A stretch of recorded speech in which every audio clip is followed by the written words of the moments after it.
Again, when I get an official name, I'll look at the rosters here in a few moments.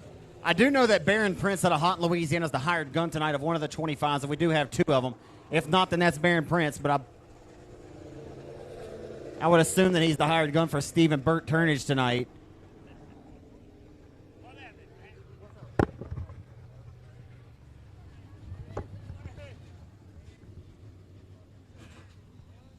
It's a party when there's a pair of Clements in the house.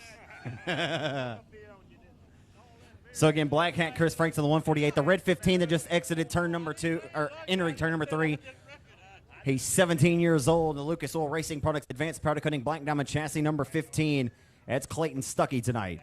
Clayton Stuckey in the Advanced Powder Coating Lucas Oil Racing Products Swain Construction number 15. The hired gun of this 36J car last weekend was Scotty Hushelpeck, as Justin Whitehead drove the Club 20 for Neil Kemp last week. Well, Neil Kemp's back after 2 weeks out from COVID-19. He actually won last Saturday night at the Boot Hill Speedway in Greenwood, Louisiana. But Justin Whitehead back behind the wheel of his familiar 36J car tonight, as Whitehead finished 3rd last weekend. Let me see a show of hands. How many of you folks were here last Friday night and saw that well of a factory stock feature event here? That was pretty cool, wasn't it? 16-year-old Connor Mewborn won his 2nd ever main event here, but his 1st of the season in thrilling fashion here last Friday night, getting around the number 25, Gary Harvin, on the final lap. If you haven't seen it, you can go to raceontexas.com's Facebook page, and the final 3 laps are on our Facebook page there, free of charge. You can go and check that out while you're sitting around here watching hot laps.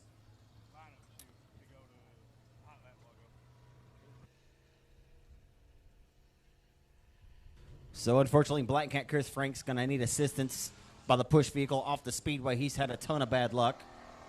He eats bad luck for breakfast, lunch, and dinner, unfortunately, for Black Cat.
Your second Crate Lake Model Hot Lap session of the night, leading the way, a 4-time winner at the Revolution Park this year in Monroe, Louisiana. In his first 10 starts, he's got 4 wins, 2 seconds, a 3rd, and a 4th. Not too bad for the freight train out of Farmville, Louisiana, rolling like a locomotive. It's Brendan Ball. He's got 7 career limited modified wins here at this racetrack in B17. Rolling off the exit of 2 in the red, Lucas Oil Racing Products Swain Construction Advanced Powder Coating Black Diamond Chassis number 17 tonight, the hired gun. 2nd place finisher with the Comp Cam Super Dirt Series last Saturday night at the Boot Hill Speedway. It's B.J. Robinson and car number 17 tonight, as that's Jarrett Stuckey's car. But Jarrett Stuckey up in North Carolina this weekend with Earl Pearson Jr., the house car program. Tim Eaves Jr. in the Ford Junior car.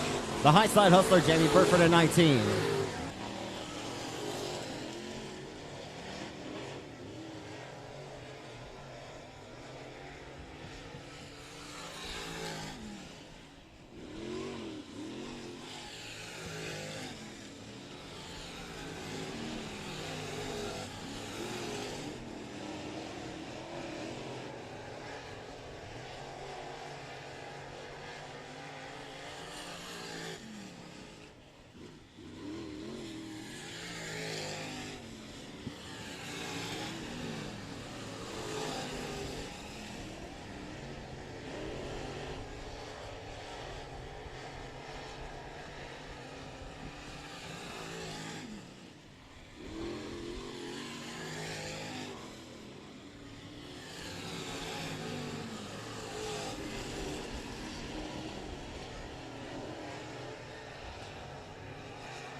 We got J.C. Wright turning the wrenches on the number 17 for B.J. Robinson tonight, along with some other pretty good fellows down there in the pit area. But keep your eyes on that Black Diamond Racing Chassis, Lucas Oil Products, Swain Construction, Advanced Powder Coating, Black Diamond Chassis House Crate Car as B.J. Robinson, the hired gun tonight for Jarrett Stuckey's number 17 entry. B.J. Robinson, a long time standout in the open wheel modified ranks, now been racing late model since 2010. The Ford Junior, that's Tim Eaves Jr. tonight out of Vivian, Louisiana. As the four cylinders will make their way down Main Street here. Michaela Strom at car number 72K, the first car out on the racetrack. If you want to get into the dirt track racing and get your right foot a little heavier, this is your meal ticket right here. You can spend around less than $1,000, and you can bang the windows out of your ex-girlfriend's car, and you get out here and go racing.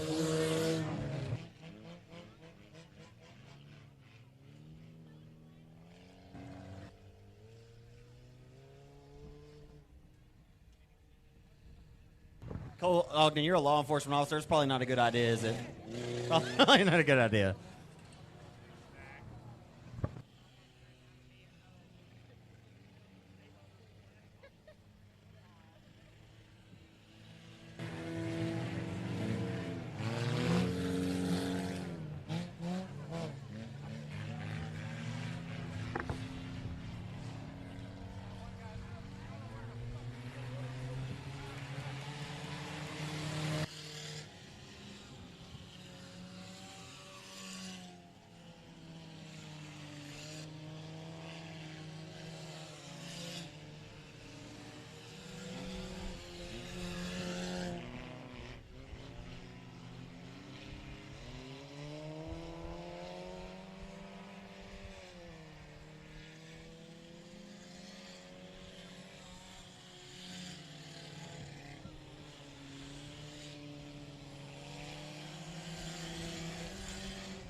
I think I passed a Chevy Cobalt on the way up here today on Interstate 30, and that's not too old of a car there. That's like a 2008, I think.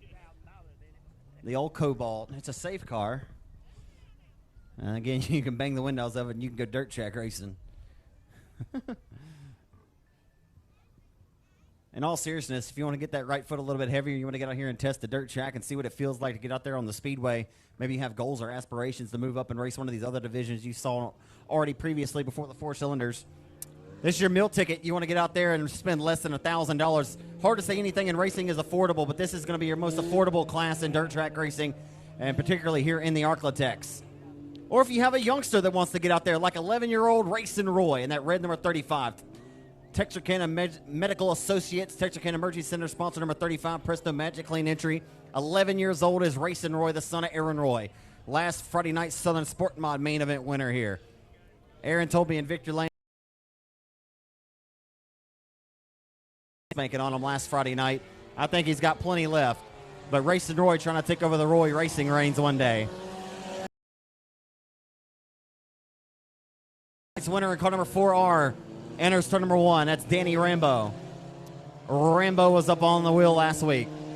Up in front in the pink number 21M, that'll be Morgan Powell.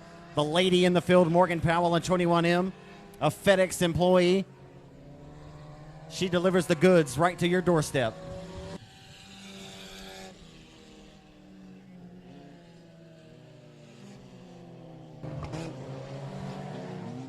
All right, kids. I got a big thing of bubbles. The first person to come and tell me who's driving car number 35, I just gave you the whole biography on him there. Whoa, you got to come to me and say it. What? Do you like bubbles? Go give them to another small kid or something. All right, go give it to him. Hey, what's the driver's name? Racing Roy. Oh, thank you very much. Like, that boy wants to go blow some bubbles, y'all. Come on now. Who was that boy? The 11-year-old Racing Roy right here, the number 35. That's Aaron Roy's son. He used to be your neighbor. Yep. Yep. Yeah. Oh, I got to go up there and do the prayer national anthem. Anybody here hear me sing the national anthem last week? Probably did terrible, but we gave it a shot. Hey, the good thing about singing the Star Spangled Banner country on Independence Day weekend, don't we? To God be the glory.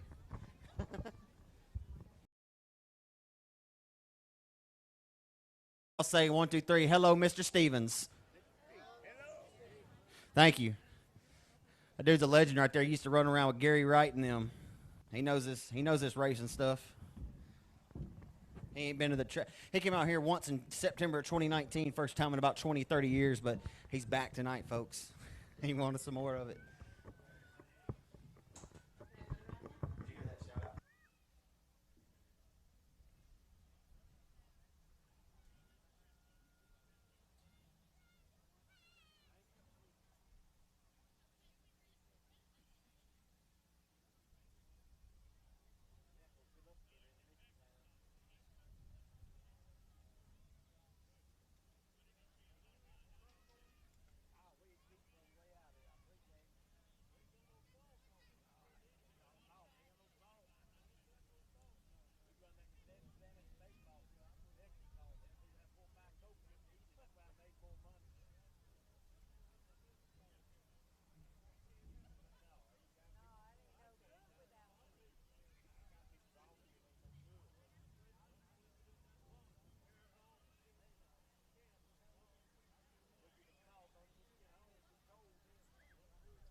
Before we get started with the invocation here tonight, I did catch up with last Friday night's winner, Connor Mewborn. Here's what he had to say. Racing action gets started here tonight at Texarkana 67 Speedway on night number 3 of the Grand Reopening. We're up here with last Friday night's feature race winner of the factory stock. Scored his second career win here in Mandeville. Connor, you had to really work for that one, though. It was 20 laps in distance, and you took the lead on the 20th and final lap from Gary Harvin after stalking and hawking his tire tracks the entire distance. You put it up top, man. That had been as thrilling from where we're sitting right now up here in the booth from where you were sitting behind the cockpit last week, man. Man, it was insane. That was by far my best win that I've had. And like I said, Gary's family now, and I had a blast. They had the track perfect, but I mean, we might have to pack for a little while, but we can't do nothing without the fans being here and everything else. So I appreciate y'all coming out. Is this racetrack not underrated? I think it doesn't necessarily receive the love and recognition maybe as it should, but this place is always racy, man. It seems like every week it's racy, no matter who's at the helm of it. Man, it's insane. I'm in love with this track. I mean, it's my home track. I'm 15 minutes away, and it's just insane. It's so underrated, and everybody, all those Louisiana boys, someone like Cody, he comes here, and I really appreciate him coming here and supporting the track. Did you expect to tackle the learning curve from moving to the four-cylinder of the factory stock kind of as quickly as you have? Like I said, just kind of really your first full season in it. Last year you started, you were really competitive last year, but this year it seems like you've really turned the curve, just like your brother too. I mean, we'll talk about him maybe just a second, but what is it? I mean, you really have tackled this season. We've been trying a lot of stuff, and like I said, I've had quite a bit of seat time and everything else. But last year I was just learning the basics and everything else, and I just picked up everything that I left off. But I mean, I just got better and better, and just got more seat time, and I turned out to be a little bit better. How much is that though, where you can bounce things off of your cousin Justin, who's obviously dominant at any racetrack you show up to? Your dad.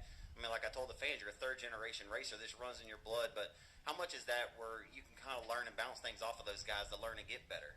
Man, it would be a blessing to turn out like my dad or Justin. I mean, they've been so accomplished in dirt track racing.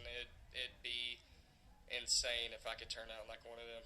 What does it feel like to know that you're the hunted now and not necessarily the hunter, that guys are really aiming for you? They know that you're going to be a consistent threat to win here. To know when you show up that you have a chance to win each and every week, that's got to feel pretty good for your confidence, not necessarily your ego, but like to know that Neil Kemp knows he's got to beat the 36 car has got to be pretty damn cool. Yeah, I think it's really cool because, I mean, you don't really see a lot of, really young racers. I mean, I'm only 16, and I've never really seen, people pick it up that fast. But hey, like you said, it's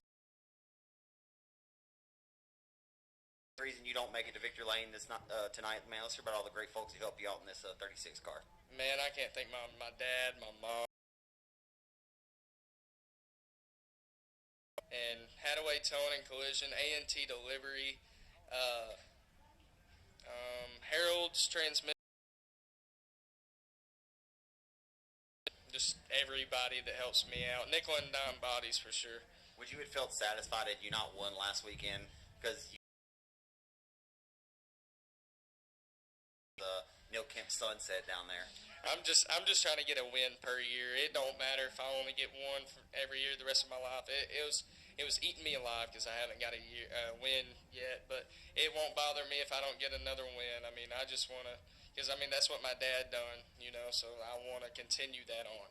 Thanks for coming up and visiting for a moment, young man. Best of luck tonight, and it's always fun watching you race. I know you're going to give it all you got, man, and that's all you can ask for as a fan up here. Like I always say, I'm just a fan armed with a microphone. So thank you for the great show you put on here last Friday night, and go try to duplicate it again tonight, young man. Yes, sir. Thank you for being here. You're the best. That's Connor Mewborn, and driver to car number 36 in the factory stock, is going to try to go back-to-back here on this Friday night. Again, that was Connor Mewborn from last Friday night. Could y'all hear that very well or what? I don't know. Okay.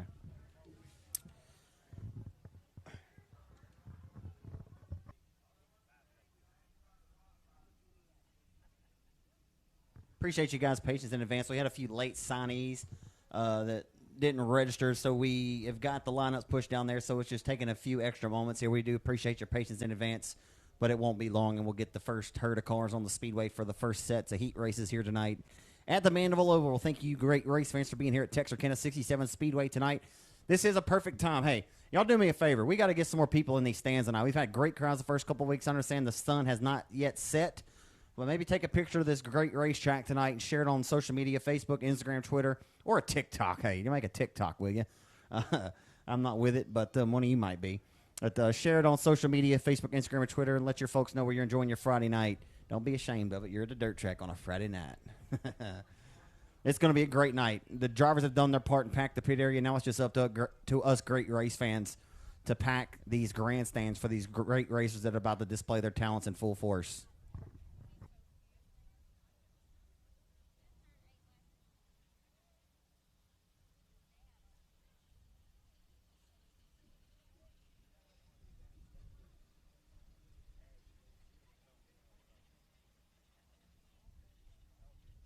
Also caught up with Neil Kemp earlier in the pit area. Here's what he had to say. $10,000 winner of the King of the Hill, the driver of the Outlaw Racing Chassis, Southern Roofing Team 5 Enterprise, Farmers Tree Service, Best Engines, Harold's Transmissions, number 20, Club 20 of Still Neil. Neil Kemp, fresh off a win last weekend at the Boot Hill Speedway, rolling into tonight after battling COVID-19, much less battling your competitors, but you were able to turn back to the cockpit last weekend and get to finally race back here closer to home, I reckon. It's got to feel pretty good to get back behind the wheel. Yeah, it was good. I was on my way last week, and I got to feeling terrible when I called Justin and told him I wasn't going to come, and then he said he wasn't going to race, and I said, you are now. So I brought my car down here last week, let him drive it, and then I thought he was going to drive it Saturday, and he went to the casino, so I ended up going to Boot Hill, and yeah, started front row, and it was good. Nobody you could trust more than put behind the wheel of your car than him, I guess. Oh, no, he drives it just like his own, whether it's he got to move somebody or bank off somebody, whatever. Were you watching last week on Race on Texas? No, I was here. Oh, you were here? Yeah. I sat in the stands and, you know, I don't know. We was talking about these cars, how much different they are, you know, and it was crazy how much faster that my car was Saturday than Connor, and he won here Friday, you know, and it's just crazy how much they all different. You're pitted right next to the Newborns, you know, on the sidelines. You got to feel pretty excited for that young man. I mean, I talked to him a little bit earlier. I said, you know, it feels good to be the hunted now, not necessarily, you know, the hunted rather than to be the hunter. When you show up, you know, guys like Neil Kemp are gunning for you, he's got to feel pretty damn good. That's pretty cool to see a young guy, 16-year-old, win his first race last week. Yeah, I was pretty pumped up for him when he made that pass. I stood up and cheered. Hell yeah, man. If you don't make it to victory lane, I told the folks, a few of your supporters, but let's hear about all the great folks to help you out in this Club 20 car. Outlaw Race Cars, Best Engines, Team 5 Enterprises, Southern Roofing, Farmers Tree Service, Harold Transmission, Rawls Racing, A&T Delivery, LCC Trucking, Club 20. I got a bunch of product sponsors and stuff. Swift Springs. That's about it. Best of luck to you tonight, Neil. Thank you very much.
Again, guys, appreciate your patience in advance. Once we get this show rolling, we'll be rocking and rolling. So thank you for your patience here in advance. We're just sorting out a few things there. Again, I caught up with Garrett Gibson, the driver of the 54G, last Friday night, second place finisher out of Houghton, Louisiana, the Crate Late Models. He's back for more tonight. And here's what he had to say down to the pits earlier.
BJ and Ronnie Stuckey and all them, Miss Terry, they help out a lot and everything. And then probably at the shop over in Minden where I work on the car at, I put in probably 30, 40 hours a week on it. So they say, though, you know, races are won in the shop, but you still have to get behind the wheel and drive this thing. And I mean, and you've been doing a damn good job of that. Yeah, I don't know where it came from. I just try to stay focused, stay consistent, and do the best I can. Or does that give you a shot in the arm, like a ton of confidence when you know that, you know, you're running behind John Mitchell at his home track, about to give him a run for his money, and you're finishing ahead? You're just in the names of B.J. Robinson. I mean, some good cars. Jamie Burford. I mean, it's pretty exceptional, like I said, but to know you're running with them guys has to be really cool. It is, and actually I watched BJ kind of growing up at the races and everything, so it's kind of cool, you know, working with him during the week and stuff, and then now tonight getting to race with him and everything, it's an honor. Does that also kind of put a little pressure on you, so when you come back to the shop to know you ran good, it's got to feel pretty good when you show up on Monday morning too? No, we're actually pretty good buddies and everything, and we talked a lot of crap today and yesterday when I found out he was going to drive Jared Stuckey's car, so it's all in good fun. That first dub's going to be a pretty Rockets Victory Lane celebration, isn't it? If we never get there. I think you're really, really close, man. If you don't get there tonight, man, let's say about all the great folks that support you on this 54G car. Man, I got to thank Black Diamond, of course. They're some fast cars. Yeah. And then Bojack's Craft House, they've helped out a lot. Advanced Powder Coating, I mean, they're right there beside Black Diamond. The amount of help they've given, it's unreal. I never thought I'd actually see the day where I'd have all these people helping, and actually be competitive and everything. You know, make everybody proud. Do Hickey's Barbecue out of Huff Smith, Texas. He helps out on our tires and everything. That's been a blessing. So, well, Dak Prescott makes Houghton, Louisiana proud all the time as quarterback of the Dallas Cowboys, but here at the dirt tracks, Garrett Gibson's going to make Houghton, Louisiana pretty proud. It's also my hometown, so, man, go make it proud again tonight. No matter where you finish, I'm sure there'll be a lot of grinning faces, man, because you've certainly pushed the progression and turned the corner, man. It's good to see, man. Best of luck to you tonight, my friend. all right, I appreciate it, man. Garrett Gibson, the driver of the Black Diamond chassis, crate late model number 54G. Come in here because I'm going to play the national anthem through my phone into the speaker, so I'm going to have to shut the door because it gets loud in there.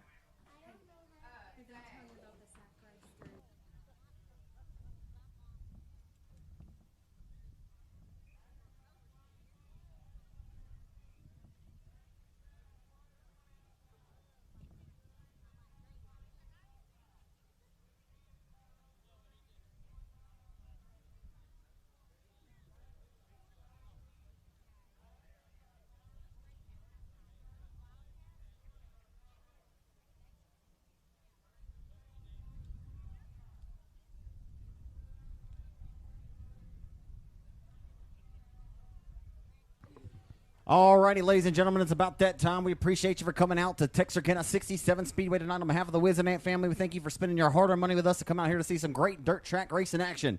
The Crate Late Models will headline tonight's main events. They have around 20 or so cars in the pit area, and the drivers have done their part and slapped the pit area full of cars with the factory stocks, the hobby stocks, the limited modifieds, the modifieds, and the 4 cylinders.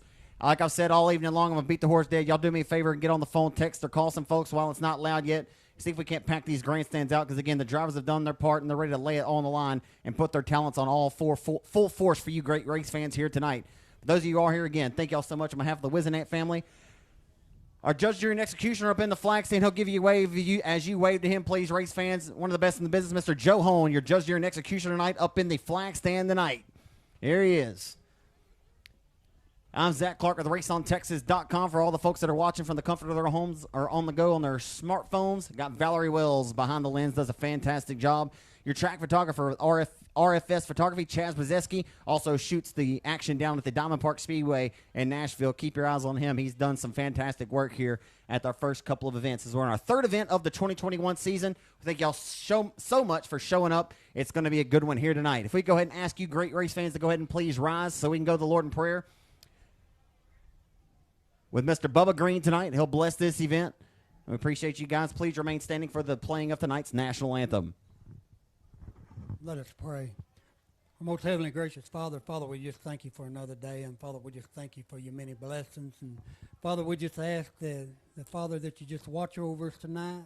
Father, we ask that you watch over the drivers, keep them safe. Father, we pray that you just watch over the track officials and all the workers. Father, we just thank you for all that you've done for us. Father, we just ask that you just forgive us of our sins where we fell short of you. For all these things we ask in Christ's name. Amen. Again, please remain standing for tonight's playing of the national anthem. This is by promoter at the Rev, Dylan Scott. Just won a CMT Music Award as we got a recording of him singing the national anthem.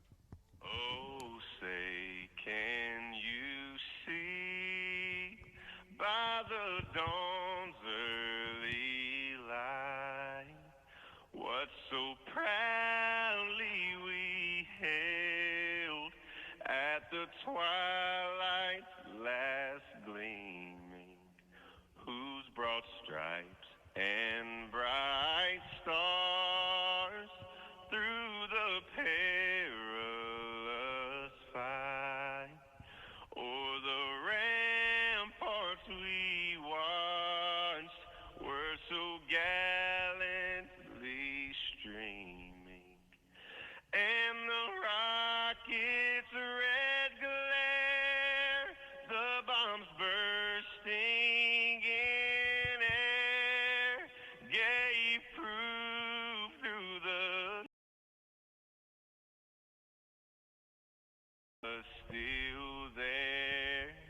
Oh, say does that star-spangled banner yet wave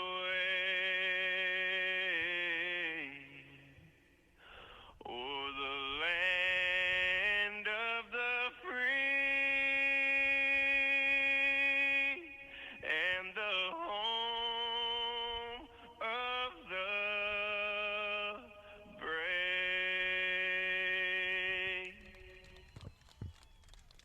Alrighty, Texarkana 67 Speedway race fans here of Mandeville, ready to rock and roll tonight.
Again, guys, we appreciate your patience in advance. They did add a little bit of extra H2O to the top shelf of the racetrack, so rolling that in just a little bit. And then we had a few technical difficulties, as we do have a new transponder system and a timing in system.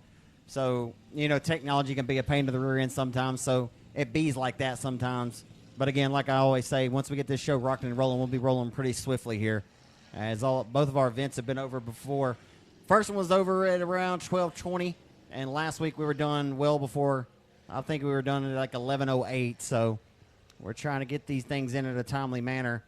But sometimes technology can give you some hiccups. So we had a few drivers that registered late. And, again, technology is giving a few hiccups there. So we appreciate your understanding there in that regard.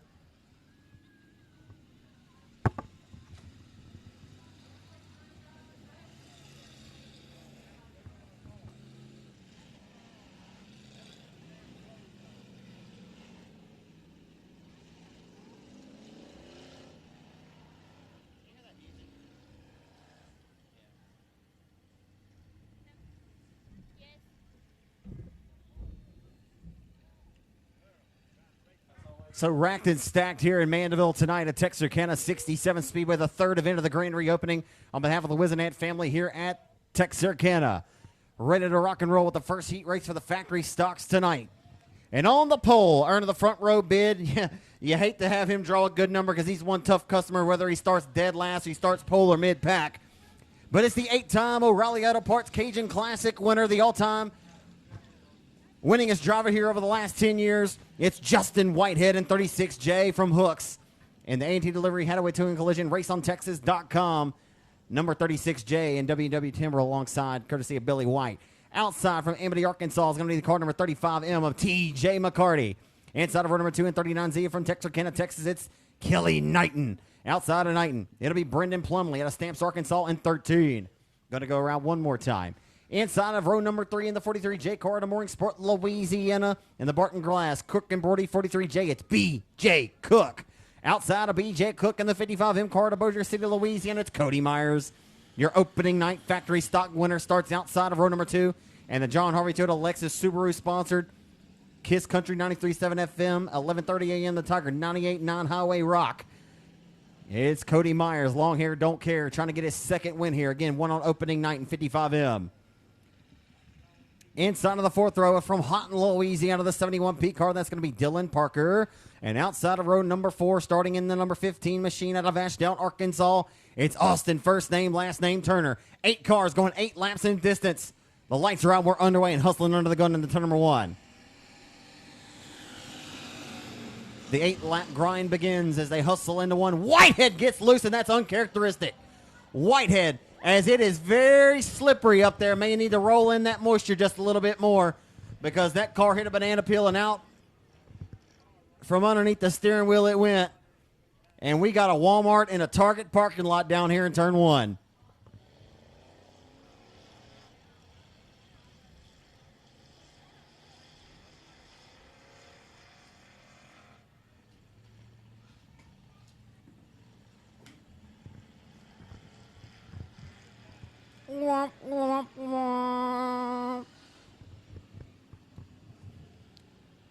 So I would say it's a rare uncharacteristic mistake, but anybody drives in there head first and it's slippery like that. I don't care if you're Justin Whitehead or John Mitchell or Tim McCready.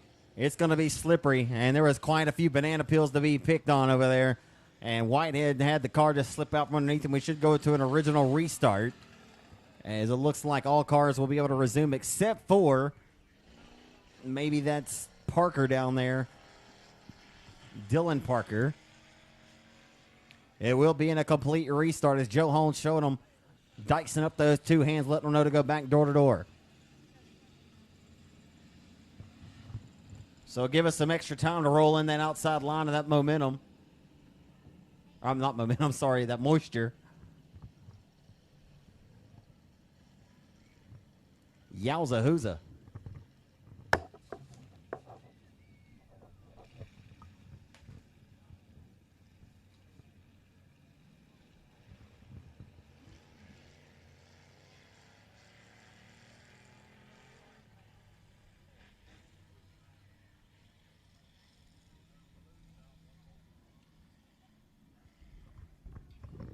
I got one more bottle of bubbles up here. If you have youngsters, I'd prefer you to send a youngster if you know the answer. Y'all give them the answer, and they'll have some bubbles to blow. But the first person that can come and tell me how many Cajun Classic titles Justin Whitehead has won at Arklatex Speedway, I said it when I gave the lineup. It's an easy one if you're listening. The driver on the pole, if you can tell me, obviously, his name and how many Cajun Classics he's won at Arklatex. How many times he's won that event? It pays $5,000 a win. That's a big old bottle of bubbles, courtesy of Justin Whitehead Motorsports. And Whitehead's under the gun and loud on the pedal into turn number 1. So he'll get through there much better unscathed this time. Rolling off the exit of corner number 2 and down the back straight on the opening lap. Knighton flanked to the inside of McCarty. Myers outside of our number 2 starter. Is still, and right in front of Myers, has nowhere to go. And he's going to get the door panel crunched in and ripped off of it. And this is not the way you want to get the night started here for a couple of these competitors, as Myers has got the right side of that Twin City Towing Joe Best Motorsports number 55M entry dangling into the Mandeville sky. That is it. How many Cajun Classics has Justin Whitehead won? 8. 8 is the correct answer. 8-time Cajun Classic winner. You're the winner of the bubbles. Thank you very much, sir.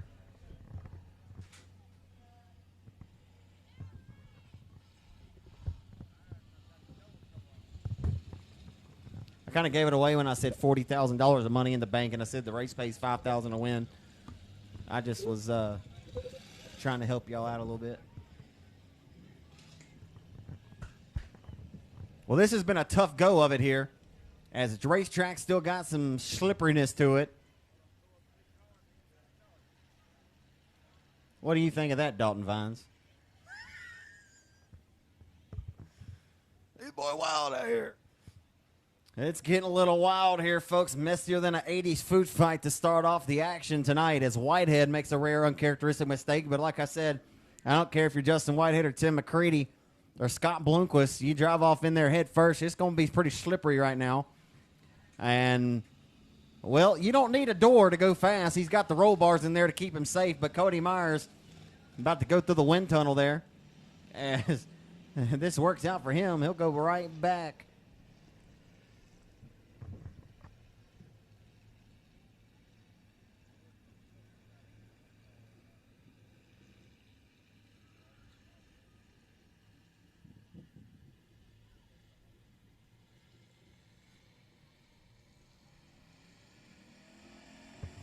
Re-racked and stacked, and now it's Whitehead and Myers on the front row. Oh, boy. They get into 1 and 2 unscathed this time, as Myers looks like, well, it may be up.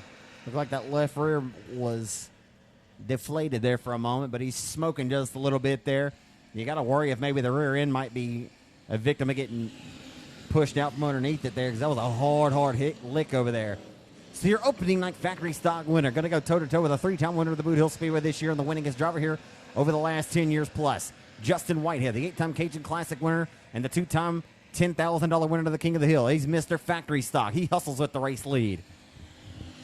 It's all Whitehead all the time right now, being stalked by your opening night winner here in Mandeville. Myers in 55. Long hair, don't care.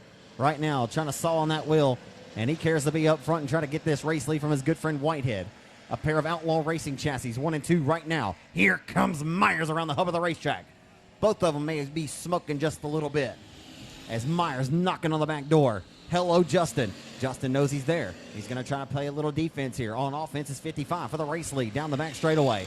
It's heating up at Texarkana and having a little bit of a shot in the shorts. Myers lets him know, hello, I'm here. A little bit of a slight kiss of rear side romance here.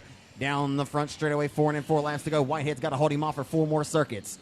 As you got the hungry hound barking like a big dog. To the inside for the race lead comes Cody Myers. Myers down the back straightaway to the inside, and he's got it by a nose in the turn number 3. Not quite yet. Whitehead drives it back to I-30 before he turns left. Got to look to rely on that high side momentum. It does not work to his advantage, as Cody Myers just wrestled the race lead away. Showing that he may know the quick lane and the good sauce around this racetrack. as Whitehead very rarely relegated here, and Mandeville as he's back on the loud pedal. Now the Hunter, not the hunted anymore. He'll go back to the top ropes of the 67 Speedway, and it does not work as we see 2 laps to go. 2 more trips around the Mandeville, Arkansas Oval here in the quarter mile tonight. Down the boulevard into 1, and hustling off the exit of 2 lap traffic up in front of your race leader. As now it's 2.5 car lengths as Cody Myers disposed of Justin Whitehead quicker than a Hillary email, and we got Parker around. Look out. Oh, my goodness gracious. The white flag is out, and it's not Parker, it's Brendan Plumley out of Stamps. He forgot to bring his stamps because he just about sent it on to the inside of 36J there. Final time into turns 3 and 4. A face full of checkered flag will be received here off of 4 to your Bossier City, Louisiana bad boy. Cody Myers in 55M will win heat race number 1 over 36J of Justin Whitehead. Coming home third will be BJ Cook from Blanchard, Louisiana. Your unofficial top 4 cars in heat race number 1 tonight for the factory stocks. And Ace Ventura cruises down the front straightaway, got the hood in front of his face, trying to get the helmet out of the left side so he can see there. Coming home in the 4 spot. And 39Z from Texarkana. It's going to be Kelly Knighton in the 39Z 4th. Third in the Barton Glass Cook Embroidery sponsored 43J car from Blanchard, Louisiana. It's BJ Cook. Second in the W&W Timber Borderline Septic Systems Best Engines Outlaw Chassis number 36J, the 8-time Cajun Classic winner Justin Whitehead. And taking the victory, opening night factory stock winner, wants his 2nd dub of the year. He'll be your pole sitter for tonight's main event. And the John Harvey Toyota Subaru sponsored Lexus Highway 98.9 Rock, Kiss Country 93.7 FM, 11:30 a.m. The Tiger Twin City Towing, Joe Best Motorsports number 55M Outlaw Chassis with a PTS power plant built by John McLemore, barking like a big dog, supplying the power underneath the hood. It's Cody Myers, your winner in 55M out of Bossier City, Louisiana. On the pole of heat race number 2, presented by Advanced Powder Coating. On the pole in the Club 20 suspension number Club 20, the Team 5 Enterprise Farmers Tree Service number Club 20, last Saturday night's feature winner at the Boot Hill Speedway in Greenwood, Louisiana, the reigning $10,000 winner of the King of the Hill. It's still in the 54X out of Falk, Arkansas, driving an Outlaw Chassis tonight. It's Clint Shirtlift. Inside of row number 2, last Friday night's feature race winner, 16 years old, from Hooks, Texas. In the A&T delivery, Hadaway Towing and Collision, Best Engines, Club 20 suspension, Harold's Transmissions, number 36. It's Connor Mewborn from Texarkana, or from Hooks. Outside of the car, number 4T, from Mount Ada, Arkansas. In the 4T is going to be Tate Abernathy. That's the son of Bad Chad. And the final car led 19 laps of last Friday night's feature event before the youngster who starts right in front of him there took it away on the 20th and final circuit. In the Pro 1 transmission, number 25 from Falk, Arkansas, it's Gary Harvin. 5 cars, 8 laps in distance. Factory stock heat race number 2 coming at you full throat down the boulevard into 1. It'll be a dirty dance into 1. Here comes Newborn. Right where he left off last weekend to go 3 different lanes wide for the race lead. Down the back straightaway, it's hitting up early at Texarkana. Heat race number 2 going to go at it. As way up top where Grandpa keeps the good bourbon goes Neil Kemp. Opens up the door. Clint Shirtlift will lead lap number 1 tonight. Shirtlift leads lap 1 of heat 2. But here comes Still Neil to live up to the moniker and steal the race lead right back from him. And here comes Starvin Harvin. Gary Harvin is starving. Feels a little upset about last week. He's going to go try to dethrone the youngster and take that spot back in heat race action. And he'll slide him in front across his nose and he'll take it. Harvin starving tonight on the wheel, baby.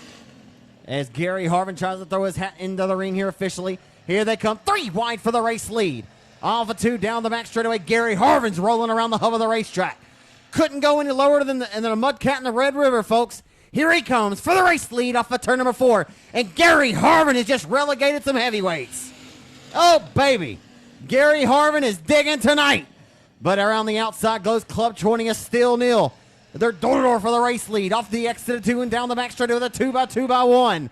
It's hitting up at Texarkana. What more do you want, race fans? Off of 4, 3 wide for second as Gary Harvin has gotten away from Still Nil. Oh, baby. It's a good one tonight in your second factory stock heat race. as Cody Myers just dethroned Justin Whitehead in heat race number 1 to earn the pole. Who's going to sit on his outside of tonight's factory stock feature event? Going 20 laps in distance. In this 8-lap affair, we got a dandy. Off of 4. Down the boulevard, they'll head off into turn number 1. We got 3 laps to go. 2 to go next time by. It's Gary Harvin from worst to first, ladies and gentlemen. He's back with a vengeance tonight. After he went to the Heartbreak Hotel, straight to a hard right turn to Elvis Presley Boulevard, after the youngster 16-year-old Connor Meeborn dethroned him and took his heart out of his chest. As it's 2 laps to go for starving Gary Harvin. Yeah, baby. In the 1. Neil Kemp can do nothing but just watch that tail tank. But here he comes. Down the back straightaway for the race lead. Neil Kemp has got that killer instinct. And why does he have the nickname of Steel Neil? He don't steal magnolias. He steals victories. And off of turn number 4, he'll head stalking the tire tracks of 25 for the top spot. Final trip in the 1. The final quarter-mile trip, Neil Kemp with a push that time in the middle of turns 1 and 2. Down the back boulevard, they'll head into turn number 3. Final trip, final time. How about a big hand, Texarkana Speedway race fans, for Gary Harvin from worst to first in 25.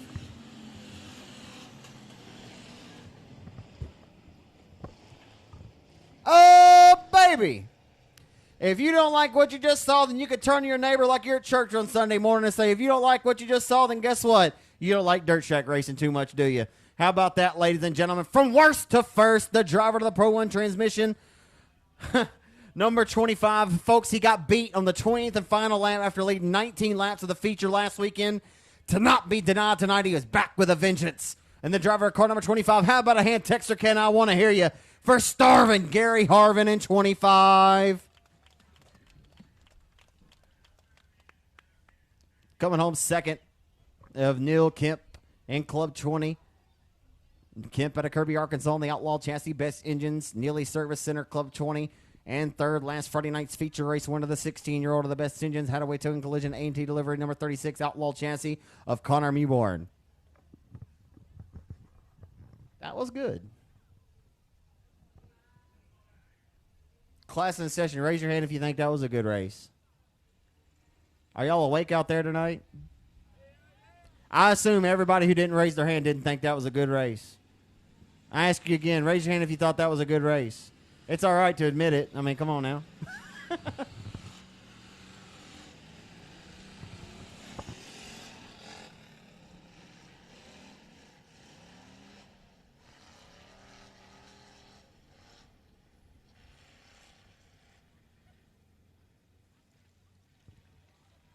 Factory stock heat race number 3 of the night. Your third and final factory stock heat.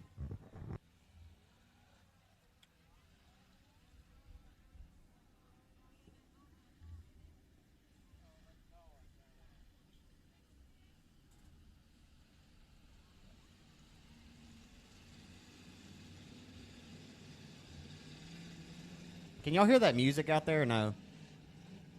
Kinda? It's just low? You can't hear it at all?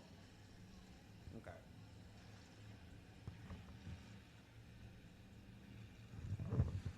Sorry about that. Pole sitter will be Alex Turner from Ashdown. Outside is going to be Shelby Franks, Lil Rebel in car number 50. Michael Turner from Minden, Louisiana in 65. Greg Hammett in 25G. Justin Sales, last weekend's pole sitter in 25S. Logan Griffin and Mighty Mike Wills, the 4-time Texarkana Speedway track champion of the Roto-Rooter sponsor Central Heating and Air number 38 Outlaw Chassis. Keep your eyes on Mighty Mike. He had a good run, finished 4th last weekend here at the Speedway. Rolling down the back boulevard to turn number 3. And off of 4 this time down Main Street, it's going to be Shelby Ward Franks with the race lead. Turner and Sales going at it for second. Greg Hammett is up to the 4th spot down the back boulevard. Franks gets a little sidestep, opens up the door for the rest of the field to get a run. Throw Grandma's quilt over the top 5 right now. Into turn 3 they come. Franks got a little washed up, and Sills takes the race lead as they're 3 wide off the exit of 4. Oh, boy, it's heating up once again here at 67 on heat race number 3 of the night. Ward back on the wheel here. Or Ward Franks, rather. They're 3 wide at the tail. Logan Griffin digging the night. Around the hub, Mighty Mike prevails through that battle. 65, a Turner flank to the outside. Still 3 wide at the tail. Off of turn number 4, down the front straightaway into turn number 1. Greg Hammett just in front of that 3 wide battle sits third. Up in second is still Shelby Ward Franks. And out front, running away from the competition with the race lead is 25S of Justin Sales. As Sales is also back with a vengeance. You saw what Gary Harvin just did. He still finished second last weekend. Justin Sales wanted a piece of that party after he started on the front row and got a flat tire on the opening lap. Didn't even make a lap in the last weekend's feature event before he headed straight to Elvis Presley Boulevard to the Heartbreak Hotel. As we'll roll this time down Main Street into one with 3 laps to go. 3 more trips around the Mandeville Oval this time. And here comes Logan Griffin. He has got some stick and he's got some scotch on the rear tires of that hot rod tonight. To the inside for second. Hot damn it, it's Greg Hammett. That's Jeff's nickname, but we'll give it to Greg tonight. As up top of the racetrack where Grandpa keeps the best bourbon goes Greg and opens up the door for the 17-year-old Logan Griffin. Oh, Peter. Logan Griffin. What am I talking about? Logan Griffin's up to second, folks, and he's digging. It's a tough deal because he may have some for the race leader once he prevailed to get the second. He's got his crosshairs down, but it's going to be all for naught because Justin Sales is gone. G-O-N-E, he gone. His car is dialed up on KLLL tonight as he's got the radio station playing in his head here. It'll be KLLL to a victory because that car's on an RAIL. You didn't know you're coming to a spelling contest, did you? Off of 4 down the front straight to a face full of checkered flag. How about the run for Justin Sales, your winner of heat race number 3? Logan Griffin with a valiant performance will come home in the bridesmaids' honors in L17 with Greg Hammett in 25 and 3rd.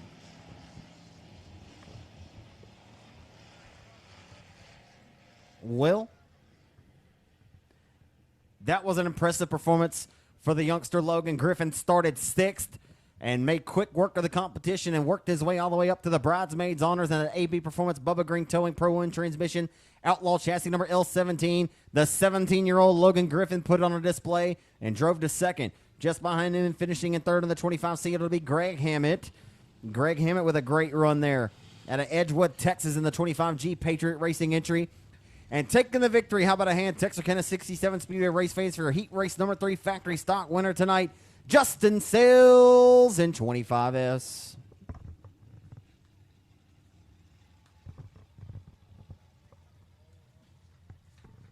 Hobby stocks. 4 of them checked in tonight. And this isn't a shot or anything of that nature, but folks have been kind of curious of why I can't say we, but why this class was unfortunately being cut. Well, it's hard to pay a purse for a class, and I'm speaking on my own behalf. It's hard to pay a purse for a class that brings 4 cars to the Speedway. That's all there is to it.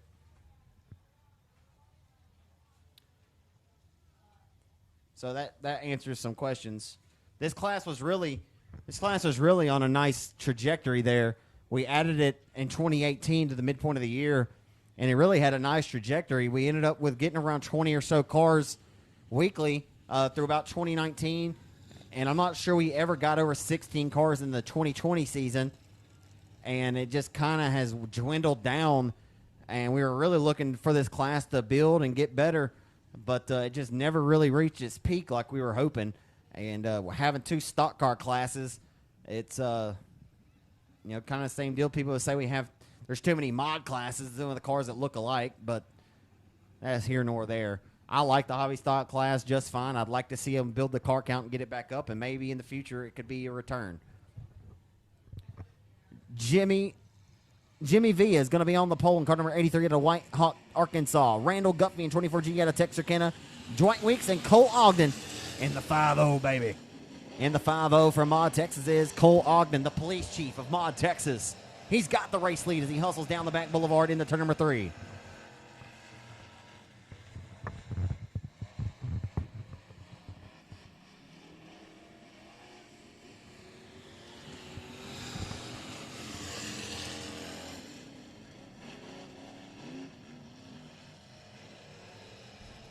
So Cole Ogden going to get flanked to his inside here by Jimmy Villa. Hello and maybe goodbye, but Cole Ogden up to the task. He's up to the challenge. He'll drive it deep off into the corner. Nothing doing that time. He'll fade to the second spot in 5-0. Cole Ogden, my good buddy there, formerly police enforcement officer over in Hooks, Texas, in Bowie County. Now just down the road in Bowie County, police chief over in Maud, Texas. The old poking a plumb town of Maud, Texas. You poke your head out the window rolling through Maud, and then you look over, you're plumb through it.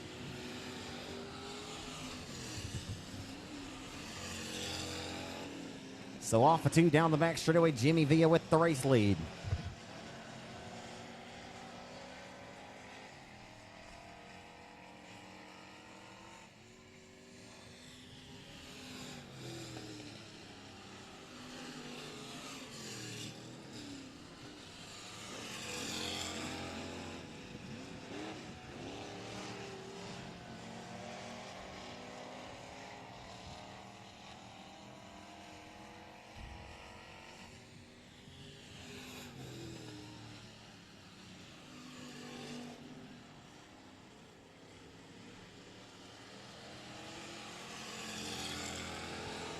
So Villa this time, but coming around to see 2 trips around yet to go here at the Mandeville Oval tonight. 2 laps to go. This 8-lap affair, 6 are scored.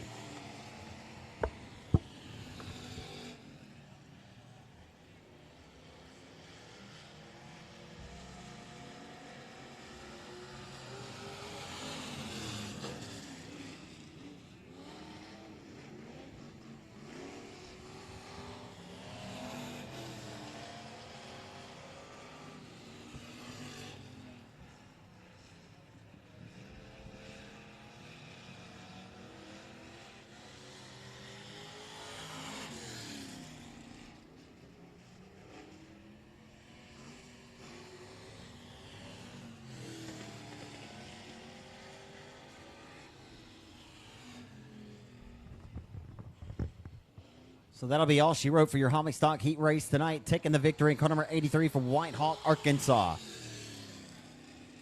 Not sure where White Hawk, Arkansas is. Anybody else know where White Hawk is? Is there such thing? Kind of like Cut and Shoot, Texas.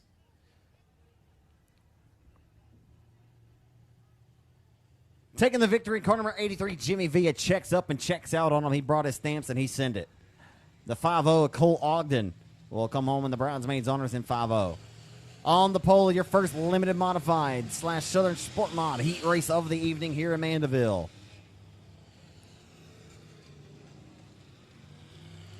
We got a nice field of limited mods checked in the new battle tonight. And on the pole position in the out of Hooks, Texas. In the race on Texas.com, Wilson's Automotive. A&T Delivery, Hadaway Towing Collision Express, NG9 Chassis, 36J. Justin Whitehead just won $5,000 in this car 3 Saturday nights ago at the Boot Hill Speedway for the Billy Milton Memorial. Tonight, it's acquired that car from Justin Whitehead. He now owns it. Brandon Brown does. What can Brown do for you? Outside of B. Brown tonight, the 19-year-old out of El Dorado, Arkansas, the PPG Paint Series chassis number 14 junior. It's Michael King Jr. from El Dorado, Arkansas. Last Friday night's feature race winner here, the 8-time 67 Speedway track champion from Red Lick, Texas, in the Texarkana Medical Associates, Texarkana Mercy Center.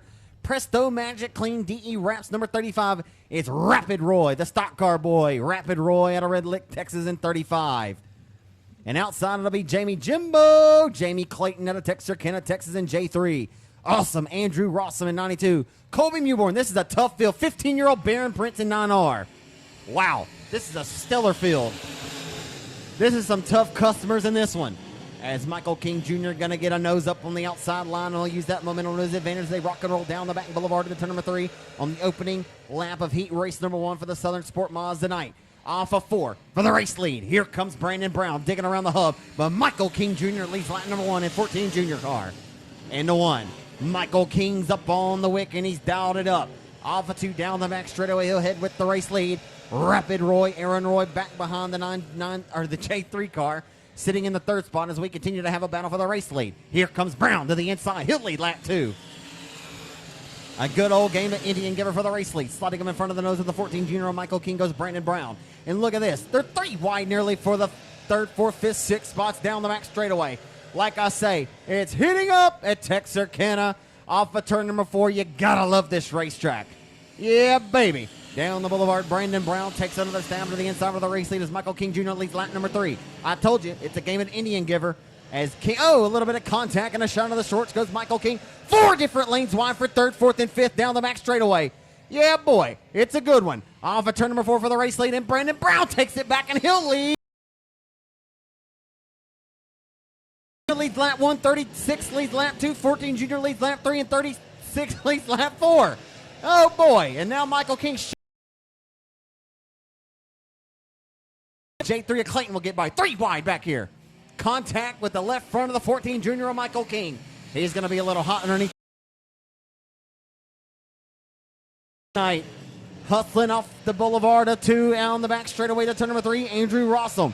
Now flanked and smothering the 14 Jr. of Michael King, your pole sitter. As Brandon Brown's getting away out front with 2 more trips around. Oh, and hitting that skidder tire. And I'm going to tell you right now, Andrew Rossum, they do not budge. Holy smokes. As now the 36 of Mewborn trying to get by.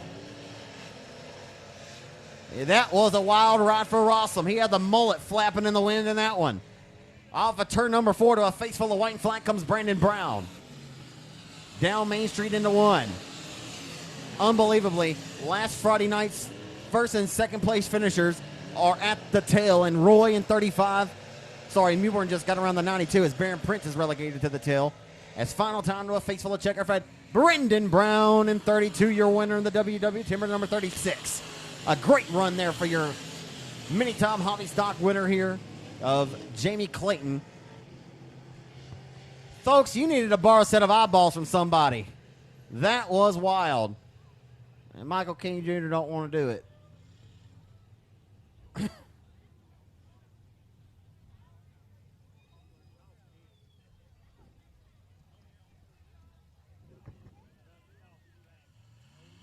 You can understand Michael's frustration. He had a really good...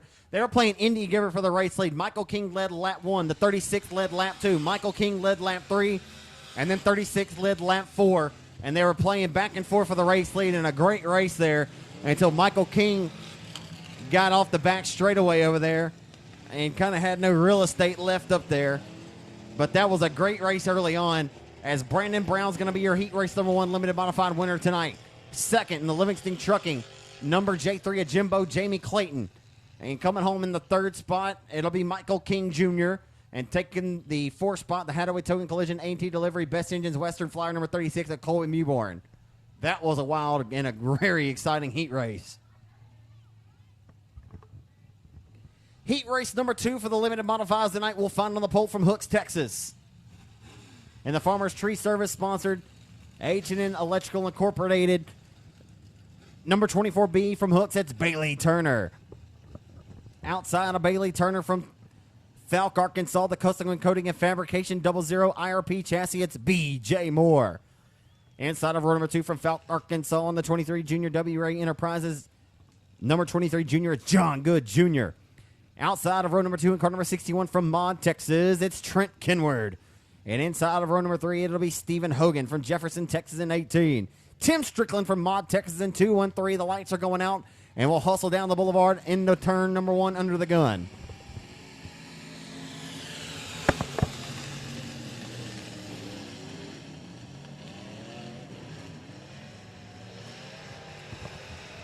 Moore slides off the back straightaway just ever slow, slightly there. Allows the number 24B, a Turner, to jump out front with the race lead. 3 wide at the tail momentarily. That shakes itself out. They head down Main Street into 1 with their race leader leading lap number 1. It's the Hooks Texan Bailey Turner. Turner with the race lead. Down the back boulevard, he heads off into turn number 3 by a car length, but here comes B.J. Moore, 00. B.J. Moore hustling around the hub in 3 and 4. We'll see if he goes back to the top ropes in 1 and 2. He will go to the middle line of the racetrack, try to find some momentum and diamond off the exit of the corner number 2. He finds some stick. He finds a set of dig. Rolls to the back into turn number 3, trying to hunt down your race leader, Bailey Turner, as Turner continues the lead. And he got a little sidestep there off of 4. Licking his chops, the Custom Coating and Fabrication 00 IRP. Here comes B.J. Moore. He wants more than second. Pun intended. Down the back straightaway, here comes B.J. Moore for the race lead. Into turn number 3 he comes. To the inside for the race lead this time. Down Main Street comes B.J. Moore, but it's not enough. Not enough just yet to squirt by for the race lead. Still stands on the catch-up, pack it down into 1. Squeezing him, can't go any lower that time.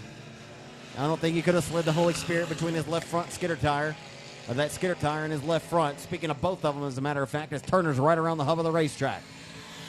I don't think he could go any lower than a Mudcat in the Mississippi River. I'm not sure which deeper of the two, the Red or the Mississippi, but we're about to find out if B.J. Moore can go lower than one in the Red River. As the 24B will take the Mississippi off of turn number 4 one more time. Down the front straightaway, he comes into 1. Turner has fended off all charges from the former of the 00 B.J. Moore. Moore trying to take another stab at it as he finds a run down the back straightaway.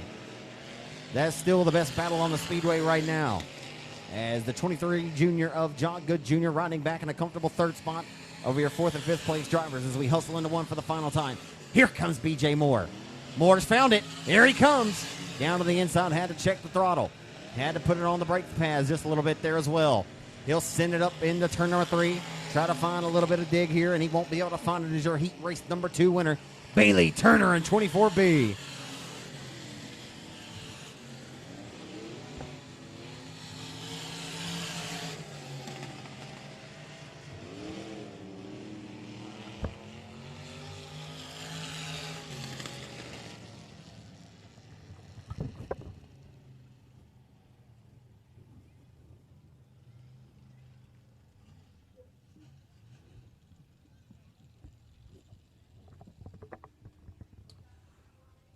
And a great battle there up front for the top spot. Just wasn't quite enough for B.J. Moore in the Custom Coating and Fabrication 00 IRPFX Series chassis to get the victory. But he gave hell to Bailey Turner at a hooks. Texas Who prevails and grabs the victory in car number 24B in that Farmers Tree Service sponsored 24B car.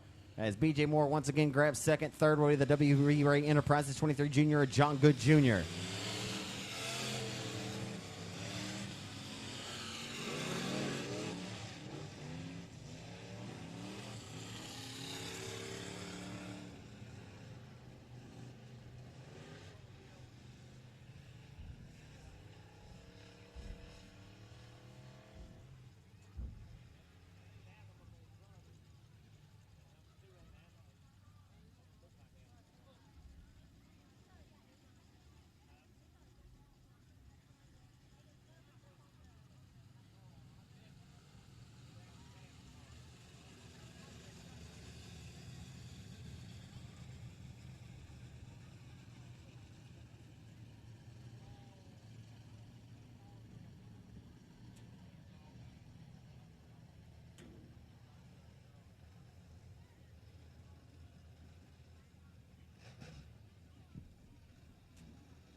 As the hustle and grind begins here in heat race number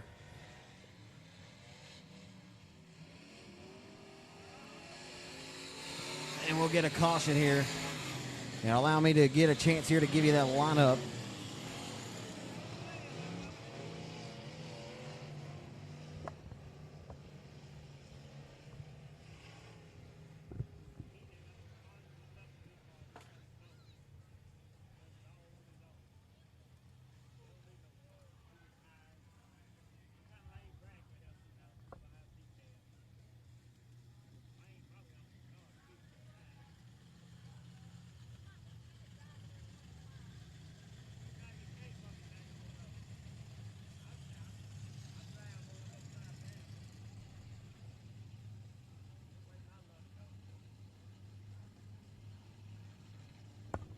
Alrighty here, ladies and gentlemen, the heat race number 3 of the night for the limited mods on the pole position tonight out of Magnolia, Arkansas. That'll be Todd Collier in car number C2.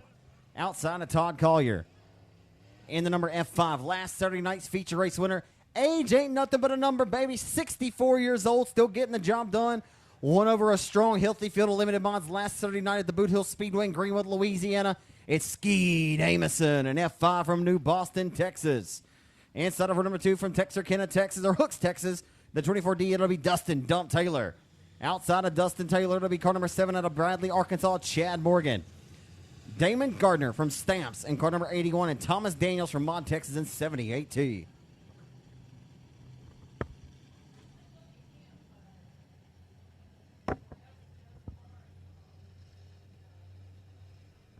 Six cars ready to go for 8 laps in distance, your third and final limited modified heat race of the night here at Texarkana.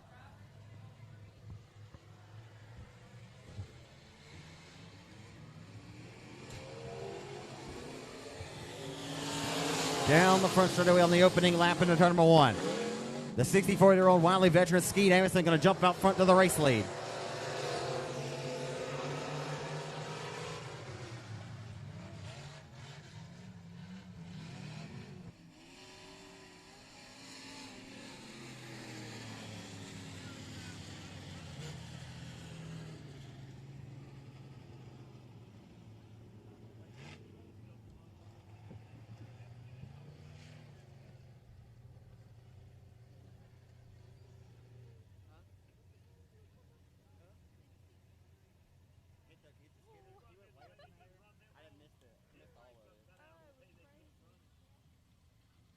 Hey, guys, if you have a smartphone, which most of y'all do, if you have a dumb phone, don't worry about it. But if you do have a smartphone, if you go to the Apple Play Store, the Google Play Store, if you have an Android, you go download My Race Pass.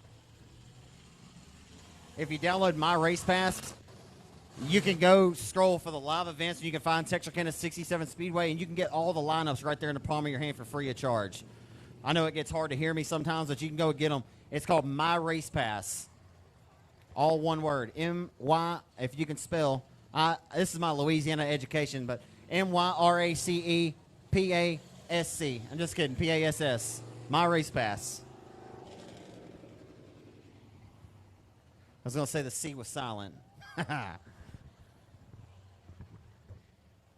My Race Pass, Google or Apple Play Store, and you can find Texarkana 67. You can tap it in on the search bar, 67 Speedway or Texarkana, and you can find it. And you can go to your lineups. You can see all the entries for all the race for the drivers that are entered for tonight. And if you feel so inclined to do so, they get this money. We don't. You can purchase the live timing and scoring and get all the live timing right there in the palm of your hand as well as it happens on the racetrack. I don't pay for it, but it might be a nice tool for you to have. I think they should give it to me for free, but that's just my opinion. Anyway. Things aren't free in Biden's America. All righty, then. We're underway off of 4.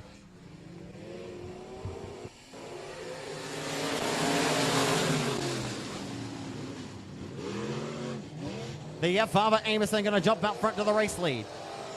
Down the back straightaway into turn number 3 they come.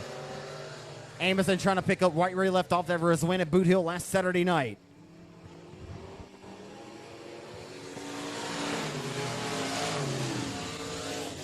Todd Collier has a hot rod tonight. He'll roll down to the inside of the racetrack off the exit of corner number 2. And to turn 3 they come. Amison rolls right to the middle of the racetrack, opens up the door for Todd Collier to get a run for the race lead.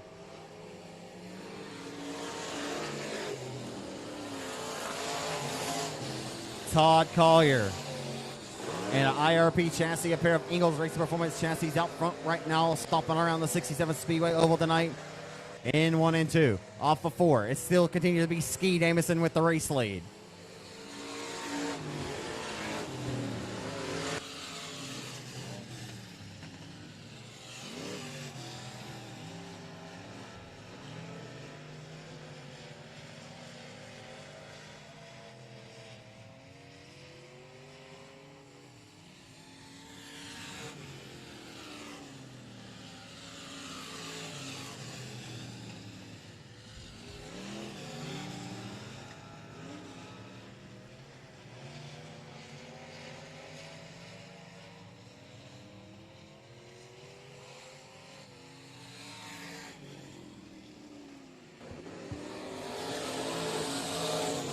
Six laps scored, and Skeet Amison is on another planet. Into a different zip code goes F5 into turn number 3. like an F5 tornado. He zips off of 4 down the boulevard into 1 with 2 laps to go.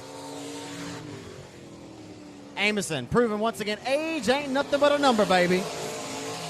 Taking us down to the inside for the second spot right now, hustling off the turn number 2. Todd Collier opens up the door for the 81 of Damon Gardner. Gardner down the back straightaway into turn number 3. Gardner to the inside for second. White flag is out for Amison. Oh, and around goes Collier. Around goes Todd Collier into 4. A pair of synchronized spinners as the checker and yellow may come out.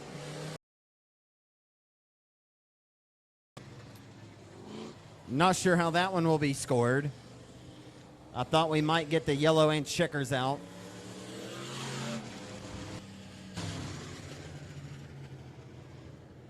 Skeet Amison is in a different zip code. He's so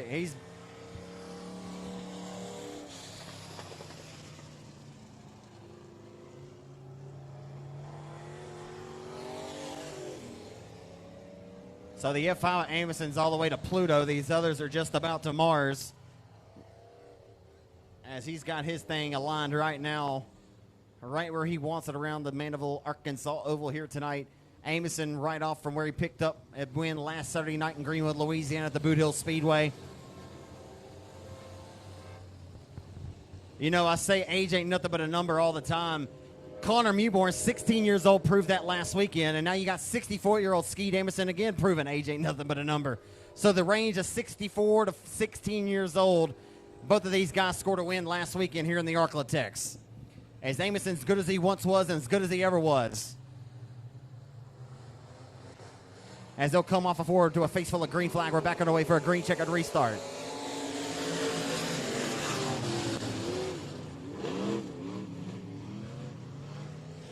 And here comes Dustin Taylor for second.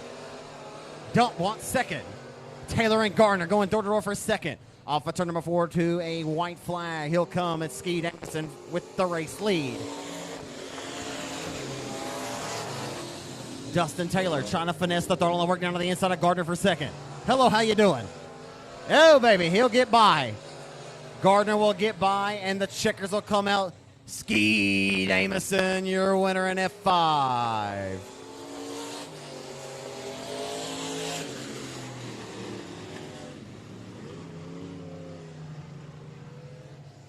So your unofficial top 4 in the IRP chassis number 2C from Magnolia, Arkansas, Todd Collier. Third from Stamps, Arkansas, on the car number 81G, it's Damon Gardner. From Hooks, Texas, in car number 24D, it's Dustin Dump Taylor. And taking the win, 64 years old in the Brashears Motorsports F5, Team 5 Enterprise, Brashears Motorsports number F5, it's Skeet Amison, your winner out of New Boston, Texas.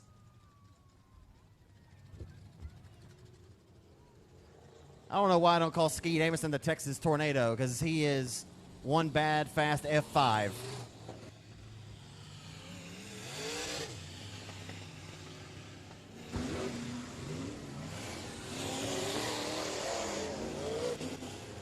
Hey, there's Tater Hyde.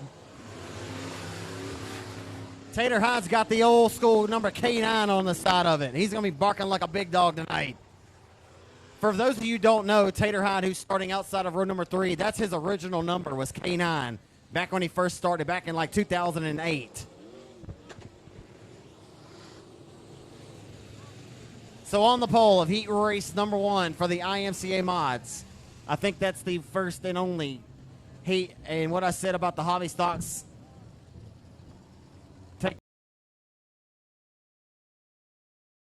from Texarkana, that's going to be Mike Morris. Outside from 1X, it's going to be Chris Gardner. The principal at Hooks Elementary School, that's one cool principal, folks. I'd like. Outside of row number 2 is Jody Reed. Jody Reed from Tater Hyde in car number 8. Is that Jeff? Uh-oh. Around goes Mike Morris.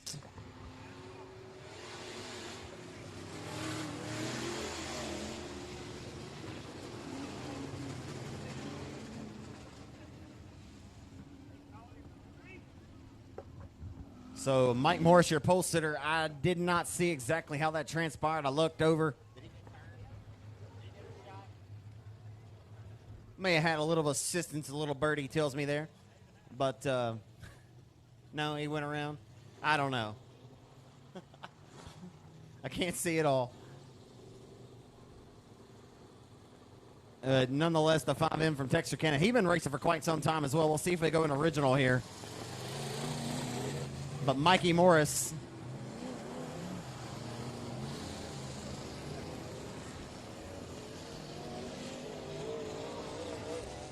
That's so cool to see Tater back in the K9 car.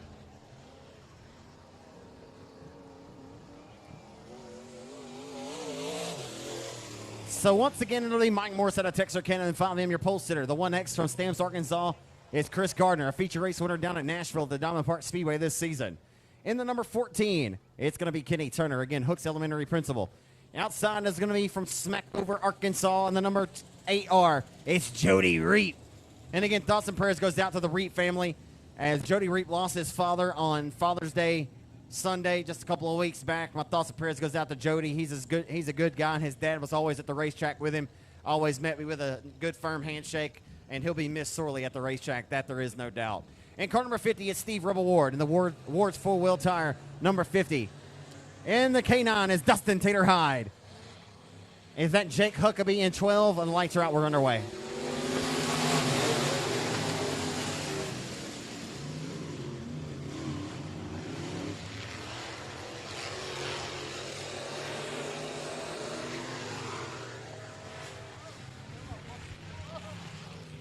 Off before they come out front, and the caution comes right back out.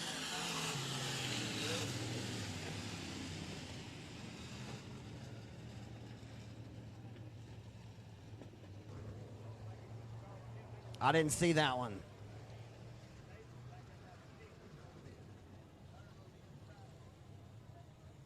Womp, womp, womp.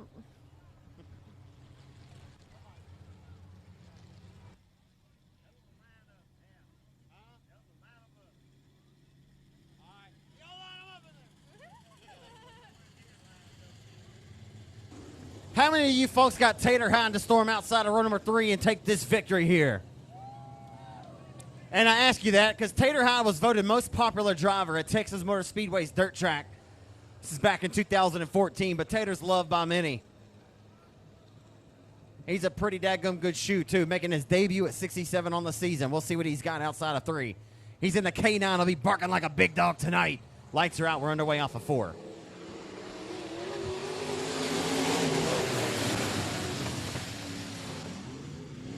The hustle and grind. Here comes Tater on the outside. Can't find some dig. Out front, it's going to be Mike Morris looking to lead lap number 1. The 1X at Gardner drives it deep all the way back to I-30 before he turns left. Here comes Tater Hyde to the outside of the Smackover Arkansas Raider, Jody Reap. Reap and Hyde door-to-door for 5th. As Steve Rebel Ward's up to 3rd and 50. Tater Hyde got around to the outside, and here comes the principal, Kenny Turner. Here comes Principal Turner to the inside for the race lead. Hello and goodbye.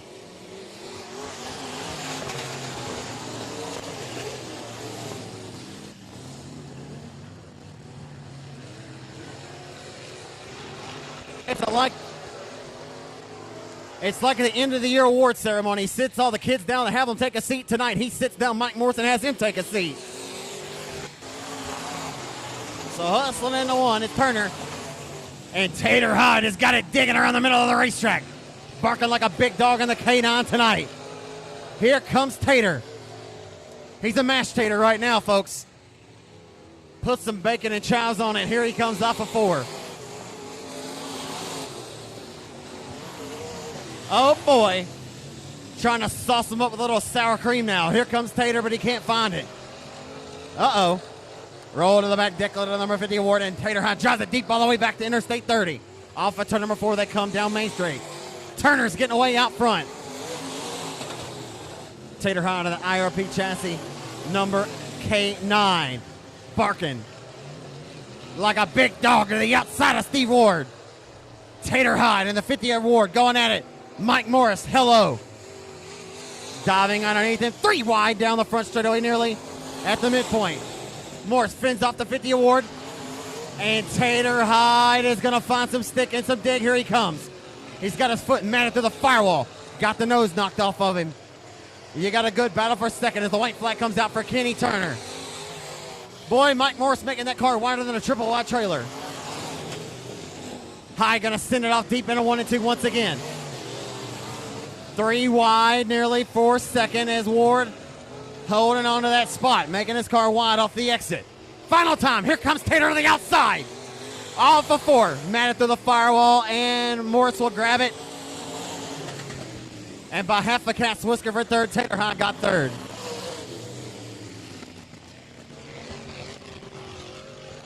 So your unofficial top 4 cars in the Ward's 4-wheel drive number 50 is Steve Rebel Ward, been racing around here for 34 years. Grabbing third, he was barking like a big dog in that number K9, just couldn't find quite enough mustard, but he was on the catch-up packet and off of 4 there. And Mike Morris was making that 5M car wider than a triple-wide trailer as Mike Morris grabs the bridesmaids honors in 5M. But taking the win, how about the principal, folks? From Hooks Elementary, he had them all sit down and take a seat and took them straight to school for Principal Kenny Turner in 14. Yeah, boy. He told me to sit down at school. I'll just say, yes, sir.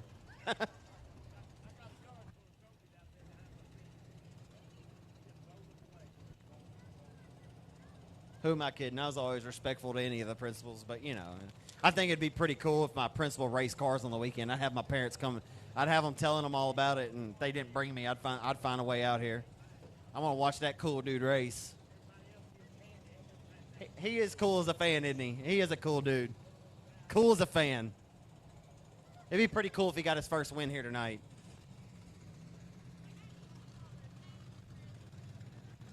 It's stored up here. I don't have much of a life. I'm just kidding.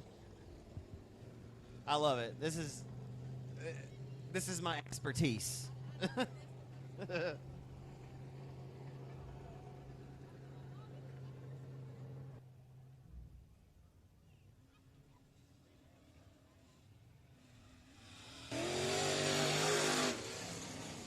Texarkana, who's ready to see some late models tonight?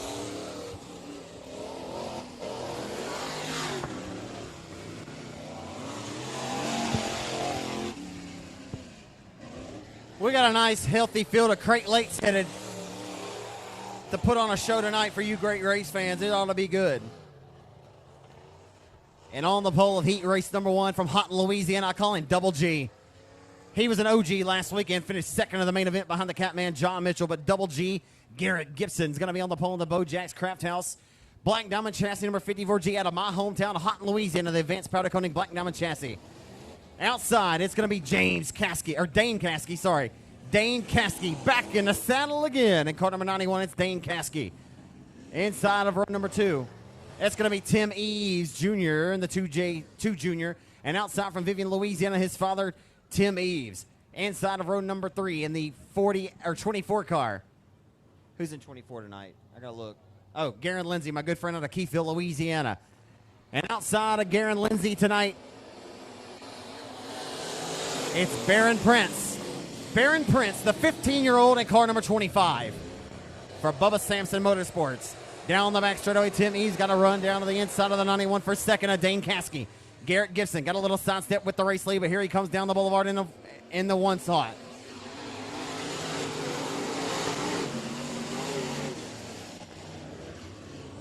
Off of 2, down the back straightaway, Tim Eves Jr. As Double G with the race lead off of turn number 4 and 54G.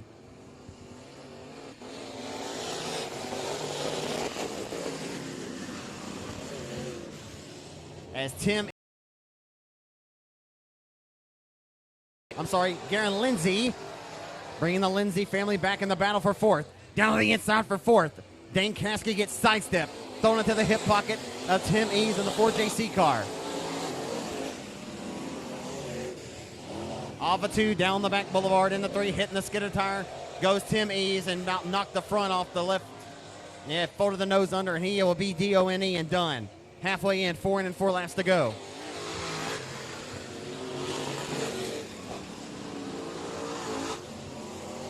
Garen Lindsay applying pressure for second now. Drives it deeper off into the corner. As you see there in the number 24 Capital race car. Off of 4. Down Main Street this time into 1.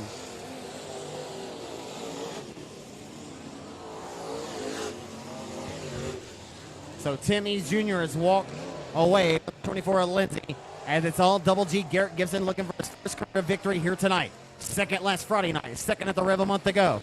As he's got 2 laps to go. 6 in, 2 laps to go with a 6 lap affair.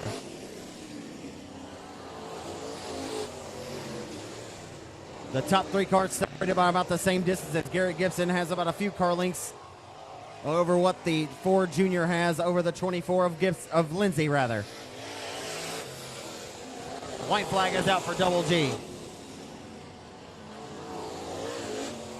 You heard from Garrett Gibson earlier on the broadcast. For the fans sitting in the stands, I caught up with Garrett Gibson the night before the racing action started, and he is very confident. The checker flag comes out for Double G. Garrett Gibson, your winner in 54G.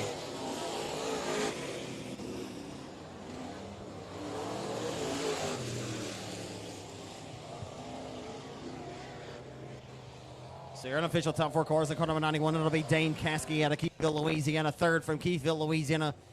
And the KLM Racing number 24, it's Garen Lindsay. Second in the 2 Junior, Tim Eves Jr. out of Vivian, Louisiana. In the 2 Junior and taking the victory in the Black Diamond Racing Chassis Advanced Powder Coating, Bojack's Craft House, Black Diamond.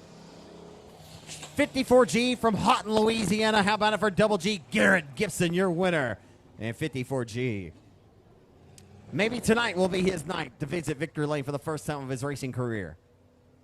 Second, once again, last Friday night to the Catman, John Mitchell in the main event.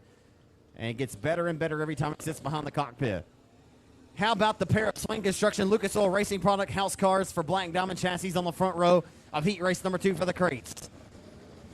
On the pole, the hired gun for Jarrett Stuckey, or for Ronnie and Terry Stuckey tonight. And the Swain Construction Advanced Powder Coating Black Diamond Racing chassis number 17. Last Saturday night's runner-up finisher in the Comp Cam Super Dirt Series Super Late Model main event at Boot Hill Speedway. It's B.J. Robinson. And car number 17 to his outside, his teammate tonight, 17-year-old Clayton Stuckey. And the Swain Construction Lucas Oil Racing Products Advanced Powder Coating Black Diamond Racing Chassis number 15. It's Clayton Stuckey. Inside of row number 2, it's the Freight Train, formerly from Farmville, Louisiana, now residing right here out of Texarkana. And the AB Performance Bubba Green Towing Black Diamond Chassis number B17. It's the Freight Train. Will be looking to roll like a locomotive. It's Brandon Ball. So he'll actually start inside of 3.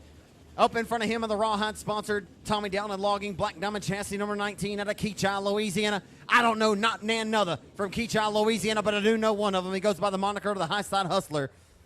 It's the High Side Hustler, Jamie Burford, from the Poke in the Plum town of Keachai, Louisiana. You poke your head out the window, rolling through Keachai. You look over, you plumb through it. It's the 19 of Jamie Burford. And outside of Burford, it will be the driver to the number 148 car from Texarkana, Arkansas. It's Black Cat, Chris Franks, in 148 in the Rocket XR1 chassis. And outside of the final row, in the driver of the Healthcare Express, folks, that's some fast healthcare. And the Healthcare Express, WW Timber, Kenneth High Performance, Integra Shocks and Springs. Number 5 for the Catman, John Mitchell. John Mitchell. Last Friday night's feature winner will start outside of our number 3 inch shotgun, and he'll be fun to watch and see if he can pick him apart and throw into his hip pocket and roll his way towards the front. The Catman, always good here at the home stretch. We'll see what he has tonight in 5.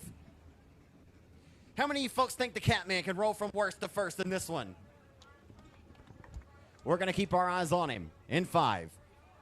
Again, the pair of Lucas Oil Racing Products, Swain Construction, Advanced Powder Coating Black Diamond Chassis for B.J. Robinson and Stuckey on the front row.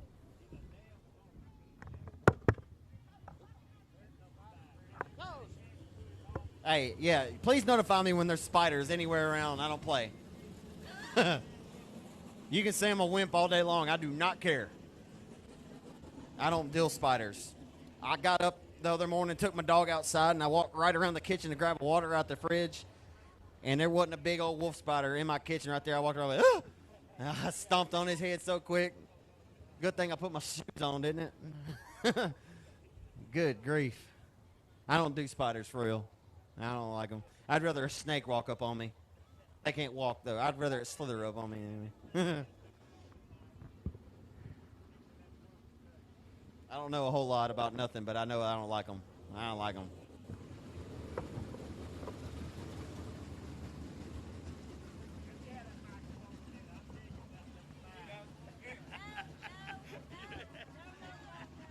We got Nub Clements up here wants to give us a word. Who you think's gonna win this race, Nub?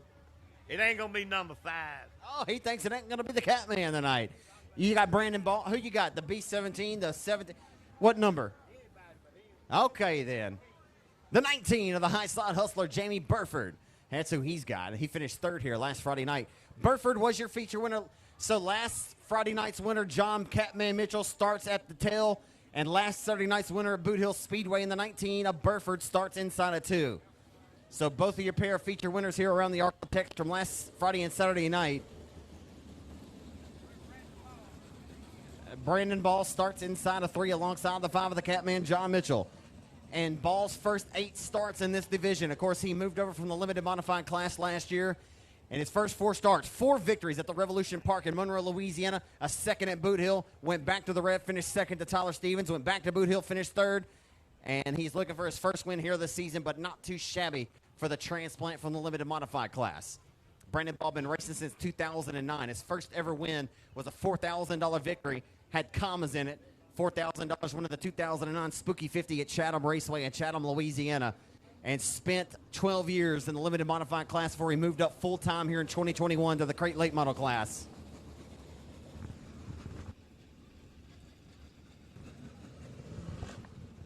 You want to know a little history? I got it. I got you some.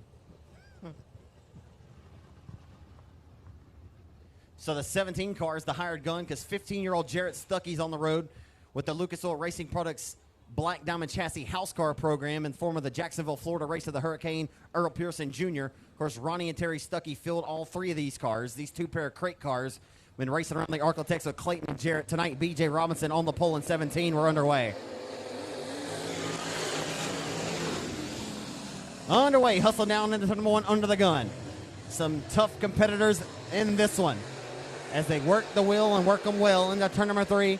On the opening lap, it's going to be B.J. Robinson leading lap number 1 in 17 over the 15 of Stuckey.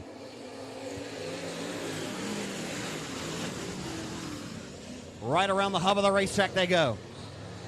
Not a whole lot of Dyson on the outmost part of the racetrack. We'll see who elects to get up there and make some gains. Here comes Ball. He'll step to the outside and try it. Not finding it. The Catman takes a dive to the inside of Ball. And he'll work down the back straightaway. Catman flanked to the ridiculous of the number 17 as Jamie Burford having a run to the back of Stuckey for second as B.J. Robinson getting away out front in 17.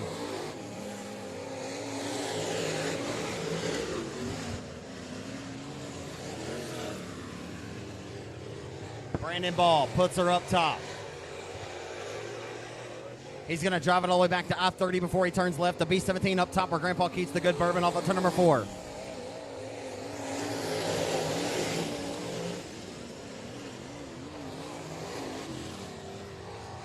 Burford in tow behind the 15 is first name BJ, last name Robinson, using the lesson learned from his father tonight. Billy Robinson looking down from heaven. Again, a little side step goes the 19 of Burford as he took a stab at the inside of the number 15 of Stuckey for second. Couldn't find the lane. As certainly the track, it looks like the crate guys are telling us it's locked down. We'll see what happens as there is a strip of rubber being laid down. As we'll hope that they get up there and start working the wheel and working the track in a little bit higher as we got 2 more laps to go. 1.5 laps to go as he meets the midpoint of the back straightaway. B.J. Robinson does. He rolls into turn number 3. Robinson into 3. A whole straightaway. The battle for second is heating up. The 15 of Stuckey being looked down to his inside as the Catman. John Mitchell going to throw his hat into the ring here. 3 cars going at it for second. It's a 3-horse race, and the Catman's going to roll to the outside for second. John Mitchell from worst to second now as Jamie Burford, the hustler, to the inside of Stuckey. He'll relegate him to the checkered flag, and Burford's going to grab it way up top. We'll see if Ball can get that spot. He won't, as Stuckey holds on.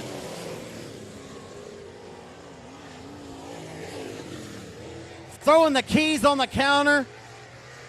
Throwing the keys on the counter for an old country tail spanking in heat race number 2 for the crate late models. He threw the keys on the counter and checked out on them. The number 17, B.J. Robinson, the Swing Construction, Lucas Oil Racing Products, the Advanced Powder Coating Black Diamond Chassis, number 17, takes the victory in commanding fashion. Coming home second in the Healthcare Express, WW Timber, Kaiser Manufacturing, Integra Shocks and Springs, Kenneth High Performance, number 5. And a Rocket XR1 chassis tonight, the Catman John Mitchell. And taking second of the Tommy Dowden Logging sponsor, Rawhide LLC, number 19 of the Hikeside Hustler, Jamie Burford, finishing in third in 19.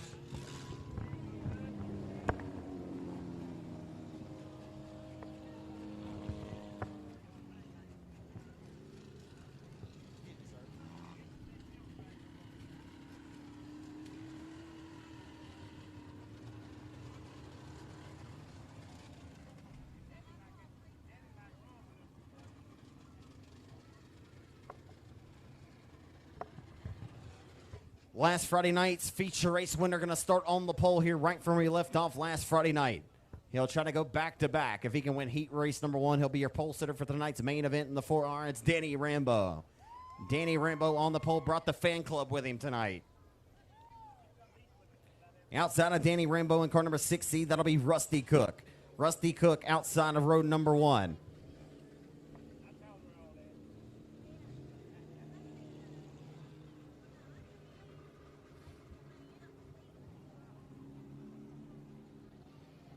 Hey, Callie.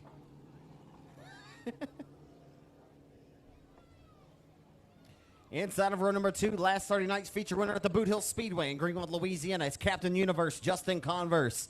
And C49, Michaela Strom in car 72K starts 4th. Inside of 3, Candace Robertson, K5. Nicholas Coco in car number 53 starts 6th. Inside of 4, starting 7th and 22L is Lance Salter. And 11-year-old Rayson Roy in car number 35 in the Texarkana Medical Associates Texarkana Emergency Center. Number 35, 11 years old. I'm not sure what you were doing. I was playing a pretty solid game of Mario Kart. This kid's sawing on the wheel at 11 years old at the dirt track on a Friday night. I think Aaron's got a few phone books in the seat for him so he can see over the dash there. Yeah, he can drive. He's got to win down at Diamond Park this year. We'll see what the 11-year-old can do. No pressure. He can't hear me anyway, you know. He's pretty good, though. Aaron won the feature event in the Limited last week, and he said that they think we're going and we're not. Some of them do. Aaron said that he's not sure how much he's got left in the tank, that racing's coming up quick. And I had to kind of tell him, man, you got plenty, because he dominated the feature last weekend in the limited modified class. I mean, just absolutely dominated it. And I think Aaron's got a lot left in the tank, but it's hard to foot the bill on these hot rods. Is at some point, racing's going to want to move up and say, hey, Dad, can I drive your car now? And he's going to say, man, I reckon, you know. So that's how that deal goes. But he's got to prove himself here first. And he's proven that he's a pretty good shoe. We're about to find out. We're underway into 1.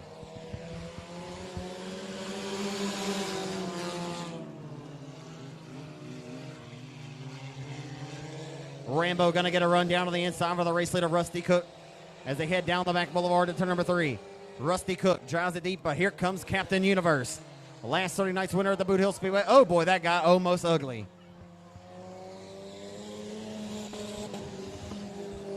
May have to change the underwear after that one. The number 53 car just about went up and over. If that car went over that embankment anymore, it was going to roll. Thank goodness it didn't. As right now, it's all Rambo all the time with the race lead. And he better go, and he better go now, because here comes the driver of the Brewer Construction, number 49C, Justin Converse. Justin Converse looks like he's 2018 form. Converse in 2018 form tonight. He's going to drift her off into the corner. Off of turn number 4, and that's Sunfire. Down the boulevard he comes, looking for the race lead. Looks like my boy Danny Rambo's in a Chevy Cobalt this year as they work off of 2. Here comes Converse for the race lead. Rambo's got it right now, but Converse chipping away at it. Off of turn 4. It's going to be 2 laps to go, and Converse is coming. He's coming with a vengeance. Here he comes for the race lead. Justin Converse is on the wick. He's dialed it up. Converse has got the head leaned in, and he's got the teeth clenched, and he is digging tonight. Rambo around the top shelf where Grandpa keeps the good bourbon. And Converse is going to take the lead away that time at the line. It's going to be 2 good friends going at it for the race lead this time. A picks are TK Outlaws. Off a 2 down the back straightaway. Converse has got the race lead. Rambo's going to give it one last shot in the turn number 3. Here he comes. They're going to drag race up before the line. A photo finish. Here they come, race fans. And Converse got it by half a cat's whisker. Converse got him by half of a cat's whisker. From my vantage point, Converse got him about that much. It looked, it was going to be close. And it was close. Hey, race fans. You got to give these pair of TK Outlaws a round of applause. How about it? For your driver taking the victory, making a final lap pass for Justin Converse in C49. Danny Rambo, last Friday night's winner, thought he was not going to be denied there. He drove it all the way back till he saw Jesus, but he comes home second in 4R. Rusty Cook third in 6C. That was a good one.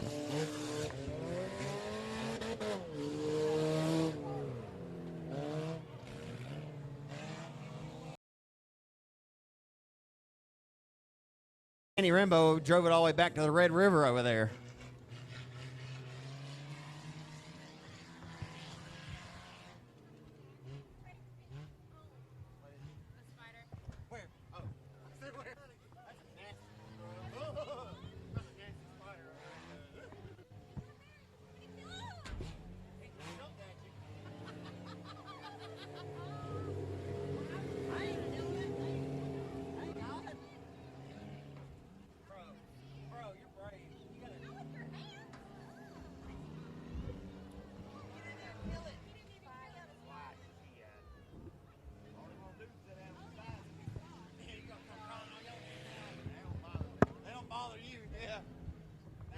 I forgot you ain't got the 4 fingers on one hand. You ain't scared of nothing.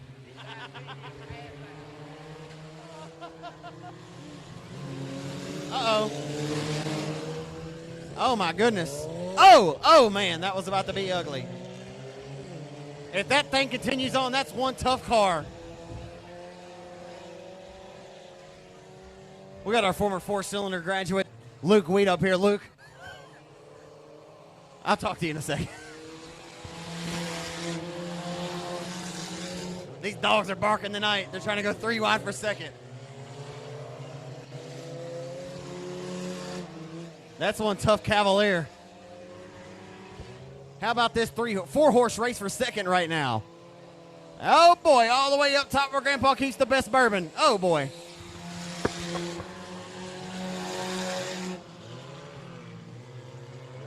It's getting crazy out here.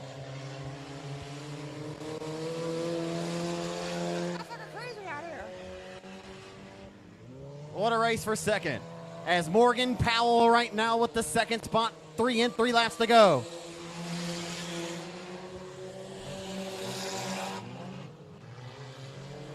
What number is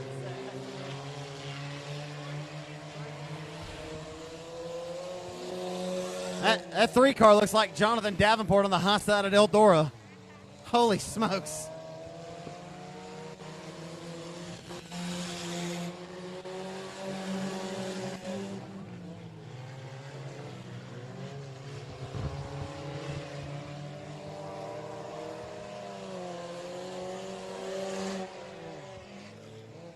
J.C. Stewart right now out front with the race lead as we come down to the white flag this time. Morgan Powell sits second. Chris Bruce. Uh-oh, around, up and down, side down he goes.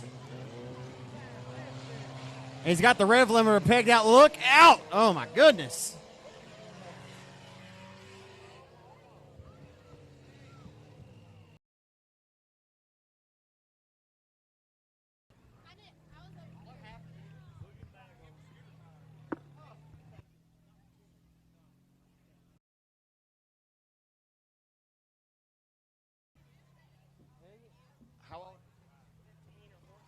Like 14 or 15 years old out here.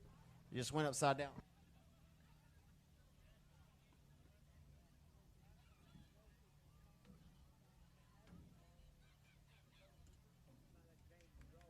Hey, out come your driver there, folks.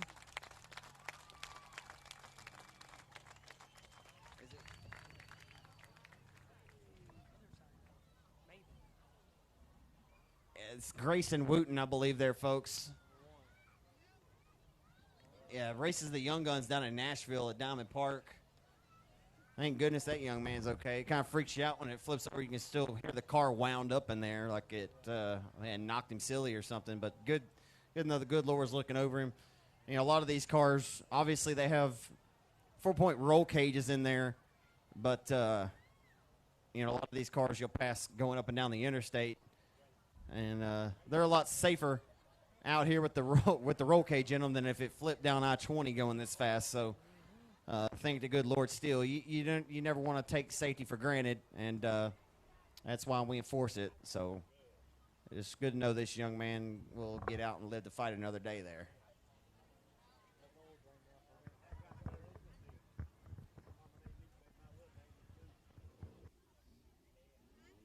I'll be honest with you. I was saying it a second ago. He was driving all he was driving all the way to the top over there. Looked like Jonathan Davenport at Eldora. He was he was higher than Willie Nelson on a cross country tour. Snoop Dogg riding shotgun.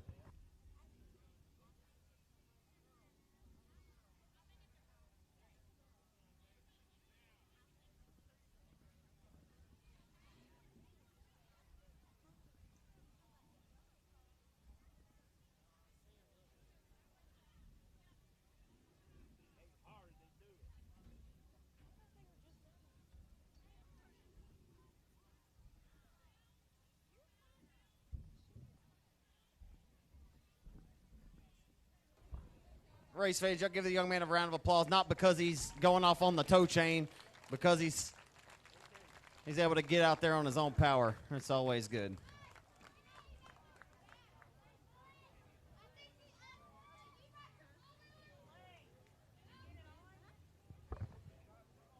That black Cavalier smacked that skidder tire on the opening lap with the rear end, and that thing's still intact. I'm going to show you, these cars are pretty tough. Show is. I don't have a radio, so I'll just go get it.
Hey, we did a race, a foot race a couple of weeks ago on opening night for all the big kids.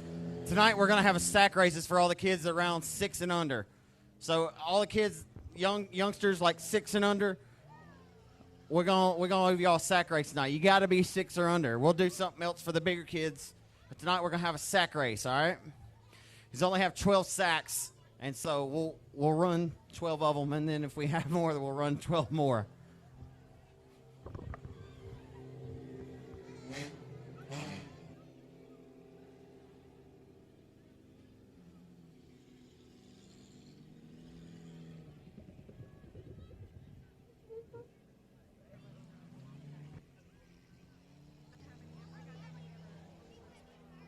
All right, we're gonna do 10 and under. 10 and under.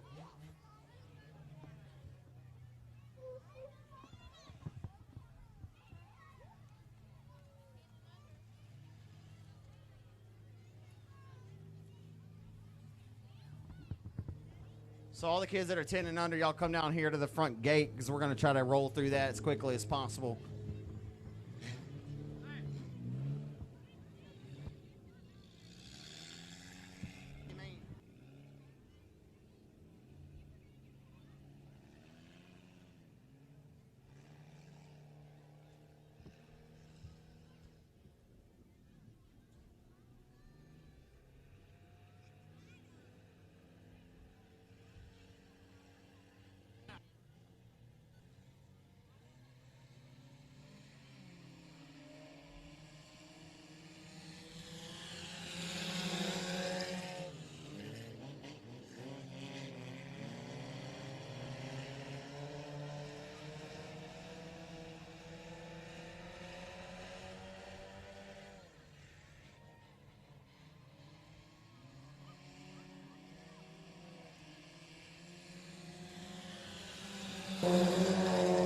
Back underway in your final heat race of the night. It's going to be Chris Bruce jumping up front to the race lead on the restart. The white flag will be coming out this time by Morgan Powell. The 21M has a run down to the inside of the 3L or 34L JC Stewart. Dakota Cooper riding in fourth, and Stephen Fagan in the top 5. White flag is out. Bruce trying to hold on to the race lead for the final trip as they head down the back straightaway. Stewart gives them a little bit of a shot in the shorts. Down the back straightaway for the final time. Morgan Powell wants one spot more coming down to the wire. Checkers are coming out. A face full of it will go to car number 58, a Chris Bruce, your winner.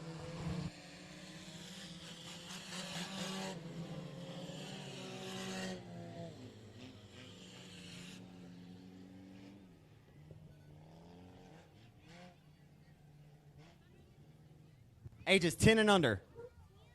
10 and under. You're 7. Well, you qualify. You qualify. You're qualified. All right. We're going to get all the race cars off the track. Hi. Oh, you are 13. Okay, well, you do not qualify. You're 9? Colt, you're going to fall. You're going to bust your head back there. Here. I don't want you to hit your head. Yeah, go ahead. All right. Come on, childrens.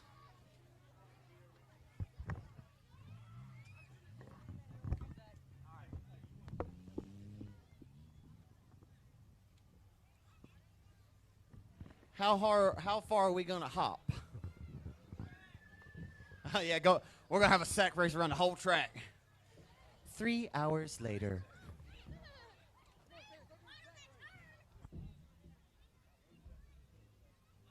I think I'm going to race with y'all. Except I'm going to put the sack over my knees. I'm going to get on my knees. I'm hop. I'm crazy. What's your name? Addie. Addie. Why am I crazy? Because you're weird. You kids say the darndest things. I am kind of weird, ain't it?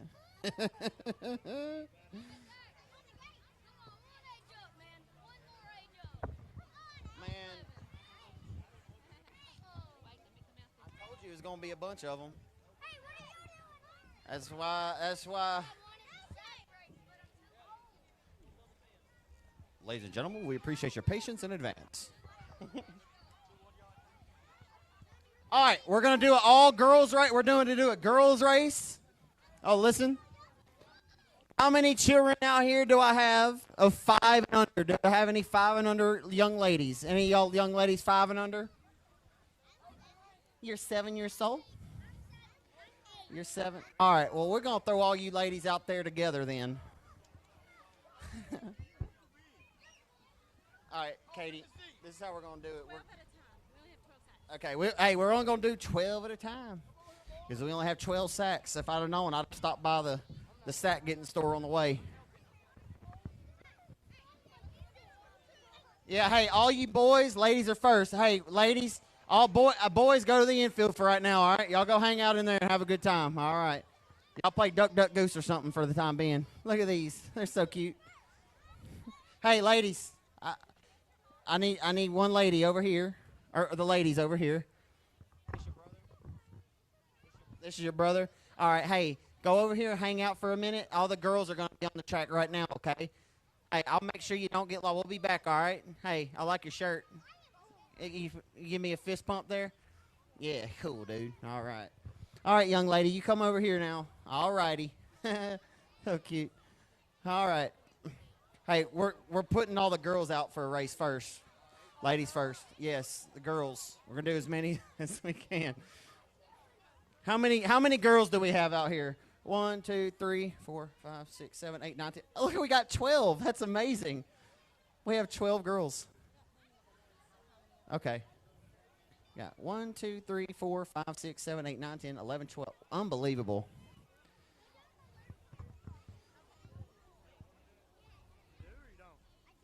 Oh, you do too.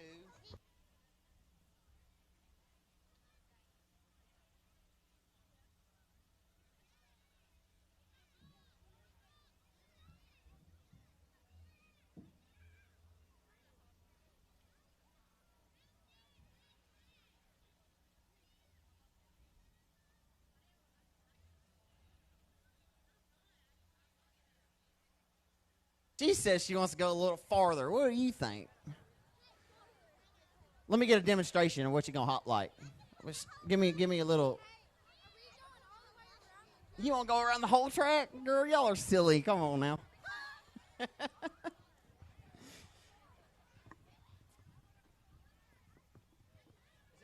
Is this far enough, or y'all want to go like right here? What do y'all think? Farther? All right. I'll tell you what. I want to go to the pole.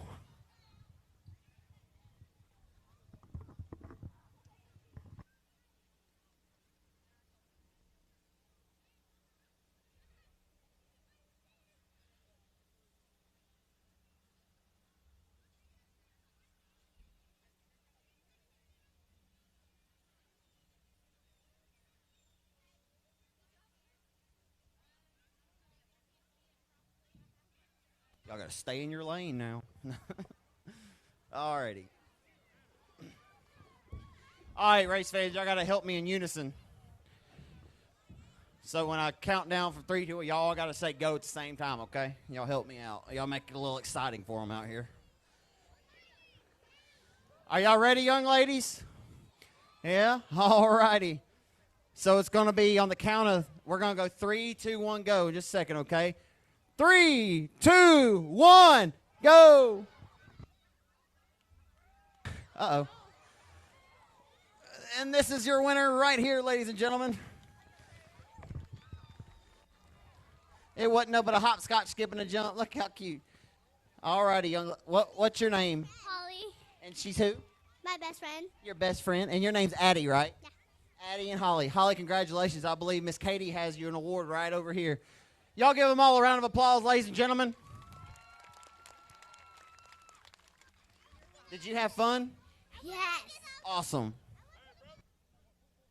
All right.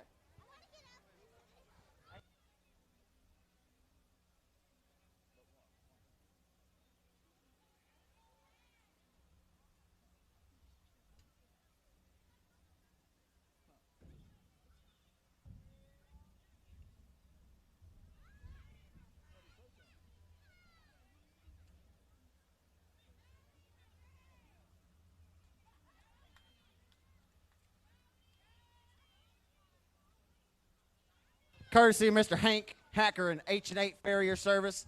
As a matter of fact, he sponsored around 40 or so bucks on the foot race on opening night. Thank you, Mr. Hank, man. We appreciate it. Here you go, young lady. He sponsored $10 to the last 2 girls that came across the line. Hey, here's you $10 for your efforts. You're very welcome. You tell that man right there, thank you. Thank you, sir. God bless you. Hey, I want the biggest boys to run first, all right? And because we only have 12 bags, so listen. Yeah, the smallest of you boys by age, so age doesn't necessarily mean anything, no. It's the size of the heart of the line here, so. Huh? Oh, you can race. Yeah, like we'll go by height. Like So, yeah, these boys back here are all the biggest ones here. So, yeah, we're going to go by height. That's the easiest way. Huh?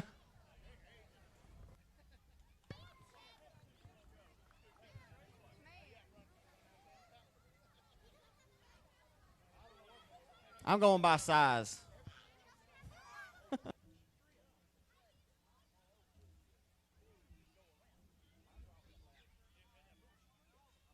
All right, y'all come on down to the starting line over here.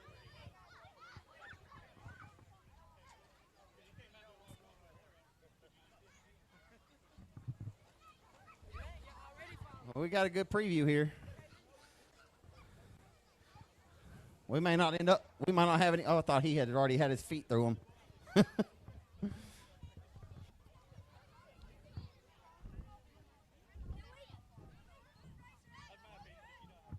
be up to the owner afterwards.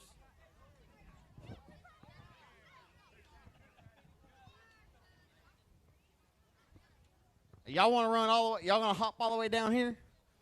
He said no. This is the endurance hopscotch skip and a jump 400.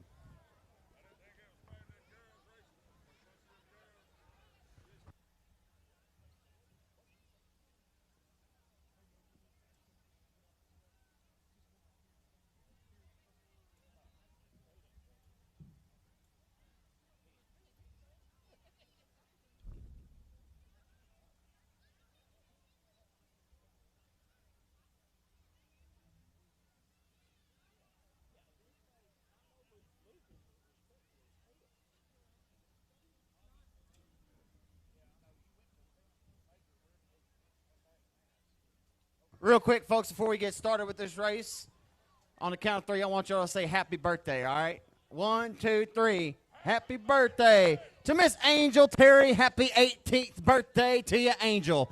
Thank you so much for celebrating your birthday here with us at Texarkana. All righty, ladies and gentlemen, they're lined up and ready to give it a hot scotch skip and a jump here. On the count of 3, 2, 1, go. We already got one going down to the stripe. All right, you can't cheat him. He is going to be your heat race winner here tonight. All right, young man, you're the winner. What's your name? RJ Hyde. I thought you had a frog. That's Yoshi, isn't it? He's got Yoshi on his shirt. No wonder he could hopscotch. Hey, man, go see that man right there at the fence. You in the black right there. Go see that man. Hey, here's your winner right here. What's your name again, buddy? RJ Hyde. RJ. Are you related to Tater Hyde? Yes. You are. Who is he to you? Is that your uncle? My cousin. That's your cousin? Man, no wonder you know how to hop so good. That boy's got the hops on the racetrack. Where'd you come? Where'd you finish? In second place. In second place. All right, guys, we need y'all to exit the front straightaway, please.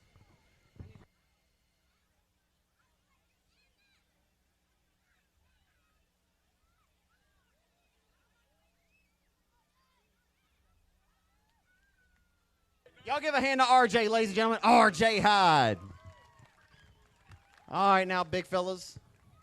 First feature event, y'all should be getting ready to lock and load into the staging area so we can roll right into the feature events. Do we have any bees tonight?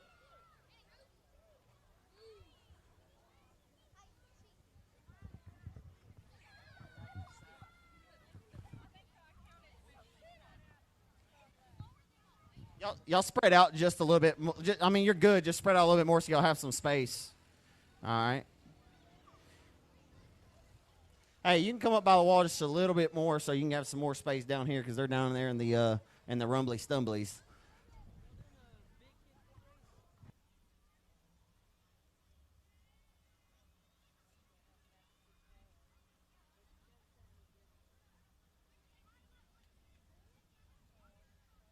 Are y'all ready? No? All right. On the count of 3, 2, 1, go! That boy got hops. Oh, and a crash and burn.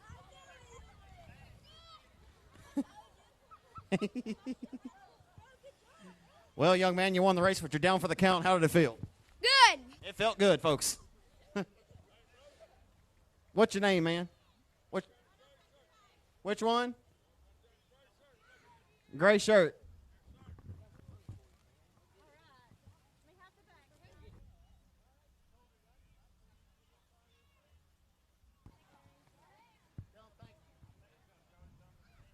Hey, brother, I don't do everybody gets a prize, okay? But hey, these kids out here putting out them little girls, it's out fast and out fast. So I believe they're tell you what, by the grace of the good Lord, I'm able to do what I do.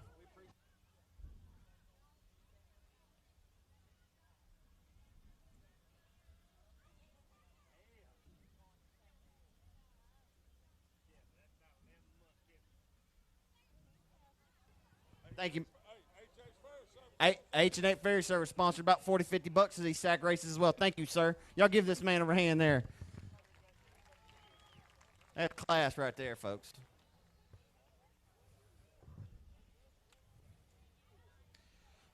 All righty. Who wants to see me and Joe Hone have a sack race now? Y'all silly as hell. It wouldn't even be a race. It wouldn't even be a race. I'll hop that dude all the way around this racetrack.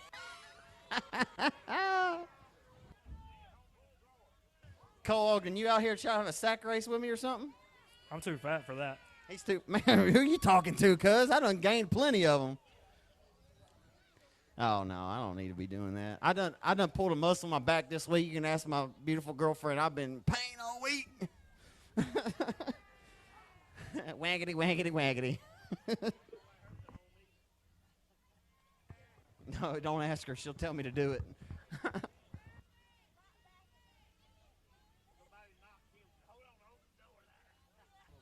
Who's ready to see some more car racing tonight here in Mandeville? Yeehaw. Look at that. They're down there inspecting the skidder tire like it might be dead. I think a few drivers have smoked that thing. Let's go find out what they got going. I need the exercise anyway. Oh, thank you so much, sir. I didn't ask you for your input. I'll tell you what. You know, that's the third blow I've taken tonight. They put a new guardrail in down there at the racetrack, and I had to kind of squeeze through there, squeeze through, and that boy said, man, about 2 years ago, you just slid right on through there, no problem. Yeah, I sure did. Anyway, that's all I got to say about that. I thought y'all was my friends. What the heck's going on out here? What's going on here? Huh? Excuse me? Who? Oh, the racetrack? Okay. 10-4.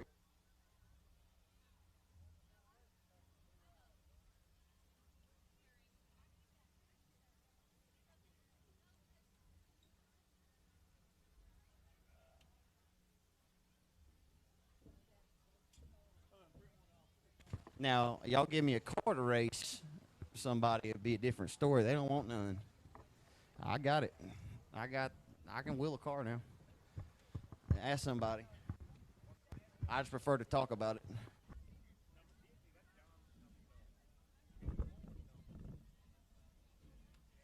Plus, I got my good Nikes on tonight, too. What's up? Not a whole lot. What they doing down here? Look like they're watering the bottom of this track. Well, I asked you because you come up here and you was looking at the track awfully hard like you knew what was going on. I caught the end of it. That's Alan Clements, folks. He might know it. I think the whole Clements family's here tonight. I think so. They finally come out of the woodworks. I'll tell you what, all right, out there from Red Lick, Texas. All right, Alan, you turning them wrenches on the Catman's car tonight or what? Yes, sir, I am. Yeah, y'all had a pretty good run from worst to second there. Yeah. See what we could do with BJ, finally someone that we can judge. Gibson's been pretty good too, but it's always good when you race with the weekly races that John races with, he gets behind the wheel and you can do some more. Basically. Yeah, more R&D for sure, man. Well, keep turning the wrenches, doing the great job that you do, Alan, and we'll see what happens in the feature events there for the 5. Yes, sir. Going to try to, and just get ready for that Kenneth Memorial weekend that's coming up. Really praying to God John can pull that off. That'd be a big win for him.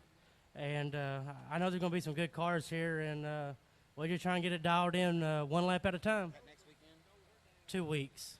Yeah. Not this coming weekend, but next weekend. Yep. The Kenneth Mitchell Memorial. You know, Kenneth's high performance, and always been alongside there. Is a big help to John. Of course, that was his father. But we will be having Kenneth Mitchell Memorial. How much does that race pay to win? $5,555. That's pretty cool. 5555 there. As that ought to be pretty cool. A bunch of fines with commas in it. Ain't too bad of a check to throw on the old wall there. The last time I heard, I think they're giving away one of Skeet Amoson's old trophies that he won back in the day that he drove for Kenneth. That's really cool. Really, really cool. So we'll be looking forward to that, race fans. Throw that on the agenda. Well, that'll be a 3-night race event here. Thursday night will be practice. Friday night qualifying. Saturday night for the main event. That on the agenda right now. Be here for the Kenneth Mitchell Memorial, memory of the late great Kenneth Mitchell, John Mitchell's father, as we'll be paying tribute to his great life here at 67. Thank you, Alan. Yes, sir. Thank you, Zach. That's Alan Clements right there. The old wrench turner on the Catman. John Mitchell, number 5, Rocket XR1 late model. Shelby.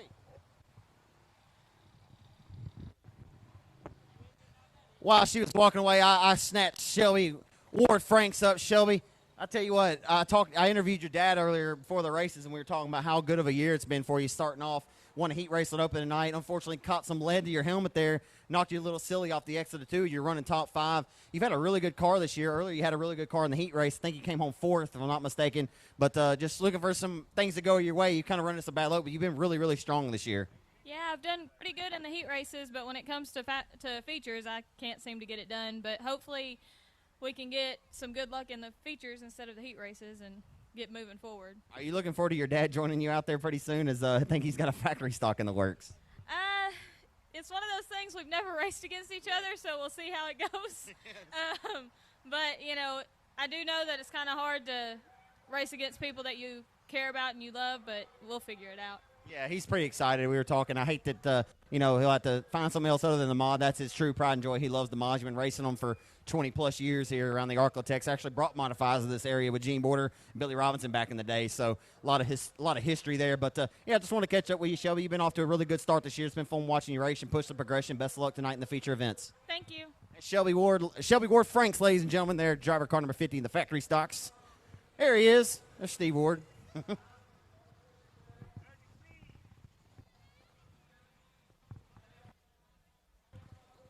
Factory stock main event to the staging area. Factory stock main event. Shit, already been in the staging area. Factory stocks.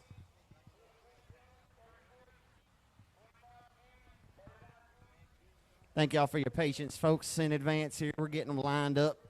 We'll be rolling them onto the racetrack here in just a moment. Might try to catch up with a few drivers in the hot pit or in the staging area.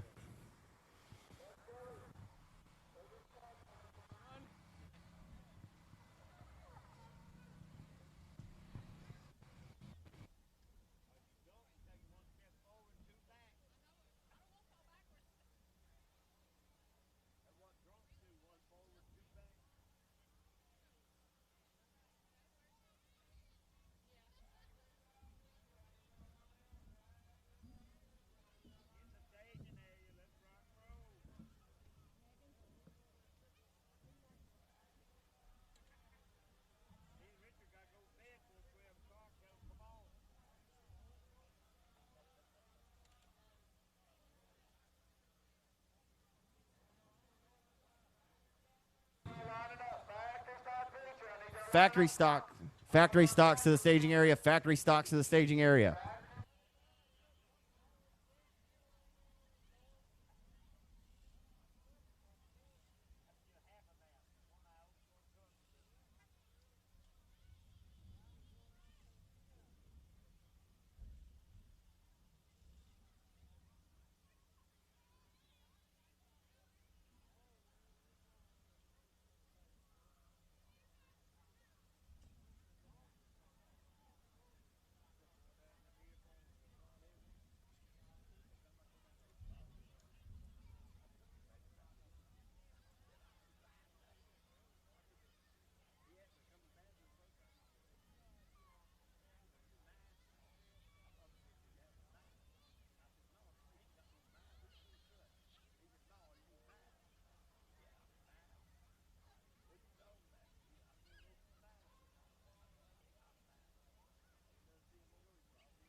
No, it wasn't a mic drop.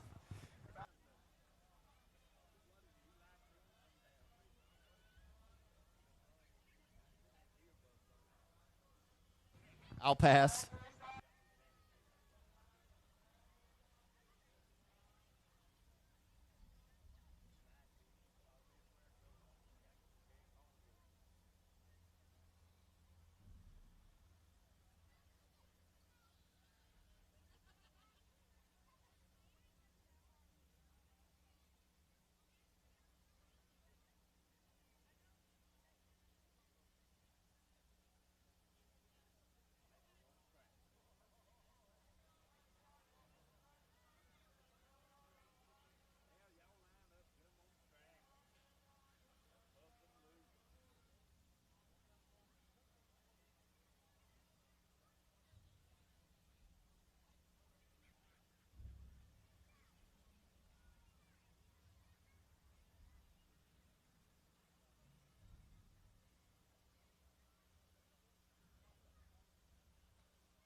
All righty, ladies and gentlemen, we're just about getting ready to go in your factory stock main event here tonight at Texarkana.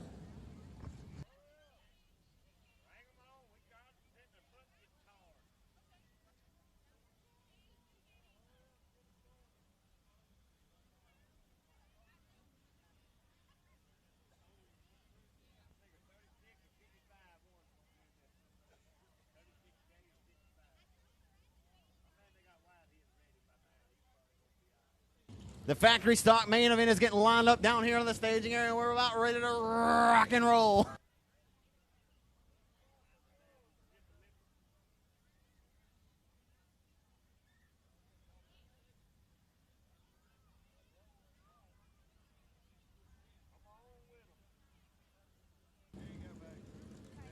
It's all to be.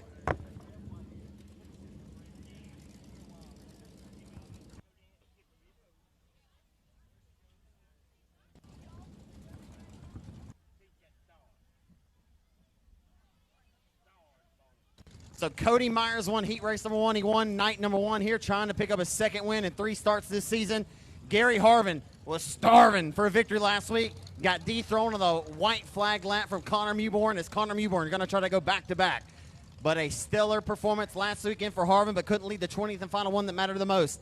Tonight, he starts on the outside front row in 25 as he came from worst to first in heat race action earlier this evening. Should be a fun one here tonight. Logan Griffin, the 17-year-old, started worst, and he finished second in his heat. A lot of cars to keep your eyes on as Justin Whitehead finished second in his heat. Hey, Skeet Amison, Saturday night's winner at Boot Hill Speedway. We're going to catch up with Skeet real quick. Skeet, I tell you what, I always say it. Age ain't nothing but a number, baby. 64 years old, still getting the job done, man. You dominated your heat earlier tonight. I'm sorry to hug you all the way through the pits. You're kind of sweaty. But I tell you what, Skeet, your car's in really good, man. I'm sure you'd like to pick up a hometown win here. Your first since you won that 2000 here last year. Yeah, it'd be a good deal. I've got momentum last week, maybe. I don't know. We're sitting in a pretty good spot, but it's going to be tough, this track like it is. It's nice to be racing a little closer to home, isn't it? Oh, yeah, it's always good to race close to home. I like to win anywhere. It don't matter to me. Yeah, absolutely. But it's nicer to drive about 15, 20 minutes to the crib, isn't it? Yeah, it makes a lot of difference right there. Who you got to win this factory stock race tonight? And I hadn't even looked up there to see where everybody's starting. I don't know. Man, Gary Harvin and Cody Myers are on the front row. Whitehead in row 2. Or no, in row 3. It should be a good one. I'm going to say Myers. Yeah, Myers from the pole. He's trying to get his second of the year. Good luck tonight, feature event. Maybe we'll talk again on the front straightaway. I'm looking forward to it. Reed Amison from New Boston, the driver of the Bruce Shears Motorsports IRP chassis, Team 5 Enterprise number F5 out of New Boston.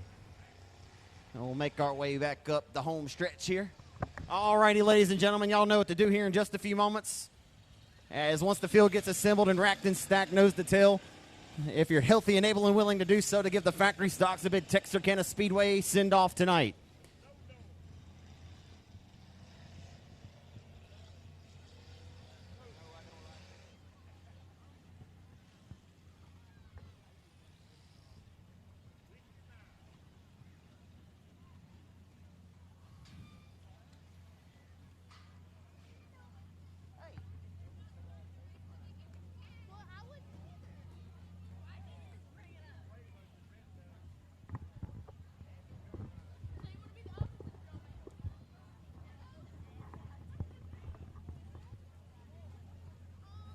They didn't even bother replacing the door on it.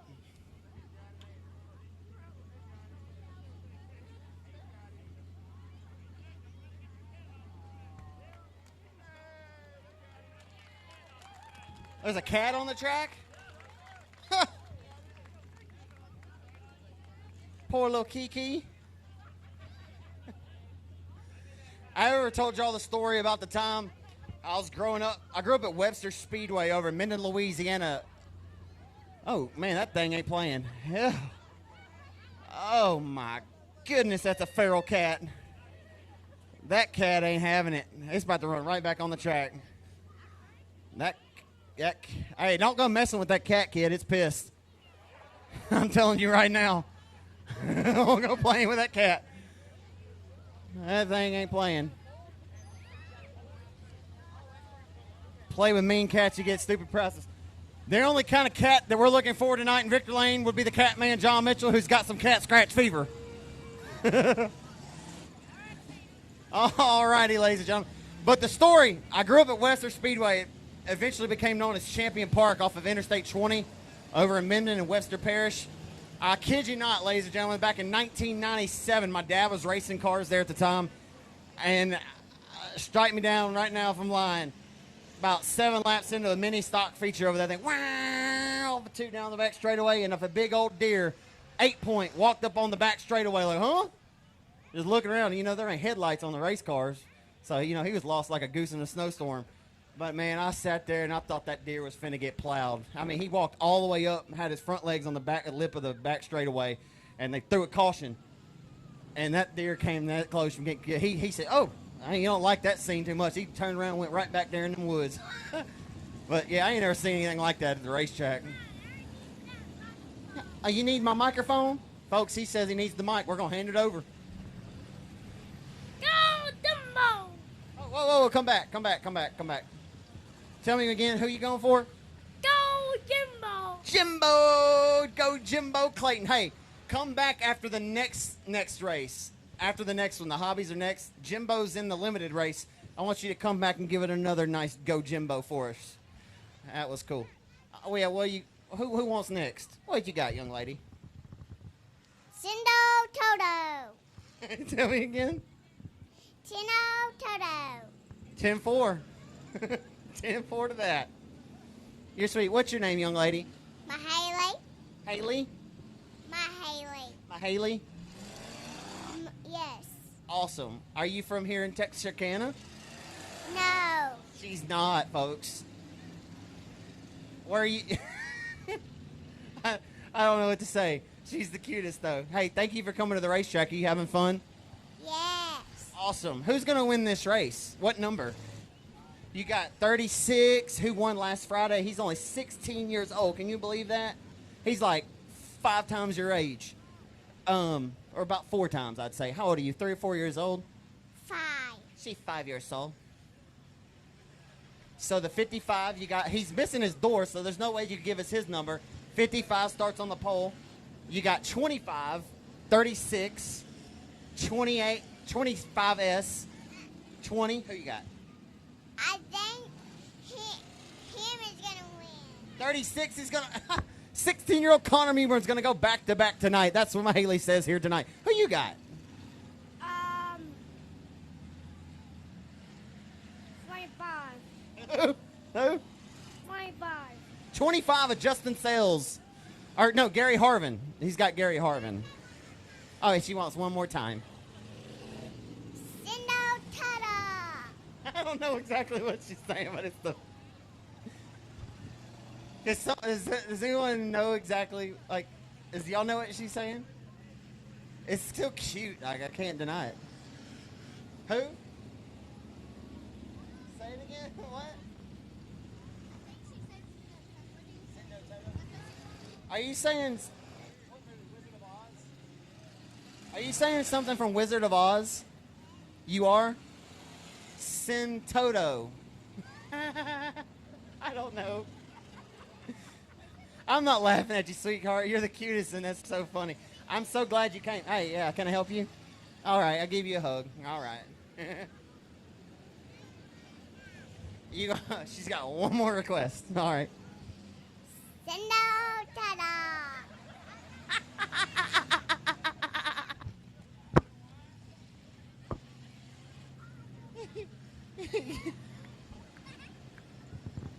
You knew it was coming. This is so good. All right. What? I have no idea. All right. We'll get down to business. All right. Thank you so much. Thank you so much. One more time? All right. Here we go, y'all. Brace yourselves.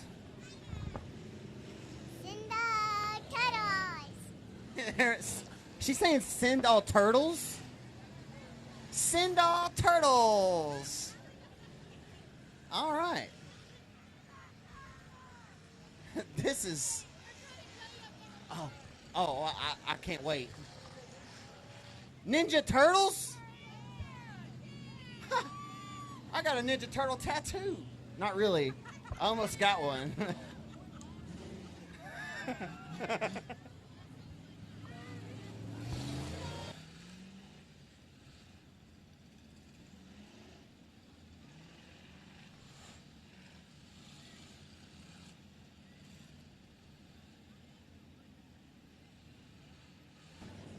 What is your favorite Ninja Turtle? Huh? Do you have a favorite Ninja Turtle? Which one? Donatello, Michelangelo, Raphael? Wash around. Are you the mother? Your mother? She said, what are you talking about? It's okay. She's cute.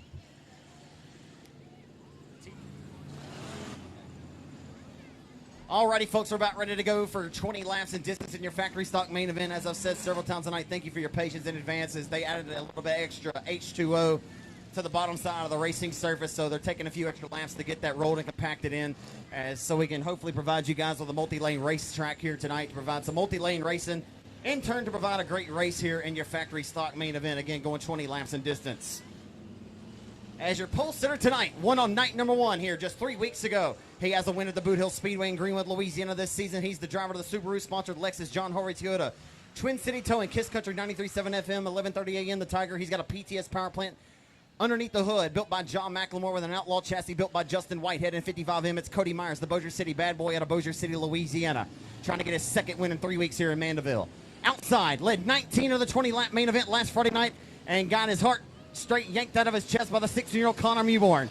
But back with a vengeance tonight. Worst to first in his heat race performance, the driver of the Pro 1 transmission, number 25, Gary Harvin, starving for a victory tonight. He's out of Falk, Arkansas. Inside over number 2, and the 25S machine tonight. He won a heat race last week and started on the pole of the main event. Had some misfortune, got a right rear flat tire early on and ended his night early.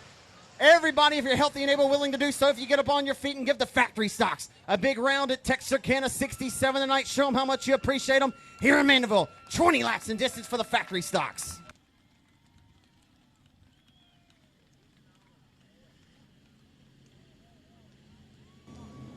So outside of Justin Sales tonight, it'll be the 8-time Cajun Classic winner, the 2-time $10,000 winner of the King of the Hill.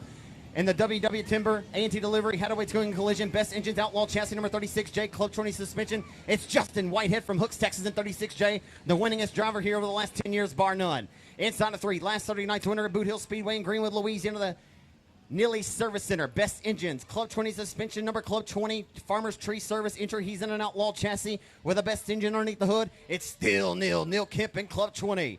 Outside of Neil Kemp, he's the 17-year-old of the AB Performance Bubba Green Towing L17 Outlaw Chassis. It's Logan Griffin from Texarkana in L17. He's 17 years old. Inside of the 4th row in the Barton Glass, Cook and Boarding number 43J, it's B.J. Cook from Blanchard, Louisiana. Outside of B.J. Cook tonight, the 16-year-old trying to go back-to-back after his last Friday night. In the A&T Delivery, Hadaway Towing Collision number 36, the 16-year-old Connor Mewborn from Texarkana. And inside of the next row in the Patriot Racing number 25 out of Edgewood, Texas, and an Outlaw Chassis tonight, that'll be Greg Hammett. Hot damn it, it's Greg Hammett. Inside of the next row in car number 54 in an Outlaw Chassis tonight, it's Clint Shirtliff in 54X. Shelby Ward Franks in car number 50. As we're going to go at it is TJ McCarty in car number 35S.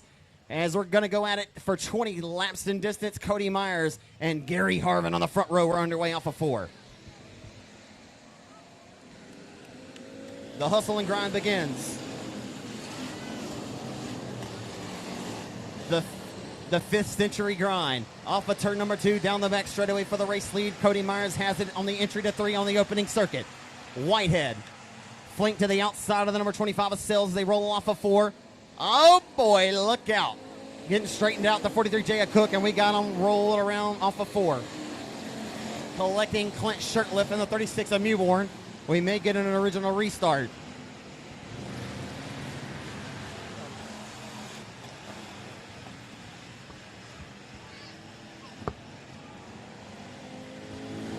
So we stay clean and under the green. I thought a caution was coming out, but it in fact did not.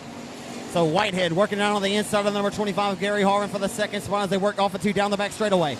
Neil Kemp revealing over the battle from the 25 of Justin Sales as they roll off into number 4 this time. Not the start that Connor Mewborn was wanting or looking for here tonight. As it's all 55 of Cody Myers right now. Long hair, don't care, number 55 for Joe Best Motorsports in the Twin City Towing Outlaw Chassis tonight. Off of 2 and down the back straightaway, the 36J of Justin Whitehead trying to nose down to the inside of Starvin Gary Harvin. And the caution flag will come out for the first time in this main event.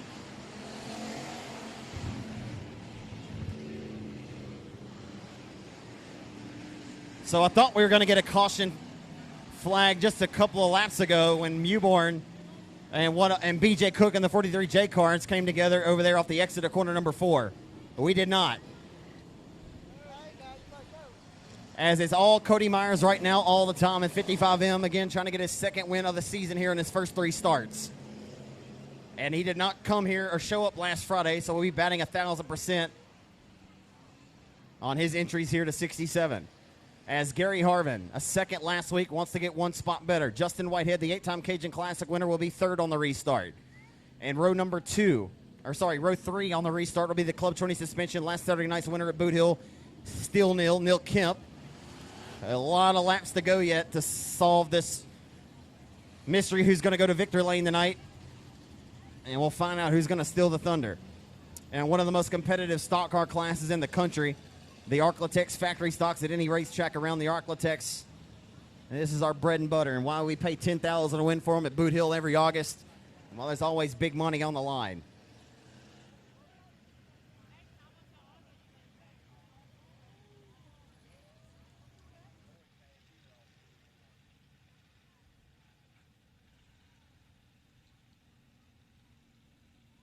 Cody Myers, one tough customer, swapping over to an Outlaw chassis this off-season. And it says it's one of the best cars he's ever driven. And he's really starting to find his niche behind the wheel of it.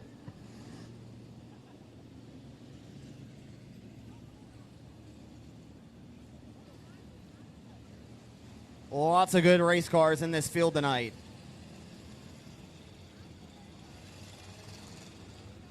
To give you an idea how good it is, last weekend's fourth place finisher Mike Wells is all the way near the tail here. And he's the 4-time track champion here in that Roto-Rooter Central, hitting in there number 38. As Wells got a long ways to go, but he had a good hot rod here last weekend in 38. But lots of good cars in front of him. As one night your hero, the next you could be zero. That's how tough this class is any given week.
Going back to the green flag this time.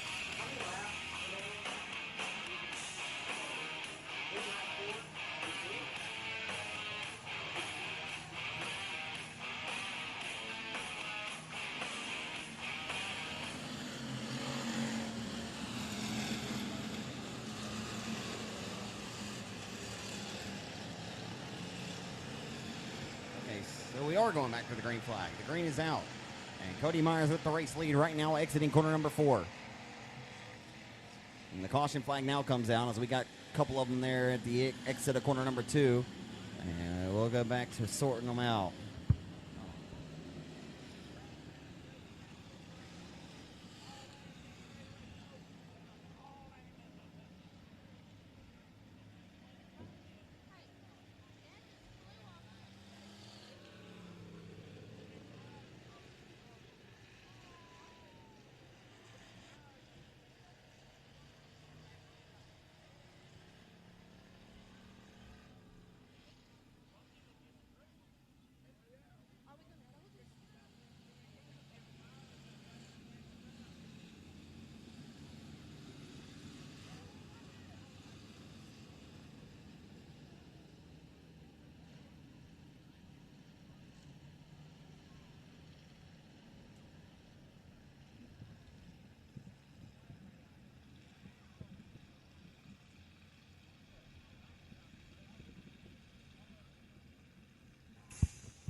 Cody Myers leads us back to the green flag. That's Tommy Jordan's pick tonight as the 55M Joe Best Motorsports Twin City Coing Outlaw chassis leads us back down the home stretch into turn number 1 on the restart.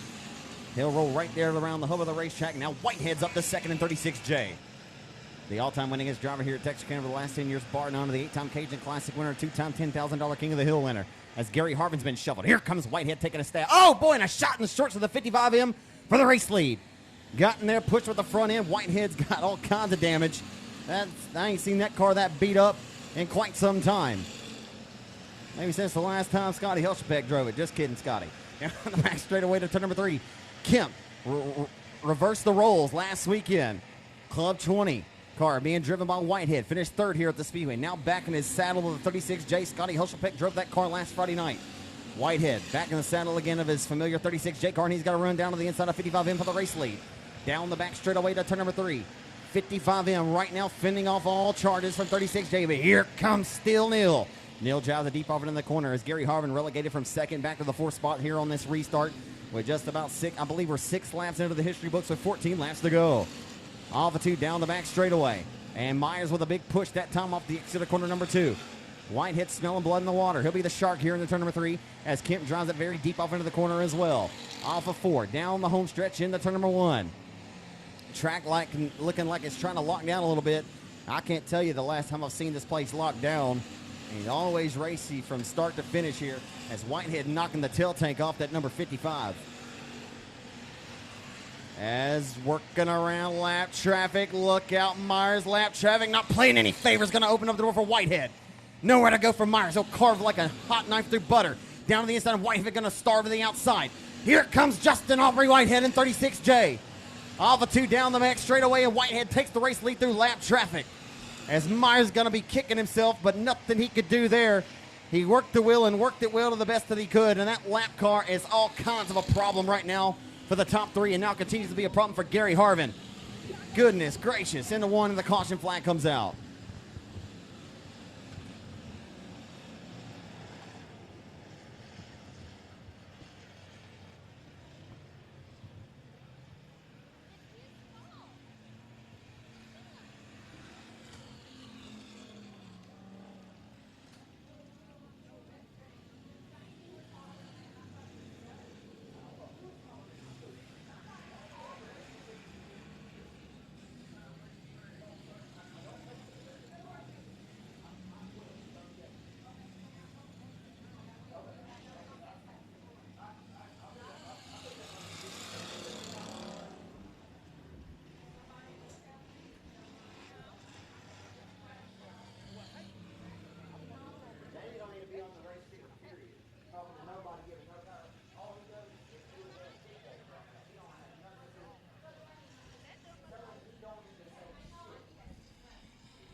Lights are back out, and Justin Whitehead's getting his way around lap traffic quicker than the 55 of Myers did, and it works to his advantage. Off of turn number 2 and heading down the back straight with a 55 of Myers, now getting snookered on the restart by Still Neil. Neil Kemp trying to roll his way in front of 55M. Outlaw race cars, 1, 2, and 3 right now around the Speedway off of 4, and around goes the L17 of Logan Griffin. Oh, boy. And Tate Abernathy got some air there off of 4, and we got caution after caution coming out on the racetrack.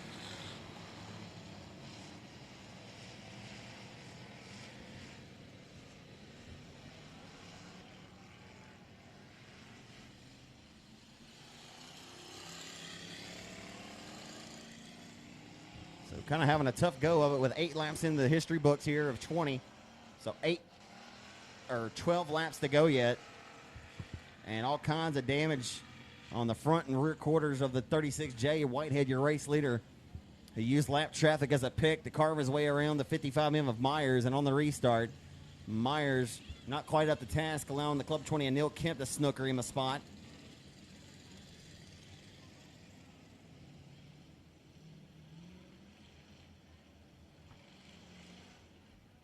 And the L17 of Logan Griffin got a shot in the shorts, or not sure around he went.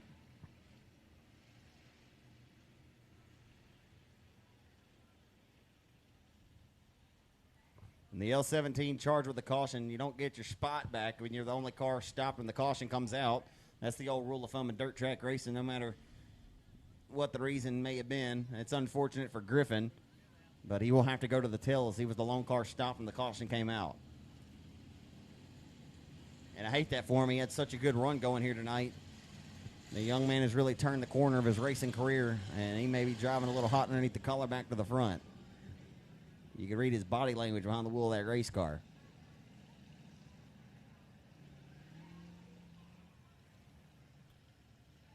Logan Griffin, a very respectful young man, but again, he's a little hot underneath the collar right now.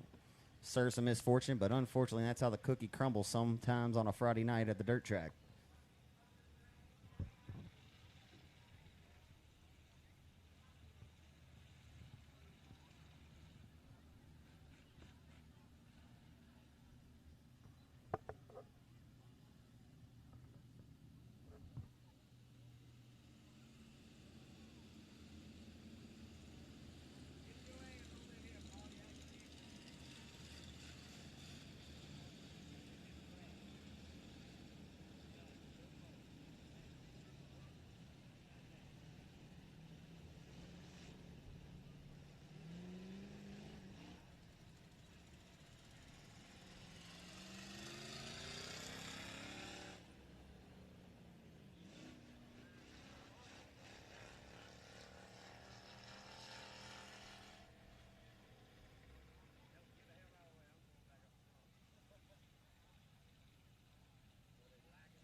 Backing away, Whitehead leads us back to the stripe, to the green flag. We come off of turn number 4.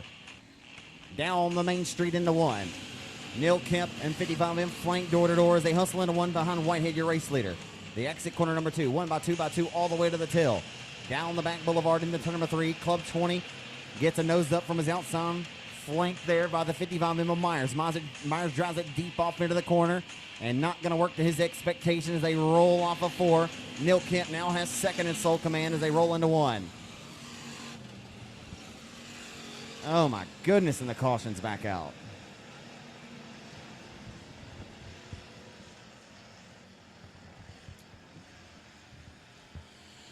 As my good friend James Essex would say, the Lucas Oil Late Model Dirt Series National Touring Series announcer, as James would say, some PSG is what we need. A little bit of PSG. Some Please Stay Green.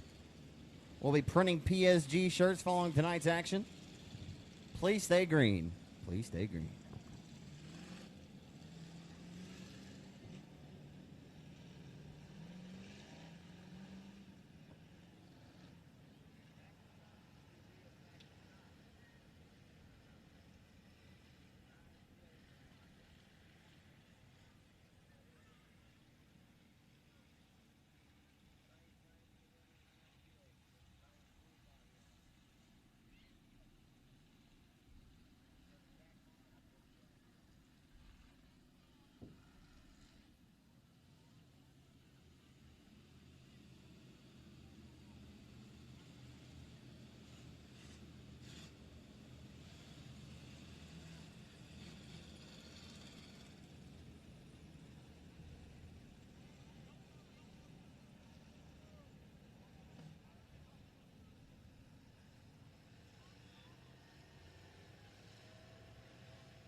back underway down Main Street into one on the restart. I believe we have 9 laps scored of this 20-lap affair, 11 more trips around the Texarkana 67 Speedway. Come on, man.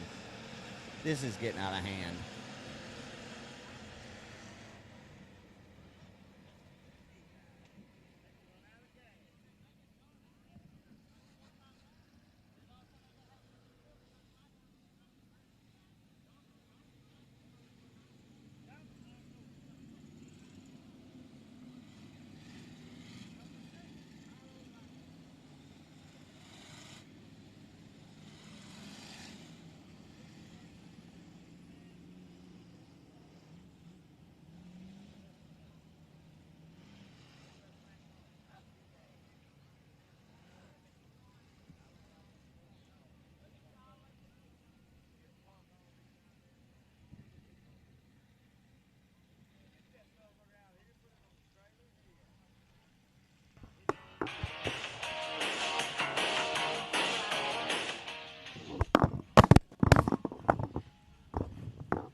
Cross your fingers and cross your toes, ladies and gentlemen.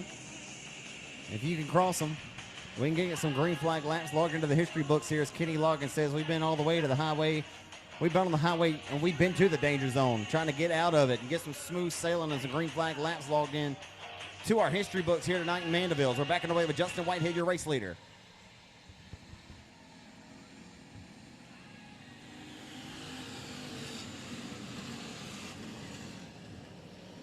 Down the front straightaway off the exit of turn number 2.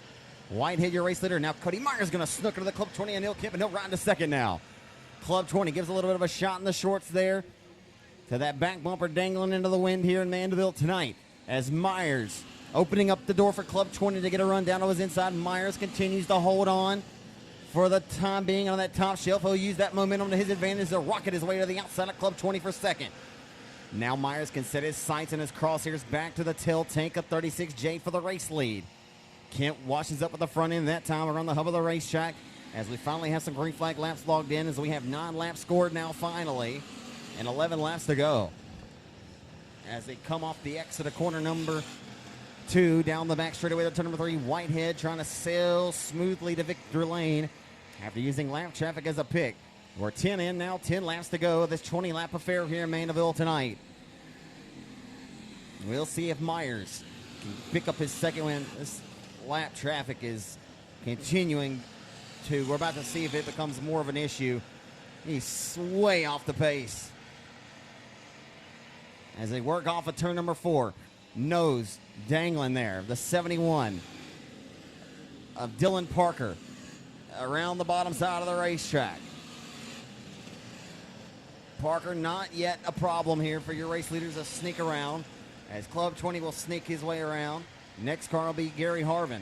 You got to keep an eye on it because it's been an issue there for the top three earlier on in this race as they all get by to this juncture unscathed. And Parker continues to sink, and he'll roll down to the infield now, but he'll continue on. Got to hold on to your hats. Goodness gracious. 36 Jake Carr Whitehead hitting his marks. The right front nose pushed in. The right rear quarter panel crunched in along with the bumper, not impeding his progress any as he continues to hit his marks around the Texarkana 67 Speedway home track tonight.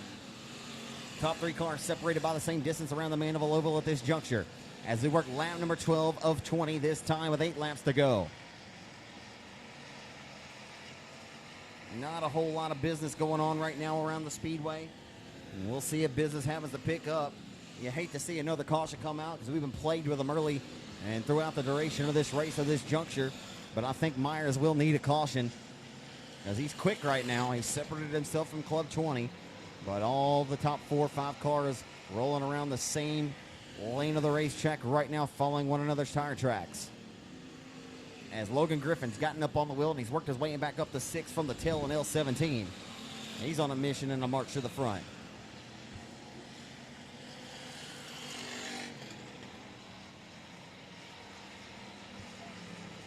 Whitehead works down the front straightaway into 1.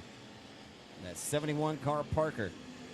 We'll see if he elects to be an issue this time for Whitehead as he looks to put him down his 4th circuit in this race.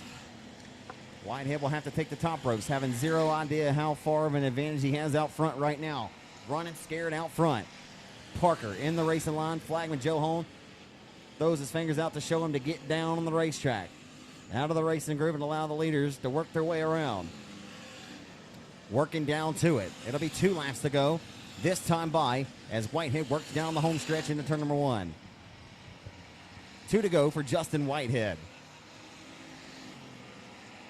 It'll be 1.5 laps to go when he meets the midpoint of the back straightaway. What in the hell? Excuse my language, folks. White flag is coming out this time by for the driver of the 36 Jake car. So the driver of the Hadaway Towing and Collision, W&W Timber, A&T Delivery. RaceOnTexas.com. 36J, the 2-time King of the Hill winner. 8-time Cajun Classic winner and this year's $5,000 winner of the Billy Milton Memorial. Returns to the cockpit. And 3 nights, 3 different winners on the grand reopening of Texarkana 67. Justin Whitehead back to victory lane in the factory stocks at his home racetrack tonight. 55M of Cody Myers has to settle for second. So a victory and a second here in his 2 starts this season for Myers. And third will be still Neil Kemp in Club 20. Gary Harvin, after his second last week, comes home 4th tonight with Justin Sells rounding out the top 5.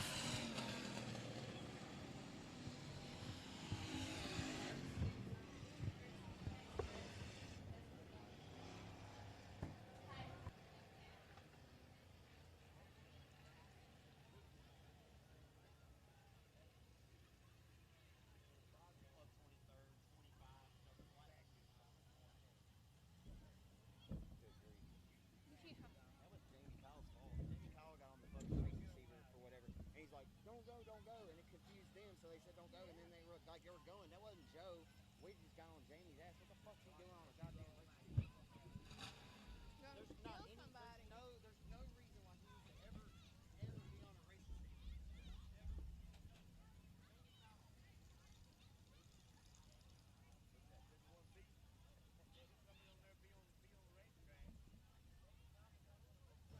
So the driver of the WW Timber, LCC Trucking, RaceOnTexas.com, Vines Construction, 36J, give him a hand, Texarkana back and home, track victory lane, Justin Whitehead and 36J. Justin, I don't think you've gotten out of your car and look, he looks puzzled. I don't think you've gotten out of your car in the factory stock and seen the right front crunched in and the right rear.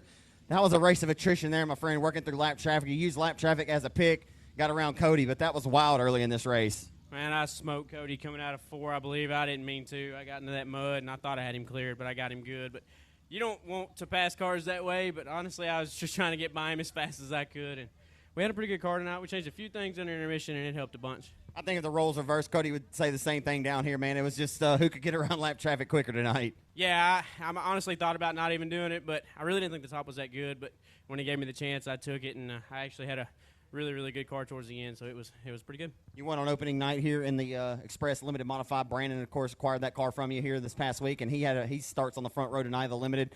But back in Victory Lane in the factory stocks, I feel pretty good. Oh, yeah, it's a lot of fun. Track was great, nice and slick. A little wet down there from where they watered it, but it worked in pretty good. It'll be real good for them. Hope Brandon can get parked here soon to be talking to you. Let's hear all these great folks who help you out in the 36J. Woo! WW Timber, Wounded Duck Trucking, Borderline Septic, Best Engines, Don Wild, Racecraft, Raceland Texas, A&T Delivery, LCC Trucking, Pro One Transmission, Vine Construction, Sarah Kaler, of course, and Club 20 as well for all the help. That 15-minute drive home's nice. Very, very nice. Congratulations, Justin. Thank you. Justin Whitehead, give him a hand. Texarkana race fans, 36J back in Victory Lane. For all your photography needs after this race event, RFS Photography, Chaz Bazeski will have them for you on his Smug Mug account. You can go to his RFS Photography Facebook page, and you can find it.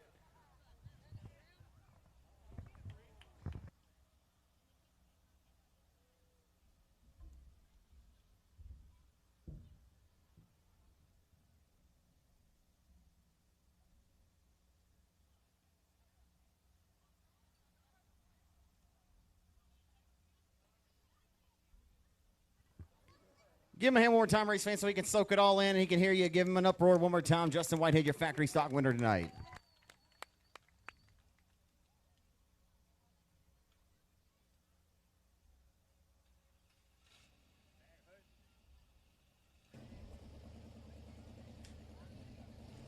Hey, Dexton.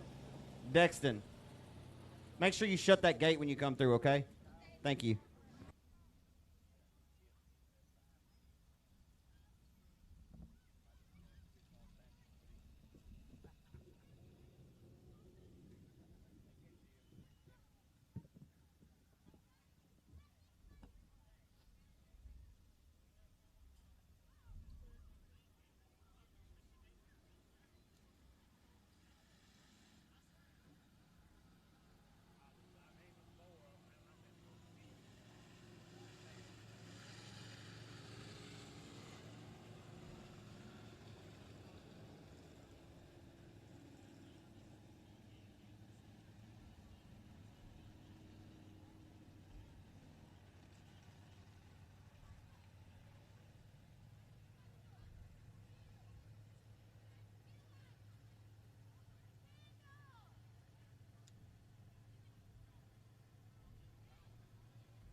Randall Guffey in the 24G, the reason for the caution this time. 4 cars. We've had 2 cautions here early in the going. Weeks in the 10X. The first caution there is he got it re-fired up. But Jimmy Villa, your race leader in car number 83 over Cole Ogden, the 5-0.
Jimmy Villa back to the green flag, this time off of 4. We're back on our way here at 67. Weeks in the 10X going to roll past the inside of the 5-0, the police chief over in Mott, Texas.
And Jimmy Villa still your race leader in car number 83, but how long? Because chipping away at it right now at the race lead is going to be the 10X of Weeks. His first time ever here. As he rolls down Main Street into turn number 1 with his crosshairs down to the back trunk lid of the 83 of Jimmy Villa, but Jimmy Villa has other plans. He continues to relegate his advances. Into turn number 3, Villa right around those skidder tires. The 10X car rolling right in his tire tracks off of turn number 4. They head down the boulevard into 1. Tick tock, the race clock goes.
This time by, it's going to be 2 more trips around the 67 Speedway for Jimmy Villa.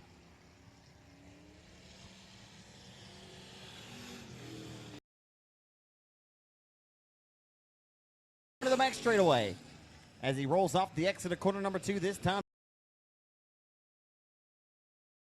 Villa all the time at car number 83. He'll see the white flag this time. On his trip down Main Street into 1 for the final time. He'll send it full throat into 1. He'll roll off the exit of corner number 2. Here at Ashley Ridge Photography Fat Hobby Stock main event. Off of turn number 4 to a face full of checker flag. Jimmy Villa will go en route to victory lane tonight in car number 83.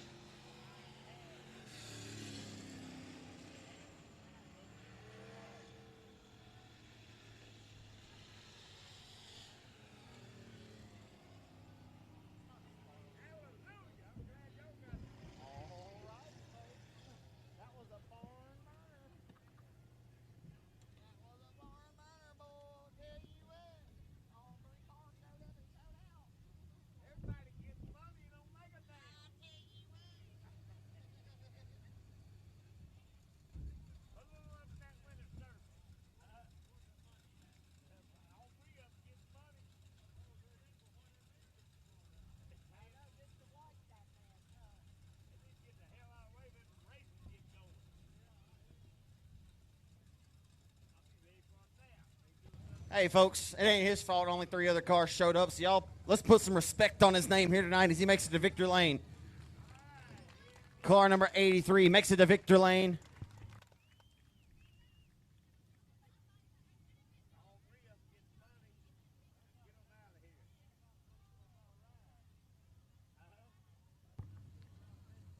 Getting ready to climb out of car number 83 here tonight.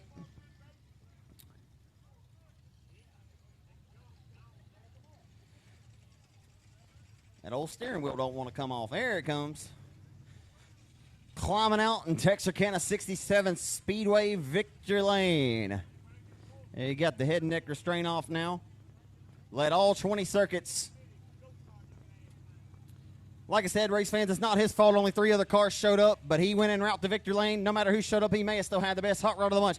How about a hand for Jimmy Villa, car number 83? Well, Jimmy, you showed up and showed out tonight, man. Not a huge car count, but that doesn't matter, man. You hit your marks. I'm not sure if we'd have had 20. You might not have been standing here in Victory Lane, man. The car was on a rail tonight. Man, it was all right. It was more than all right. Where do you typically run this hobby stock car? You run over at Tracy's? We have Louisiana a little bit, Diamond Park a little bit, you know. 10-4, man. This thing was a rocket ship tonight. I mean, you ever worried? I mean, the 10X a week's had a run on you there a few times. Yeah, I never seen him, so. Absolutely, man. Let's hear about all the great folks to help you out. Girlfriend Chris, City, they help out a little bit. Congratulations on your, this is your first dub here, right? This year, yes. Absolutely. Congratulations, man. Thank you. Jimmy Villa, ladies and gentlemen, 67 Speedway Victory Lane.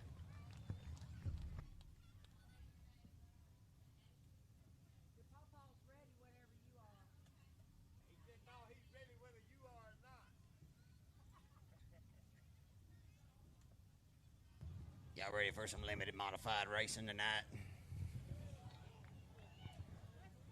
Come on now.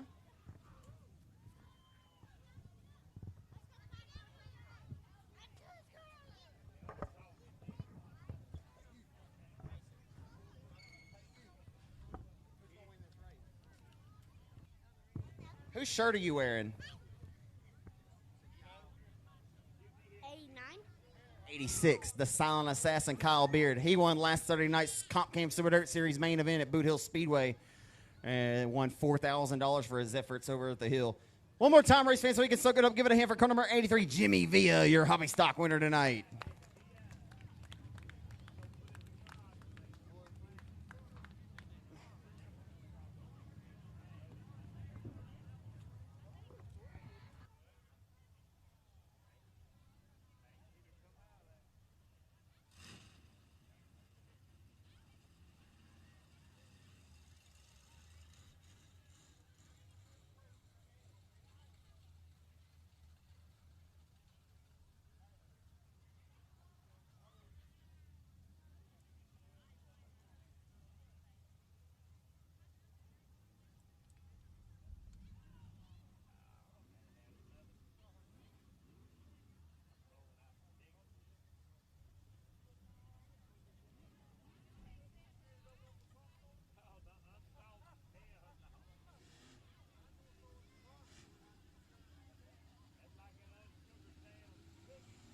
Your limited modified main event on the Speedway and ready to hustle.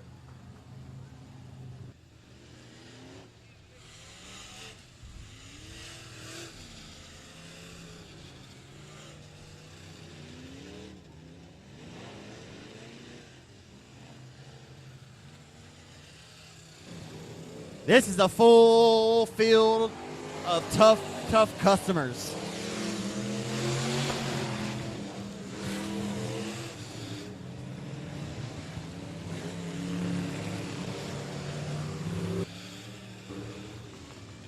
Any one of these drivers in this field could win a race any given Friday or Saturday night anywhere around the Arklatex. You got some tough ones all the way from the front to the tail.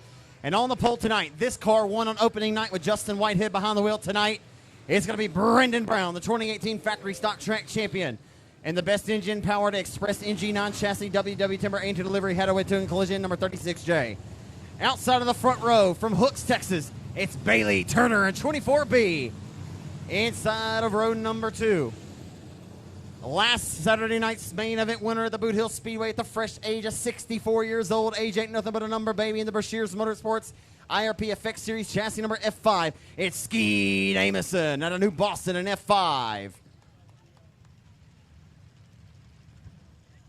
Inside of row number 3. It's the Custom Coating and Fabrication IRP chassis 00 from Falco, Arkansas, a BJ Moore. And now, outside of row number 2 in the Livingston Trucking number J3, it's Jimbo Jamie Clayton in J3, the all-time winningest hobby stock driver here at the Speedway. has 17 wins here since 2018, does J3 in the hobby stocks. Outside of row number 3, alongside BJ Moore, it's going to be Dustin Dump Taylor and car number 24D. What's up, buddy? Who's going to win this race? Justin Whitehead. That's Brandon Brown in 36J. Brandon Brown, and then Skeet Emerson in second. All right, that's not a bad pick. That's Danny Stuckey out of Atlanta, Texas. He knows his stuff about dirt track racing.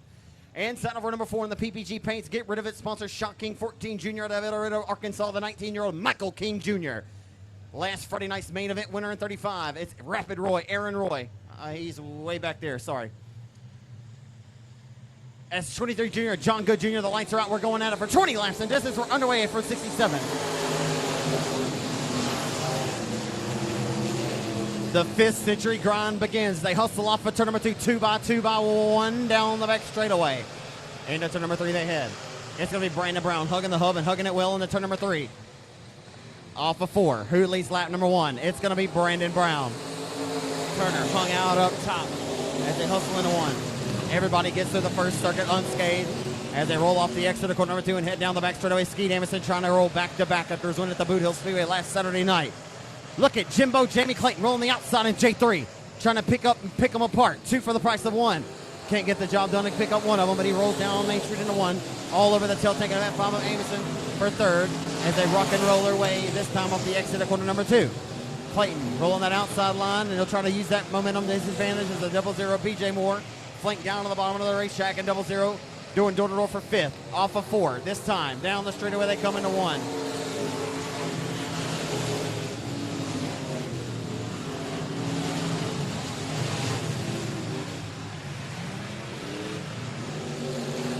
It continues to be Brandon Brown, your race leader right now, as they roll off of 4. The 24B of Bailey Turner sitting in a comfortable 2nd right now, as Skeet Emerson still sits 3rd in F5.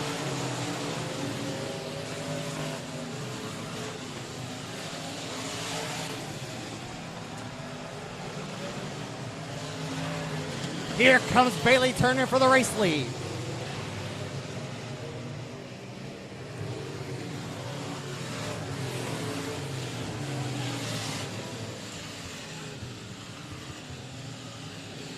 As Brandon Brown continues to hit his marks around the hub of the racetrack here tonight in Mandeville. Everybody are vying for the low side of the speedway at this juncture as they roll off the exit of corner number 4 down Main Street into 1.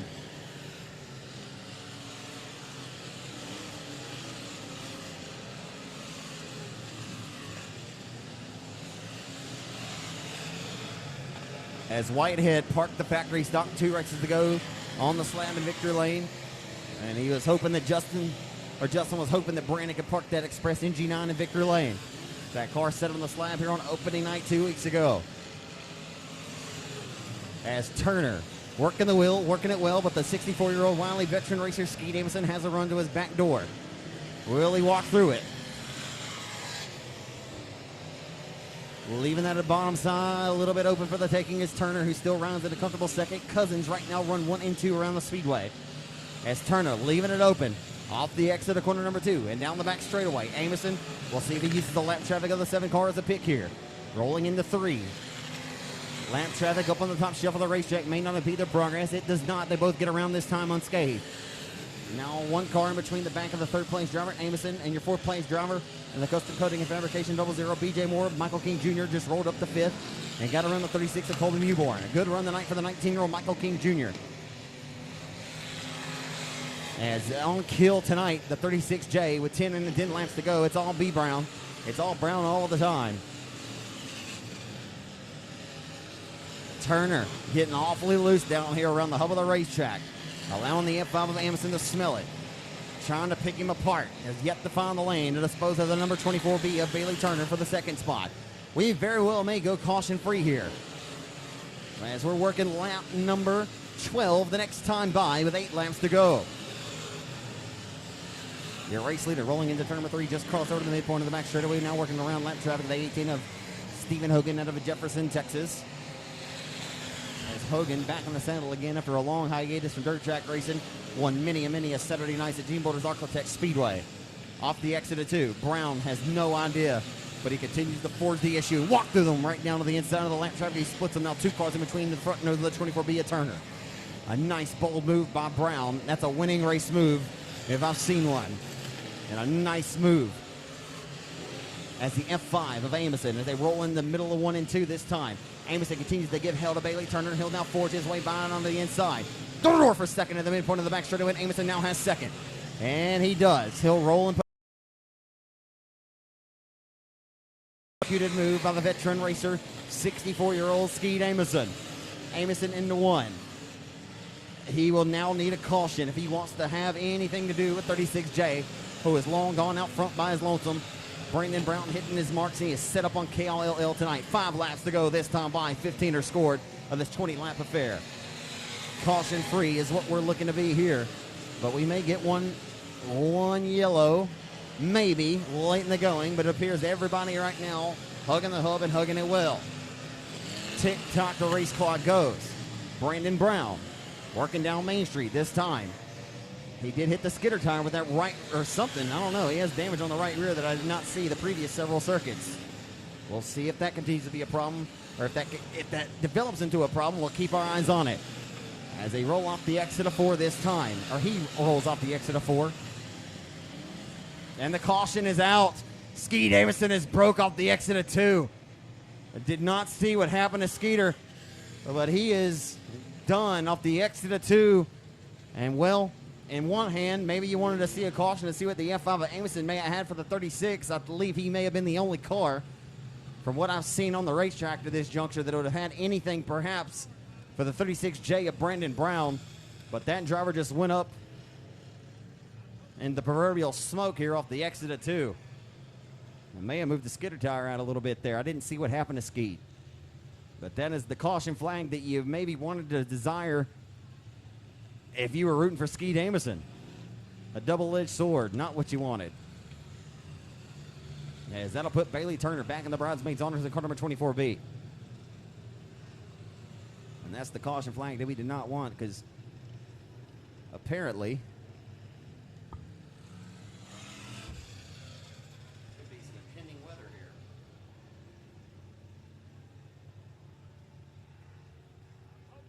Okay, Google. What's the weather like in my location? It's 79 and clear. Tonight, the forecast is around 77 degrees and clear. Okay, Google. What's the weather like in Mandeville, Arkansas? It's 79 and clear. Tonight, the forecast is around 77 degrees and clear. All right. I just saw a little, I guess that was heat lightning over there.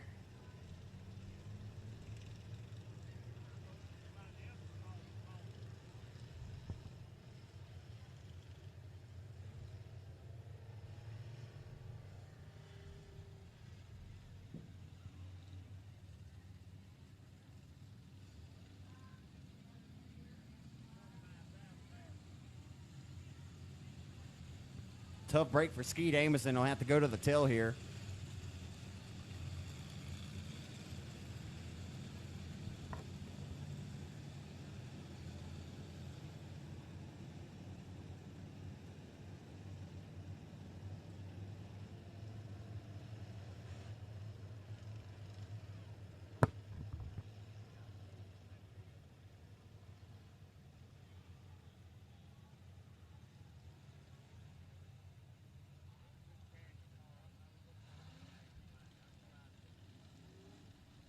It's a tough break for Skeet Amison after having a will of a performance here tonight.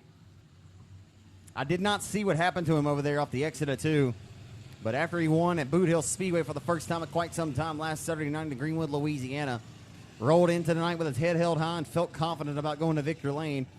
And if he would have had that caution, it would have been interesting to see if he had anything for Brandon Brown.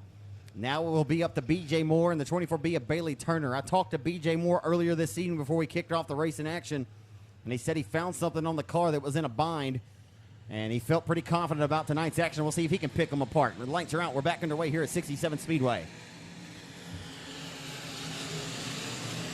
Rolling and hustling back into 1 on the restart. Off the exit of 2. B.J. Morgan, I know, is ahead of the 24B, and here comes Colby Buborn. And they're 3 wide down the back straightaway for the 5th spot. 3 wide still. Into turn number 3 around the outside of the racetrack comes awesome Andrew Rossum. Oh, and Dustin Dump Taylor through the infield. He keeps it strolling, rolling. He never stopped. Everybody keeps it rolling. No harm and no foul. We stay clean and under the green. Dukes of Hazzard style through the infield. Damon Gardner to the 81 of the 24D. Dustin Taylor and Baron Prince just stomped on it, and the yellow flag comes out. Cautions breed cautions.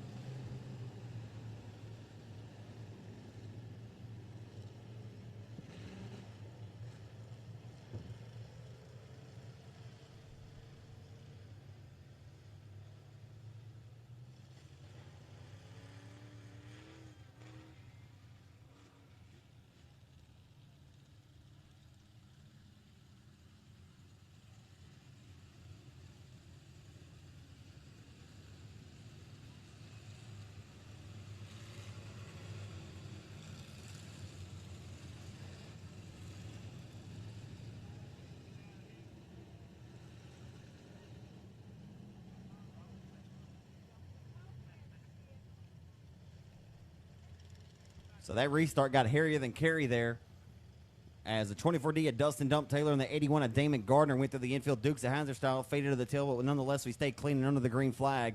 And then the 9R of Baron Prince came to a screeching stop down there on the exit of corner, or in the middle of turns 1 and 2.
So Brandon Brown trying to hold on for just a couple of more circuits here tonight at his home racetrack.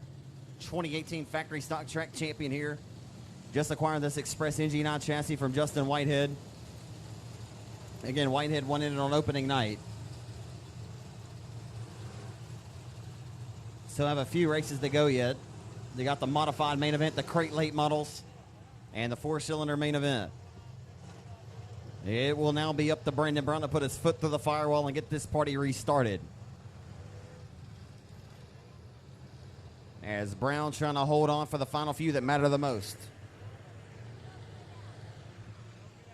As Turner and BJ Moore in row 2 were backing away at Texarkana.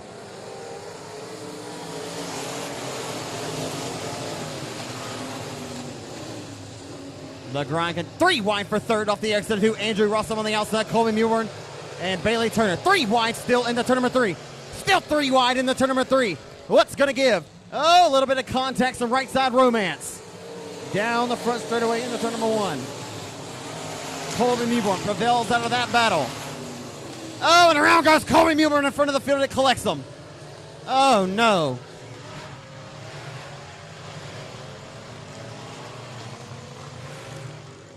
The white flag was being set to wave that time.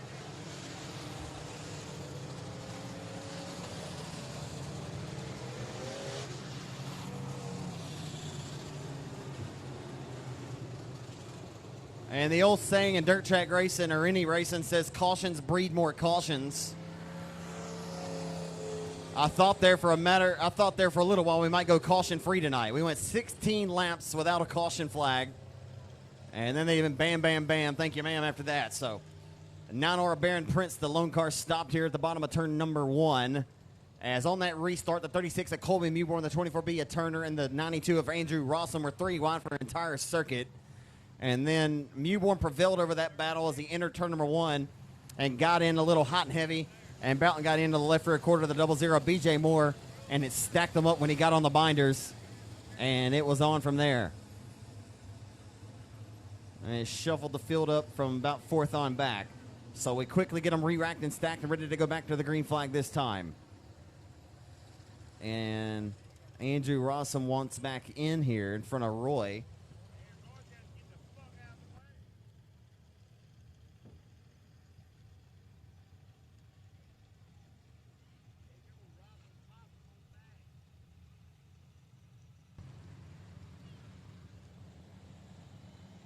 Well, I can tell you that Colby Mewborn would not probably get his spot back as he was stopped when the caution flag came out. I love him, but we'll have to see how it's scored.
Well, you hate that for Colby Mewborn. He's been pretty good here this year, but, man, Andrew Rossum wants in there.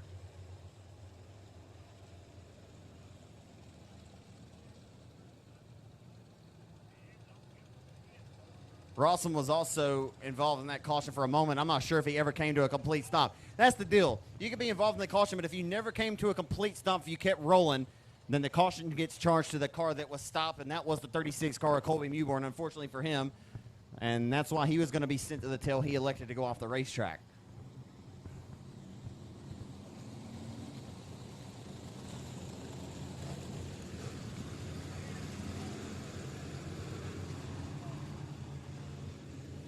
All right, I think we got it right now. The caution flags go out.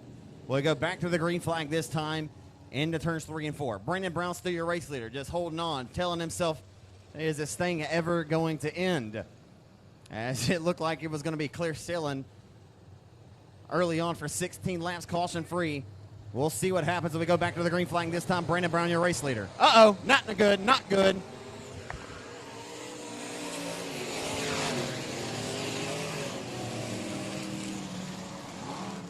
And that, ladies and gentlemen, is what you call them, scattered, smothered, and covered. And it looks like a Waffle House parking lot.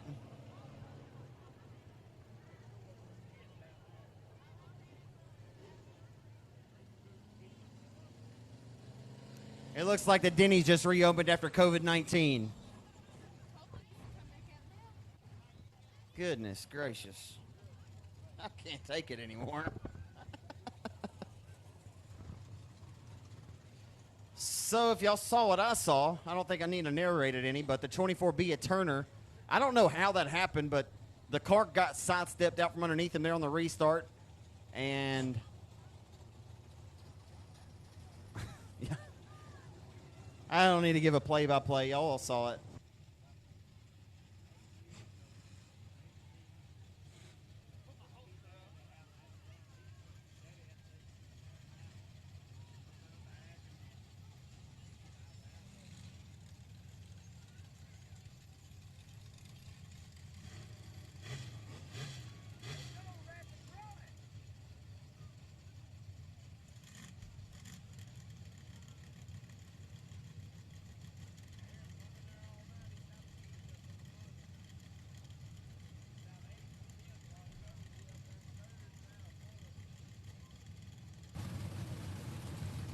You hate it for Bailey Turner. He had such a good race car tonight. Was just looking to finish off these last few laps here. The 24D at Dustin Dump Taylor was involved. Every car from about fifth on back was involved in that one.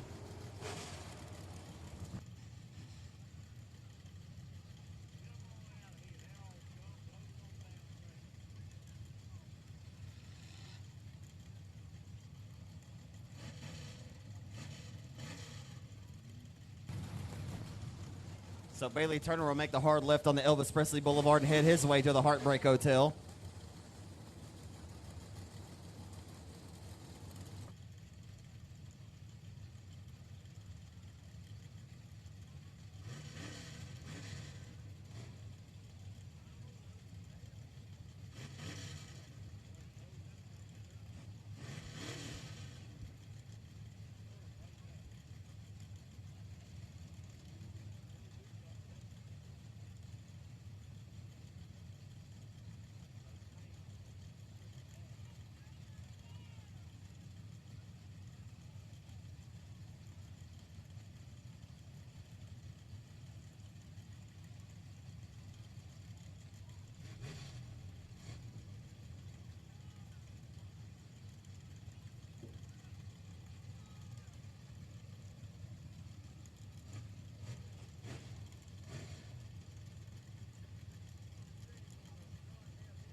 I got friends in low places, though. That is for sure. Is Brandon Brown going to try to hold on to the victory here and lead the final few laps that matter the most? We're backing away here at 67.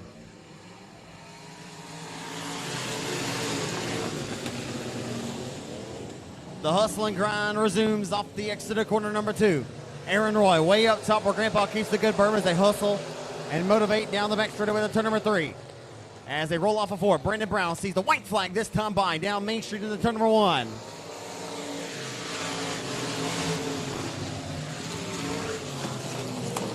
They'll head off of 2 down the back straightaway for the final time. The battle for third.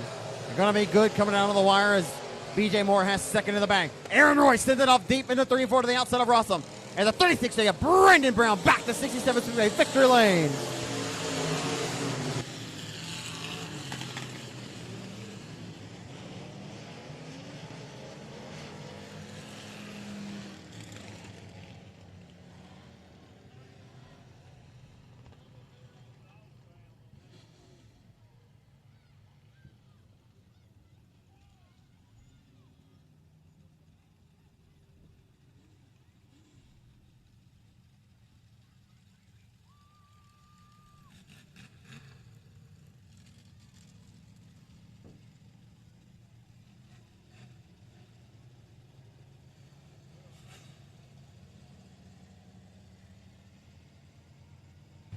So finally making it to Advanced Powder Coating Victory Lane. Give a hand to Brandon Brown and 36J, your limited modified feature winner tonight. Oh, I'll tell you what, Brandon. We went 16 laps caution free and then all hell broke loose, man. Sorry about that, young lady. All hell broke loose, man. It was caution after caution there late in the going, man. But you were out front minding your own business, man, hitting your marks. This car was set up on kill tonight. Yeah, Justin Whitehead gave me one of the best cars I think there is out here. Man, you've driven these cars too. Is this the best one you felt in quite some time?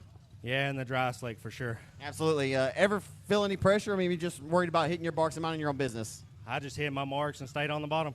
You enjoying this class a little bit more in the factory? I mean, you've had so much success in both, but you seem to really take a liking to this deal. Yeah, I just like the motor and the tires. Absolutely, man. Let's hear about all the great folks to help you out. Best Engines, Justin Whitehead, A&T Delivery, Pro 1 Transmissions, Club 20, my wife, my kid, pretty much everybody. I can't have y'all all on the racetrack, guys. Y'all got to stay up there. I can't have everybody out here. Man, it's got to feel special, be back in front of the hometown crowd. And like I told Justin, you don't have to drive an hour and a half, back home, man. You get to drive about 15, 20 minutes back to the crib. That's congratulations to you, Brandon. Well-earned, deserved victory tonight, my friend. Thank you, sir. Give it up for him, folks. Brandon Brown in victory lane.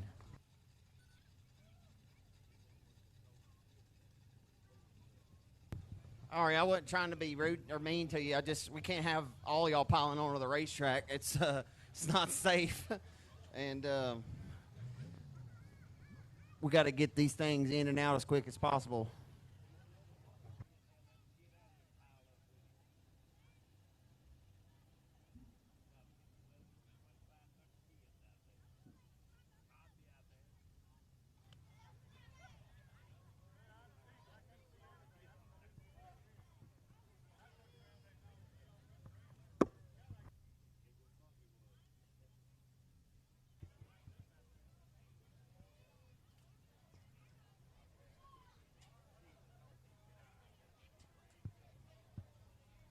Just a quick public service announcement, and I'm not saying this to be rude for any reason. This is just for safety. I can't have everyone piling on the racetrack. If I could, I'd love to have all the kids come out there and take pictures with the cars.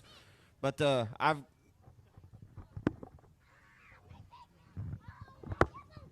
What's on you? We got to look out for all these youngsters' safety, obviously. Y'all know I love having them out on the racetrack for foot races, sack, or anything we can do that I can stay and pay attention to. But for now on, I got to have just the immediate family, and for those, the feature race winner out on the racetrack. Can't have a bunch of folks on the racetrack at one time. I appreciate y'all's understanding in that regard.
I think I found out what that young lady, Haley, was saying earlier, folks. I think she was saying, Kenny Turner.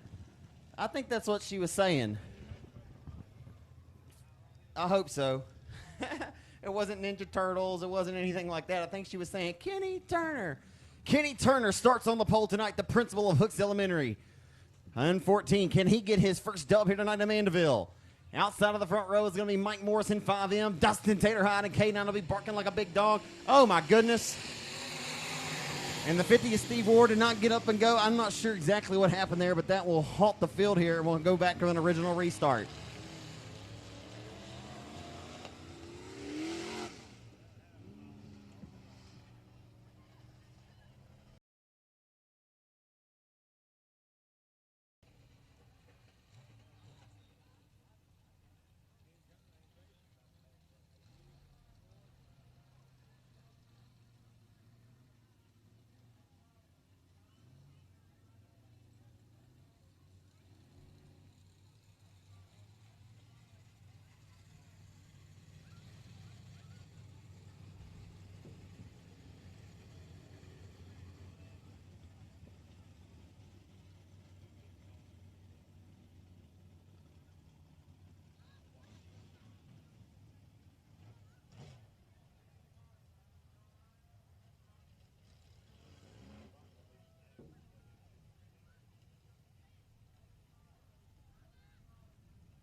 So we're going to re-rack and stack once again, ladies and gentlemen, for your IMCA modified feature event here tonight at Texarkana 67.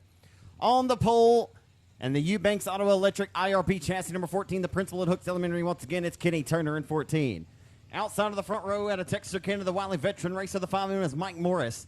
And the K9 tonight, the Ingalls Racing Performance, number K9, it's Dustin Taterhide. Taterhide, the Nash Flash. Outside is the car number 18, Jake Huckabee, the second-generation racer, the son of Jeff Huckabee. Jeff, one of the nicest guys you'll meet around the Arklatex or really in general. It's always good to see Jeff. I caught up with Jeff earlier, but his son Jake now taking over the racing reins of the Huckabee family. And that young man's been looking sporty and getting better and better every time he sits behind the cockpit, continues to push the progression, and we'll keep our eyes on him here tonight. Stamps Arkansas racer in the 1X, a winner down in Nashville at Diamond Park Speedway this season. It's going to be Chris Gardner out of Stamps in the 1X. And back in the saddle again after unfortunately losing his father on Father's Day weekend, it's Jody Reap in the 8R out of Smackover, Arkansas as the 50 car and the four-wheel.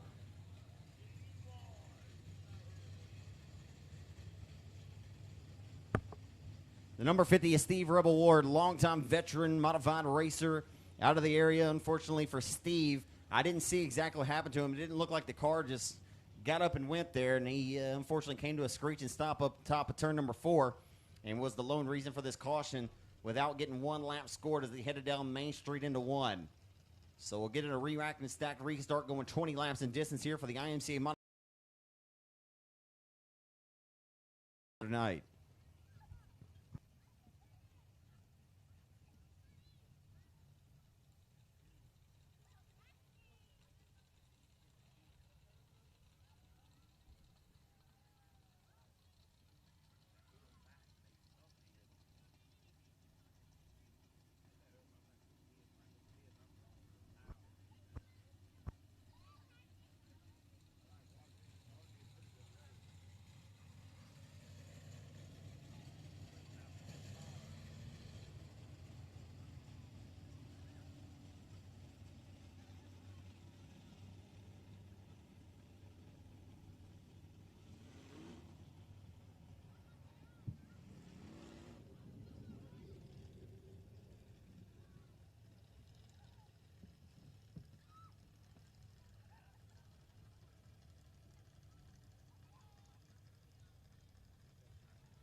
Rear-racked and stacked on original restart. 20 laps in distance. And it's going to be up to Kenny Turner to put his foot through the firewall and get this party restarted here in Mandeville tonight. Your IMC Modified main event is underway down the boulevard. They'll head off into turn number 1. Backing away here at Texarkana. Kenny Turner's going to get the whole shot. He'll lead him off the exit of corner number 2. Here comes Tater Hyde. He'll dispose quickly of the 5M of Texarkana's Mike Morris for second. He'll now set his crosshairs to the back deck lid. And Jake Huckabee drove it off deep over into the corner. Nothing cheap about it. Drove it in steep. Nothing cheap. Off of turn 4 down Main Street into turn number 1. Kenny Turner continues to lead. Leads the first 2 laps here in Mandeville tonight. He leaves it down the back straightaway. He could have left the left front at home. LTOFH. Baby. The 14 car digging around the hub of the racetrack of his home speedway tonight. Tater Hyde still locked in tow. And that Ingles Racing Performance chassis number 12. Around the hub of the racetrack of that Billy Ray Enterprises Milk Co. sponsor number K9 rather. And he's barking tonight. He drives it really steep, off into the corner and deep. Off the exit with his crosshairs down to that Buck Incorporated entry. Down the front stretch into turn number 1, Tater Hyde. Again with the crosshairs dialed and a bobble by the 14. Opens up the door for Tater Hyde. Down the back straightaway in the inside for the 14. Turner's up to the task. He's up to the challenge. He'll relegate Tater for the time being. It's a mash Tater tonight, baby. To the inside comes Tater. He can't get the job done just yet. Yet to sidestep Turner and throw him into the hip pocket. But they'll continue to wage war. Tater Hyde locks his elbows, drives it in a little deep there, tries to cookie cut the corner. Cannot get the job done just yet. Rolling down the back straightaway to turn number 3. As Huckabee goes by here at the tail as Tater Hyde continues to apply pressure. A push by the left front of that 14 of Turner. And he slams the door shut on Tater. He slams the door shut on Tater Hyde once more. How long can he hold on? Tater continues to apply the pressure. Tater's a smooth and he's a smart racer. He'll now try the outside. Tater Hyde going to go up to the top ropes and try to diamond off the corner. He can't find the stick and dig he's looking for. He'll go right to the outside and he'll take it that time at the line. He'll dive off into 1 and 2 and he'll take the race lead. Turner's back on the wick though. He'll dial it up down to the inside. Door for the race lead to the midpoint of the back straightaway. Into turns 3 and 4. And Tater Hyde has driven his way to the race lead in K9. Halfway into the history books of this one, the next half to go yet. As Tater now can set his car up on KLL and roll out front with the race lead comfortably now in K9. Into turn number 3. Now separating himself over the 14 of Principal Turner. A good, valiant effort by Turner, though. You got to give it up for him as he has turned the corner of his racing career, as he did battle for several laps and fended off a heavyweight in the form of Tater Hyde in this one. As they work off the exit of corner number 2 and head down the back boulevard to turn number 3. Tater Hyde has now stretched that advantage out to over a half of a straightaway. And right around those skidder tires. Off the exit of 4 and that Buck Incorporated number K9. Switching back the number to the number that he started his racing career in back in 2008. As he works off the exit of corner number 2 and down the back boulevard. Tater Hyde's first ever modified win came at the Champion Park Speedway in Minden, Louisiana. And he rolls off the exit of 4, this time down the front straightaway, working down to it. 5 laps to go.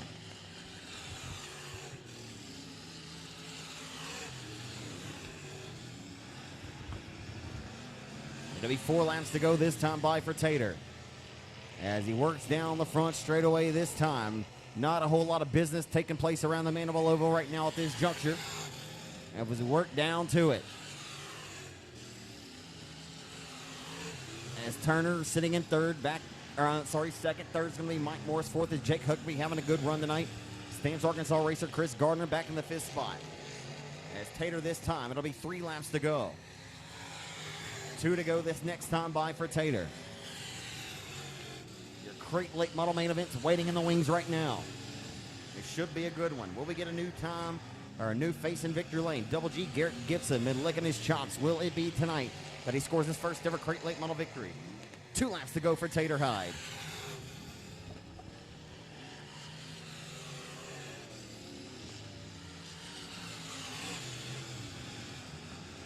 One and a half laps to go as Tater met the midpoint of the back straightaway. He'll get a face full of white flag this time by.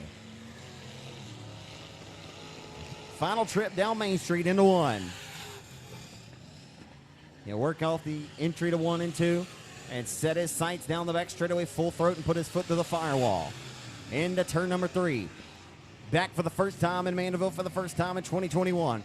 Driver of the IRP chassis, Buck Incorporated, Milco, sponsored Bill Area Enterprises. K9 barking like a big dog tonight. Dustin Tater Hyde in Victor Lane tonight in Mandeville.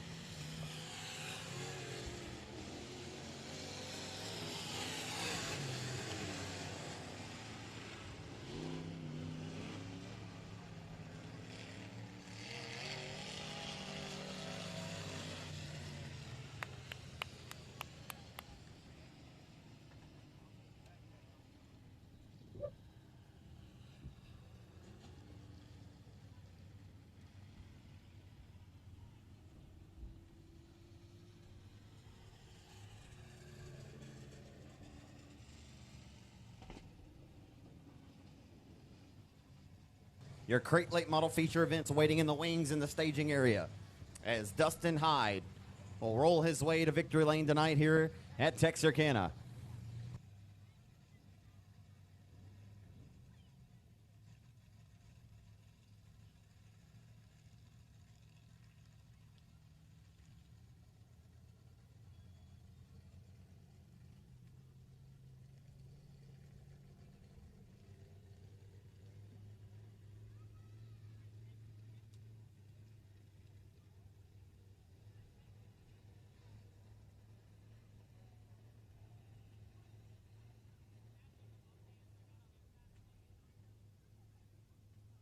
Family of the driver of the K9, y'all are welcome to take a picture. Just family.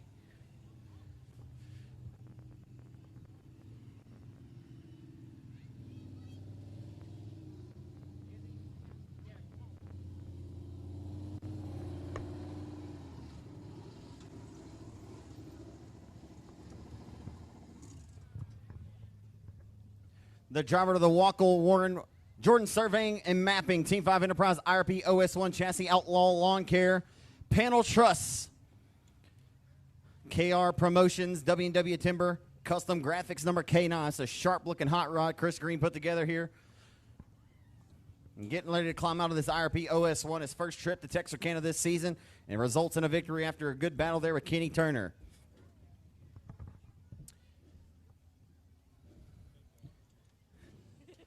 Getting out, folks. Give it up for Dustin Tater Hyde in Victory Lane and K9. Well, Tater, you show back up, you show out with the, it's not 8T tonight. You're back in your original number, K9, man. This thing was barking like a big dog tonight. Oh, man, I'm just fortunate enough to be here. First off, all glory goes to God. Just want to thank him and thank my family. And this is a throwback number. This was Justin Whitehead's idea to bring it back for my mom and dad. And he worked for me years ago when he was a kid, and he always liked that number, too. It's pretty cool. Did you get your first win in this number? I did. I started, I think I didn't win my first feature till 2000 out here, and I was in the K9. Absolutely. You won your first mod race at Champion Park Speedway, though, didn't you? No, I actually won it in Fort Townsend, Oklahoma. That's pretty awesome. Man, it's got to always be special to race back in front of the hometown crowd. Like I told Brandon, like I told Justin, man, you don't have far to drive home tonight. Oh, definitely. Glad to be here tonight. Thank y'all for having us here. I just want to clear the air. It's nothing negative, guys. I got a lot of heart, and I made a post this week. Probably shouldn't have. So I just want to, you fans coming out here tonight and supporting, y'all please come out here every weekend. There's a lot of young talent out here, and I started in these grandstands. So you kids that are out here, hey, man, keep your heads up. And there's probably a lot of drivers out here you might could even pick crew for to get you started in it. So just glad to be able to be here. And like I said, I didn't mean to be negative. I have a lot of passion with my modified, and I love modified racing, and I'll still support it when we're racing off. I think a lot of folks respect you for that, Tater. You're a class act. You always have been, man. That's why I always say you're voted most popular driver at Texas Motor Speedway dirt track for a reason. Out of 100-plus so drivers there, man. You've always been a class act and well-spoken, my friend. Man, let's hear all the great folks that help you out in this K9 car. I got to thank Jeff Huckabee and Jake and Julie for loaning me a motor and helping me out, and IRP race cars, of course. Buck Incorporated, Mr. Billy Ray passed away back in January. It's been real tough, and this is the first win I've had since he's been gone. So my dad came tonight, and Ralph's been busting his butt. My niece and my uncle and my mom and wife back home. And tomorrow's our 10-year anniversary, so that's pretty special. And I got to thank RWI, Casey Jordan, Mr. Terry, Able Truck and Trailer, WW Timber, Team 5. Of course, IRP race cars. I always Outlaw Lawn Care. Justin Whitehead and all them guys helped me out a lot. KR Promotions and Custom Graphics.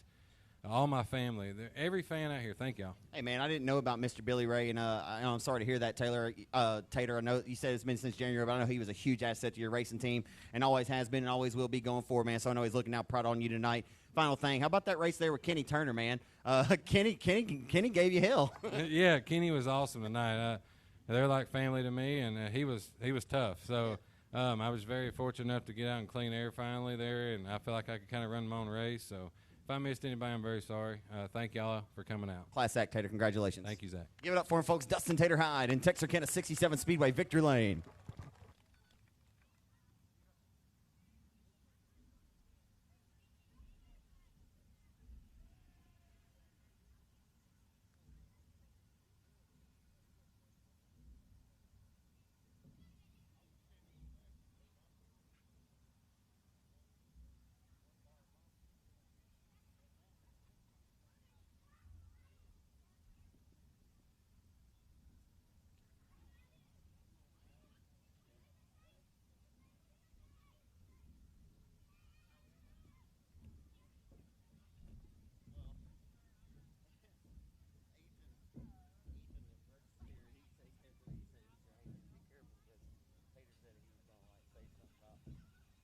You know what I told him? I said he's too classy for that. He won't do it. Yeah. I'm from Atlanta, so. Robert, Mr. Robert here. I haven't made dinner yet. I'm headed that way.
Your Crate Lake Model main event is on the racetrack. They're lined and formed up and on the pole tonight.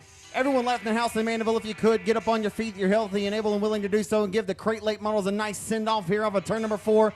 Wave your hat, your hands, let you know how much you appreciate them here at Texarkana. Trying to get his first ever main event victory tonight. Starts on the front row in the Bojack's Craft House. Black Diamond Racing Chassis. Advanced Powder Coating number 54G Black Diamond Chassis. It's Double G Garrett Gibson and 54G. Outside of Garrett Gibson tonight. Along the outside of the front row in the Swain Construction Lucas Oil Racing Products Advanced Powder Coating Black Diamond Chassis. Number 17 for Ronnie and Terry Stuckey. It's B.J. Robinson. Inside of row number 2. It's going to be Tim Eves Jr. Outside, it's going to be the Catman, John Mitchell. And the Healthcare Express, WW Timber. Kaiser Manufacturing, Tennis High Performance, number 5 in the Rocket XR1 chassis. Inside of row number 3 in car number 24, it's Garen Lindsay out of Keithville, Louisiana. And in the KNL Racing, Lindsay Motorsports, number 24. And outside of Lindsay, and the Rawhide sponsored Black Diamond chassis, Tommy Dowden logging number 19, the High Slot Hustler, Jamie Burford from Keachai, Louisiana. And the Lucas Oil Racing Products Advanced Product Cutting Black Diamond chassis, Swing Construction number 15. It's Clayton Stuckey from Blanchard, Louisiana in 15. And inside of him in the car number 91, it's going to be Dane Caskey and the number 91 Black Diamond.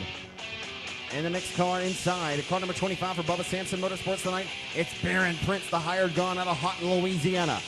And the freight train looking to roll like a locomotive straight to the front. In the Bubba Green Towing AB Performance Black Diamond chassis number B17 is the freight train Brendan Ball and B17. To the inside of the Ford Junior Black Diamond Racing chassis, it's Tim Eames Jr. in the Victory Racetracks for JC. And Black Cat Christopher Franks rounding out the field here at a Texarkana, the 148 Rocket chassis. So we're ready to go for 20 laps, and this is your Crate Lake Model main event is ready to take to the green flag and hustle down the boulevard, this time off of 4. It's up to Double G to put his foot to the fireball and get the party started. Garrett Gibson on the pole and hustles down the front straightaway from the pole position into turn number 1. Into turns 1 and 2 on the start.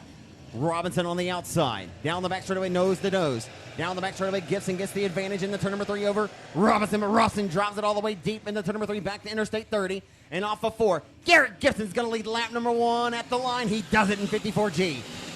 Could tonight be the night that Double G gets his first ever career victory? And could it come tonight here in Manuel? He hustles off the turn number 2 and down the back straightaway, relegates to 17, and we got a good racetrack, it appears, at this juncture. Off of 4, a bobble by Double G opens up the door. Back on the wick he comes. Leading lap number 2 goes to Robinson. Our early game of Indian giver for the race lead. Robinson jumps down to the low side of the racetrack to protect. Gibson getting a little sidestep there. Back on the lap pedal, separates himself over the 5 of the Catman, John Mitchell. As Mitchell holds on to 3rd, it's Tim Eaves Jr. riding back in the 4th spot and 2 Jr. And off at turn number 4, the 24 to Garen Lindsay, relegating the 19 of Burford back to 6 as he sits 5th, Lindsay does. Down the front straightaway into 1. Robinson with the race lead. Off the exit of corner number 2, separating himself over Garrett Gibson, the 54G. Garrett Gibson's going to be about sick of finishing 2nd. Nonetheless, like I interviewed and talked to him with earlier tonight before the racing action began, you know, he's just got to be tickled to death to be running with these guys. And he's been doing it on a consistent basis here in 2021. And I told him if he keeps putting himself in position, it's just a matter of time before he coasts into victory lane. There's still a long way to go yet. Who's to say he doesn't score that dub tonight? That's why we run the allotted 20-lap distance. As off at turn number 4, it continues to be B.J. Robinson right now at the flag stand over Garrett Gibson in 54G. The Catman, John Mitchell, riding in 3rd.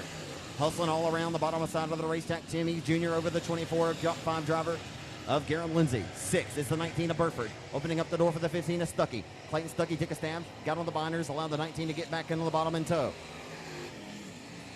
As for JC at Tim Eaves with the B17 of the freight train running up the top 10 right now. As they continue to hustle around the Mandeville, Arkansas Oval here in Texarkana tonight. Into 3, your second to final race of the evening here at Texarkana. And the 3rd race after the green reopening of Texarkana 67 Speedway with the Wizenant family at the helm. As it's all B.J. Robinson all the time right now as he hustles down the back straightaway and he meets the midpoint now.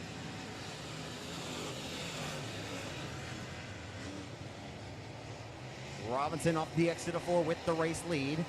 Gibson holding on to a comfortable spot. The roles were reversed after last weekend's Friday night affair. As Catman Mitchell sits 3rd, he was your victor last Friday night. The 54G of Gibson ran 2nd. As the 19 of Burford, relegated back in the 6th spot right now, was your 3rd place finisher here last Friday night in Mandeville. As they continue to hustle and roll their way around the Speedway here tonight. This next time by, it'll be 10 laps in and 10 laps to go.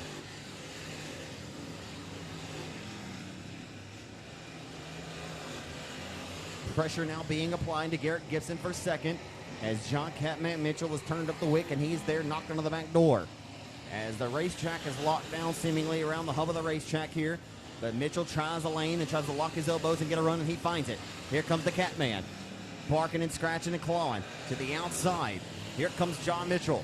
Mitchell will have a $5,555 to win main event for the Great Lake Models in a couple of weeks here in memory of his great late father, Kenneth Mitchell. Hustling and rolling into turn number 1. Garrett Gibson still locking his elbows, keeping it tight around the hub of the racetrack, but here comes the Catman, John Mitchell, with some cat scratch fever. Around the outside. Here comes John. He'll pitch it off deep up into the corner to the outside of Garrett Gibson, and he'll take second that time of the line. John Mitchell's found something around the outside, but it'll be a little too late as we got 8 laps to go. The 17 of B.J. Robinson out front minding his own business, but he's about to reach the tail end of heavy lap traffic. Will it be enough time for the 5 of John Mitchell to find that lane, which is about half a lane up higher, and he's finding a lot of momentum. And right now he's passing the eyeball test, and we'll see if lap traffic impedes the progress enough if we are not to have a caution here late in the going, as Mitchell has quickly separated himself by nearly over a half a straightaway advantage over Garrett Gibson, who still continues around in the third spot, about to be in the clutches of the 2 J.C. Attemnees Jr., who has turned up his wick here. As now the 17 working down to the inside of Black Cat Chris Franks, and he'll put that car not yet down a lap as Franks battles back to his outside. He's trying to stay on his same lap life here, but it will not work. As off of 4, Robinson prevails and now puts one car in between he and the back front nose, or the nose of the 5 of John Mitchell. Mitchell, though, undoubtedly the fastest car right now on the racetrack. Don't have lap times to indicate that to me, but he looks like he's passing the eyeball test nonetheless. Down the front straightaway into number 1. Robinson now will put the 25 of Baron Prince down the circuit. As they continue to hustle under the gun, down the back straightaway off the exit of 2 goes B.J. Robinson. The next car to be a victim will be the 91 of Dane Caskey. But we will see what happens here. As they're working down to 2 laps to go the next time by for the number 17 of B.J. Robinson. Robinson will work this time to the center of 3 and 4, and he'll roll off of 4 to 2 laps to go this time by here in Mandeville.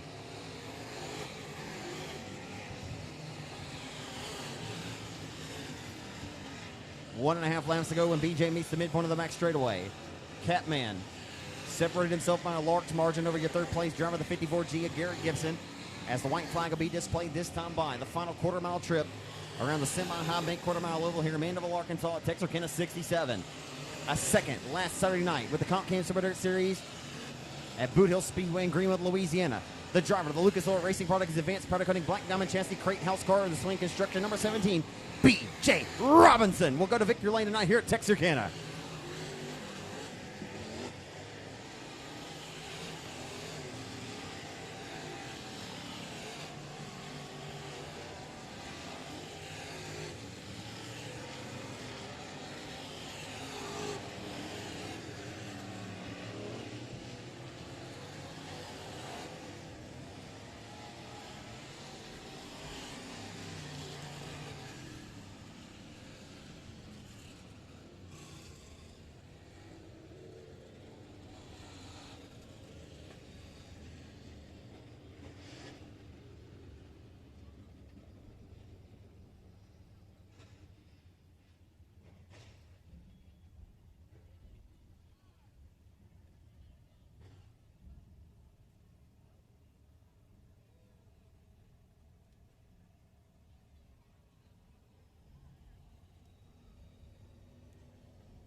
So the driver of the Advanced Powder Coating Lucas Oil Racing Products, Swain Construction, Swain Motorsports, R&R Farms, Stuckey Enterprise Racing, number 17 tonight as the hired gun, fresh off a second place finish at the Boot Hill Speedway with the Comp Cam Super Dirt Series last Saturday night.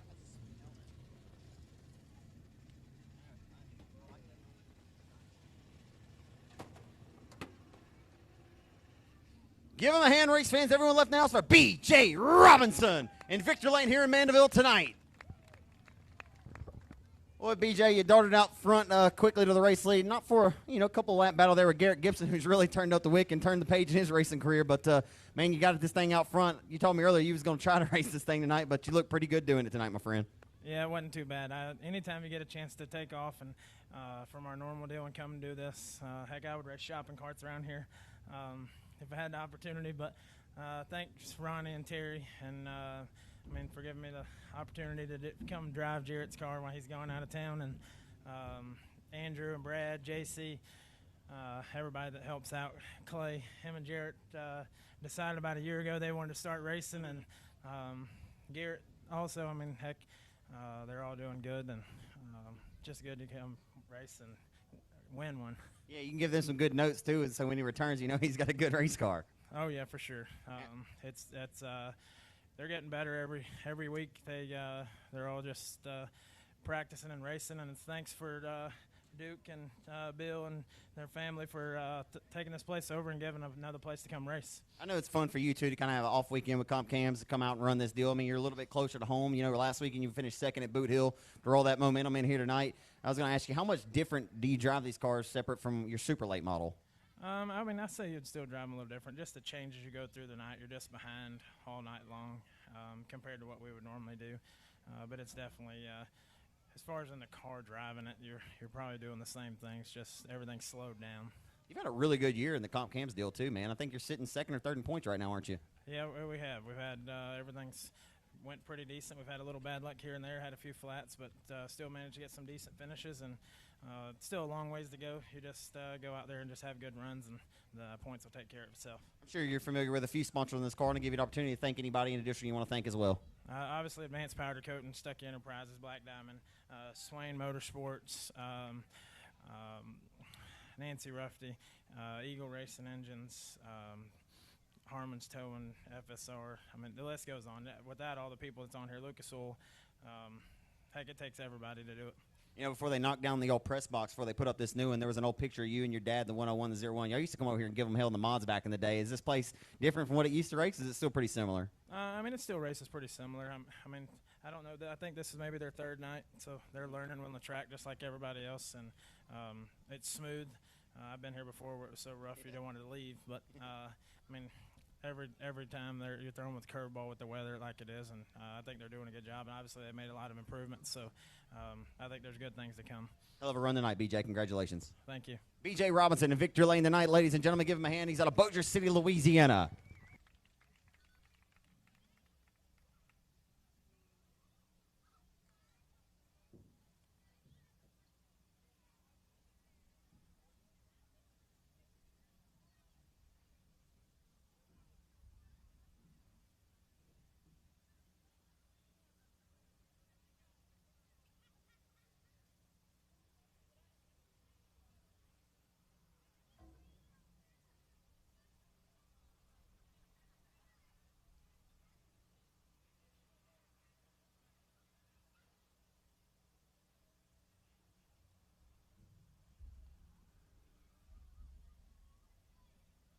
Y'all give BJ Robinson another round of applause so he can soak this victory in here tonight.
I got John up here with me tonight, race fans. He's going to help me call this four-cylinder race.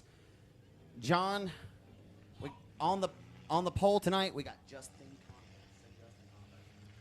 Converse. Justin Converse on the pole tonight along the outside of car number 58. Chris Bruce. Chris Bruce on the outside pole. And car number 4, it's going to be Danny Rambo. And outside of him is J.C. Stewart. Inside of row number 3 is a 6C, Rusty Cook. Rusty Cook. Inside of row number 3 to the outside of the 21M, the lady in the field, the FedEx employee, Morgan Powell. Morgan Powell in the 21M. Inside of row number 4, the 11-year-old in car number 35, Racing Roy in car number 35. Outside of him in car 3, JR, it's going to be Dakota Cooper. And Nicholas Coco. And the number 53 outside the 12F is Stephen Fagan. Candace Roberts in the K5. Stephen Taylor in car number 11S, Lance Salter. And Greg Wooten in car 76.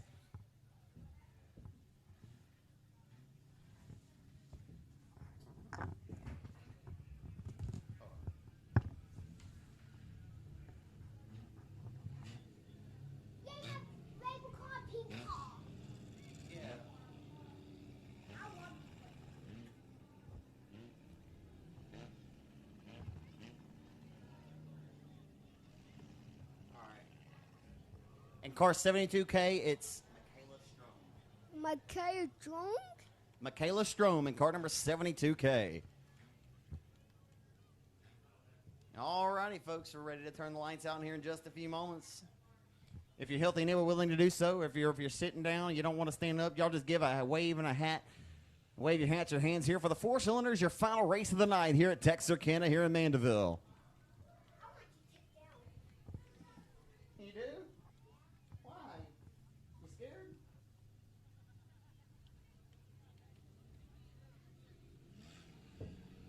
Have to win this race. Number 20, Pink. 21M of Morgan Powell. Why is she your favorite? I don't like girls. You don't like girls? No. But that's your favorite driver, though, huh? Yeah. It's okay. She probably loves that you're her fan. She's pretty good, too. Morgan Powell and 21M. That's who John's picking to win this race tonight. But you're also going for the 72K of Michaela Strom, too. You like both the ladies out here, don't you? Yeah. That's right.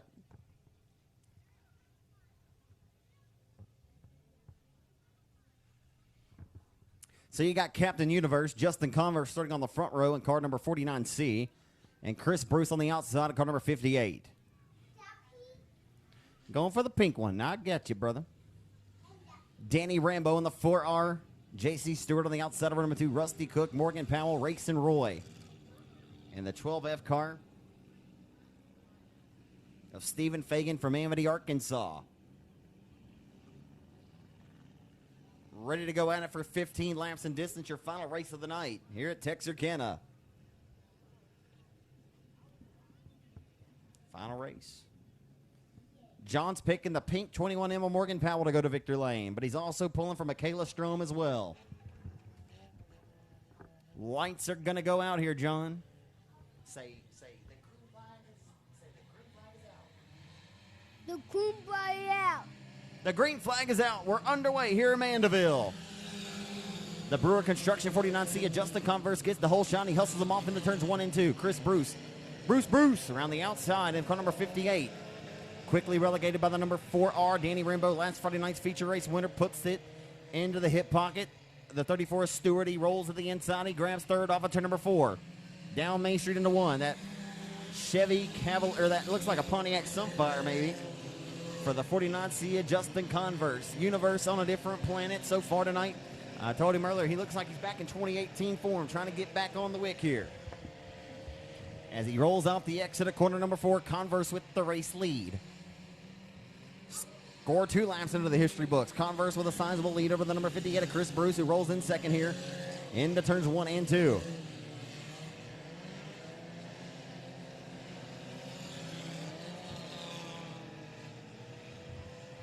Converse, everybody vying to roll the low light of the racetrack right now. Last Friday night's winner, Danny Rimbaud, back in the clutches of the number 34C. 34J, rather, of J.C. Stewart. Stewart rolling back and forth. Huh?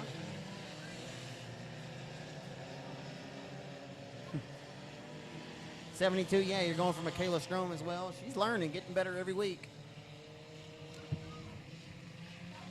Yeah, your mama knows her. Yeah. As they roll into one, it's Converse right now, all Converse all the time. Got his pair of Converses mashing on that throttle, baby. Down the back straightaway to turn number 3. That'll be halfway. The halfway sticks this time by. Converse digging around the bottom side of the speedway here tonight in Mandeville. It's 7 in, 8 laps to go.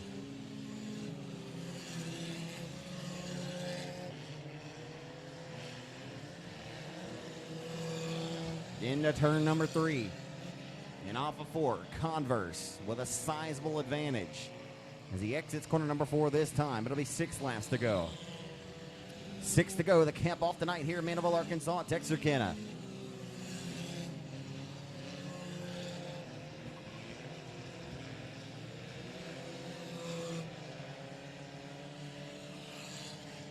Got to thank all of our great sponsors here at Texarkana. Bubba Green Towing, Texarkana Tire and Wheel, Red River Wrecker Service, Busted Nuts Diesel Repair, Pro One Auto Repair, Black Diamond Chassis, and of course, Advanced Powder Coating. For all your powder coating needs, Advanced Powder Coating will get you set up.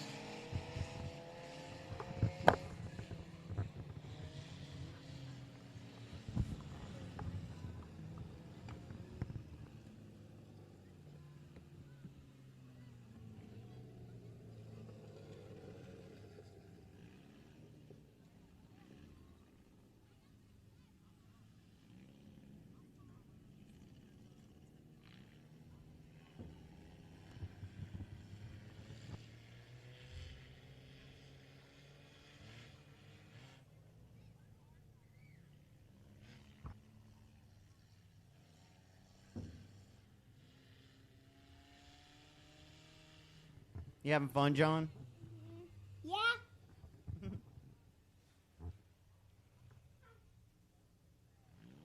Well, your pick, Morgan Powell, sitting in the 5th spot right now, John. Yeah, Morgan, the 21M car. And she's doing a pretty good job there, sitting in the 5th spot.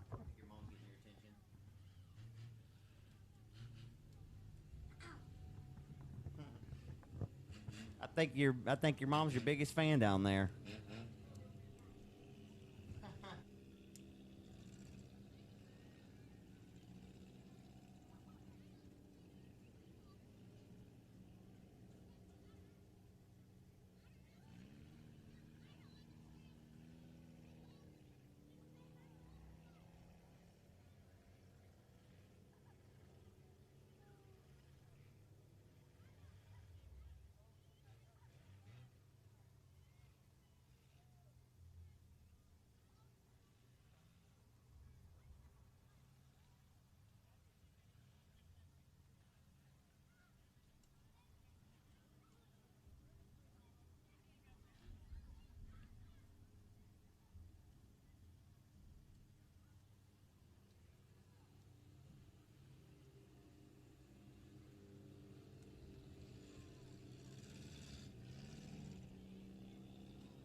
Hey, John. Hey, buddy. You can come back anytime. You come on back anytime. Come on back. You can come on back anytime.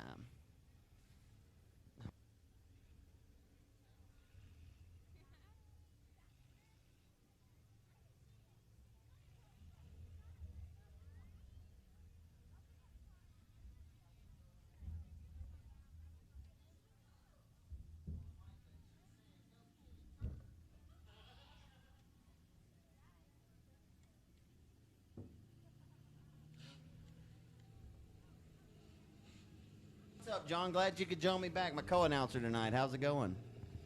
Good? All right. Well, Morgan Powell's in fifth. We're going to get back underway here off of turn number 4. Justin Converse is going to be your race leader. Chris Bruce still sitting in second at car number 58. J.C. Stewart, Danny Rainbow, last Friday night's winner along the inside of your pick, Morgan Powell. Racing Roy, the 11-year-old, sits 6th in car number 35. My favorite. Morgan. She's your favorite. There ain't nothing wrong with that. She's a lot of folks' favorite. Everybody likes Morgan Powell. She delivers the goods.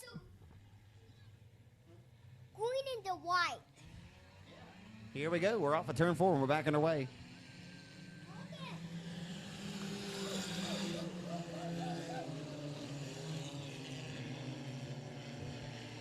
Back underway, hustling down the back straightaway. This next time by, it'll be 2 laps to go. Into 3 they head. Here in Mandeville, Arkansas, tonight at the Texarkana 67 Speedway. And Racing Roy has rolled his way up inside of the top 5, now at car number 35. Making his dad, Aaron, proud tonight. Just got around one of the fastest drivers in the former Morgan Powell. Racing Roy's up to 5th and 35. Been watching this youngster race.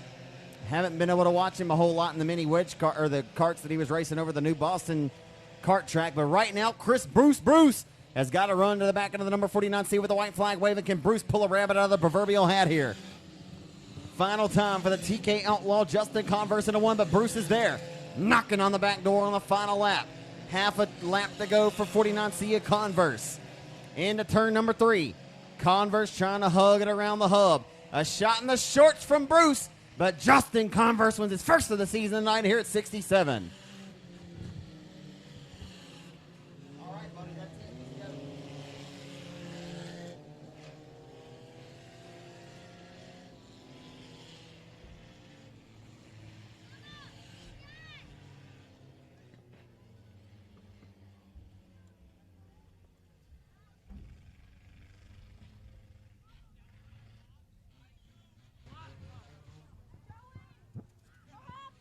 All right, we're going to go ahead and go get a word with our final feature race victor of the night, Justin Converse, Captain Universe. I talked to Justin earlier. I said, man, you look like you're back in 2018 form. He's been real quick. Back-to-back wins for him after a dub last Saturday night in Greenwood, Louisiana at the Boot Hill Speedway.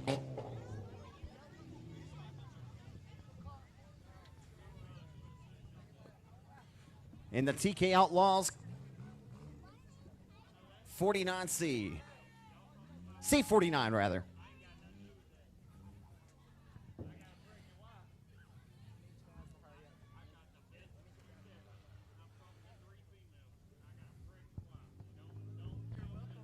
Come on, Zach. I know you can do it. They told me they wanted to try somebody new in the tower. And the TRC race cars, TWS Automotive.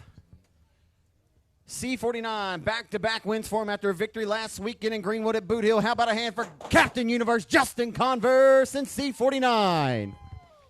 Boy, Justin, what Chris Bruce gave you a run there in the late going. He knocked you on your back door there coming to the checkered flag. You had a sizable lead before that late race caution, though. Yeah, it got a little loose in that last turn. I drove it in too hard, and I was like, oh, this ain't going to be good. And I said, if they're there, I'm finna find out. I talked to you and Danny just a little bit earlier. He won last Friday night, but, man, that heat race earlier tonight may have been heat race of the night out of any class here. Man, you guys put on a well of a show. Hey, that's what we do out here. We try to put a show on for the fans. I mean, that's what they come to watch. That's what they're going to get. Absolutely, man. I told you earlier, man, you look like you're back in 2018 form. That's not a discredit runs you've had the last couple of years. You just had an uphill road, man. You've really battled a lot of bad luck, and you weren't winning as consistently as you were, man. But you got to feel like you're back on, back on track. Man, I couldn't tell you how many cages we bought to catch that monkey. Yeah, okay. But I think you got it caged now, my friend. Yeah, as long as we stay out of Michael King Jr.'s race suit, we'll be all right. You got a sun? Is this a Sunfire? Yes. You've never been in a Sunfire. You've been in Cavaliers in the past, haven't you? Yeah, I've always had a Cavalier, but I mean, the only difference between a Cavalier and this car here is just the body. Other than that, the motor, transmission, suspension, everything's all the same. It's always nice the TK Outlaws come out and support you, man. It's always nice to have TK Outlaws once again in Victory Lane. Always. Absolutely, man. It's here everybody in addition you want to thank as well. My wife, my kids, my grandkids, my teammates, TW's Automotive, Brewer Construction, TRC Race Cars with Tracy Corp. Oh man, I think I'm forgetting somebody. Oh, Danny Bryant, when you come back, big dog, since you're out working, we're gonna have our rematch. That's right. He's up to the task and up to the challenge too. I imagine he can't say anything this week. No, but he's watching. He told me he would be. Yeah, I know he is. Congratulations, my friend. Thank you. Justin Converse back in 67 Speedway Victory Lane. All right, ladies and gentlemen, on behalf of the Wizenant family, from all of our ticket booth workers, concession stand workers, anybody you came in contact with, all the staff here at the racetrack, we thank y'all so much for choosing Texarkana 67 Speedway tonight. Congratulations to our feature race winners in the 4-cylinders, Justin Converse, Homie Stock winners, Jimmy Villa, Factory Stock winner tonight, Justin Whitehead, Limited Modified feature race winner, with the Brandon Brown, Crate Lake Model feature race winner with the BJ Robinson. Again, race fans, we thank y'all so much for choosing Texarkana 67 Speedway tonight as your official racing destination. Can't forget about Dustin Tater Hyde as well, your modified feature winner tonight. Thank y'all so much. I'm Zach Clark with RaceOnTexas.com. Always an honor and a privilege to call the action at any racetrack, but it's always fun here in Mandeville. I love this racetrack, and it's always a lot of fun. Everybody, please be safe driving home. Drive fast, take chances. Be easy with it, though, out there, will you? And everyone, please be blessed and be a blessing to somebody. We'll see y'all next week.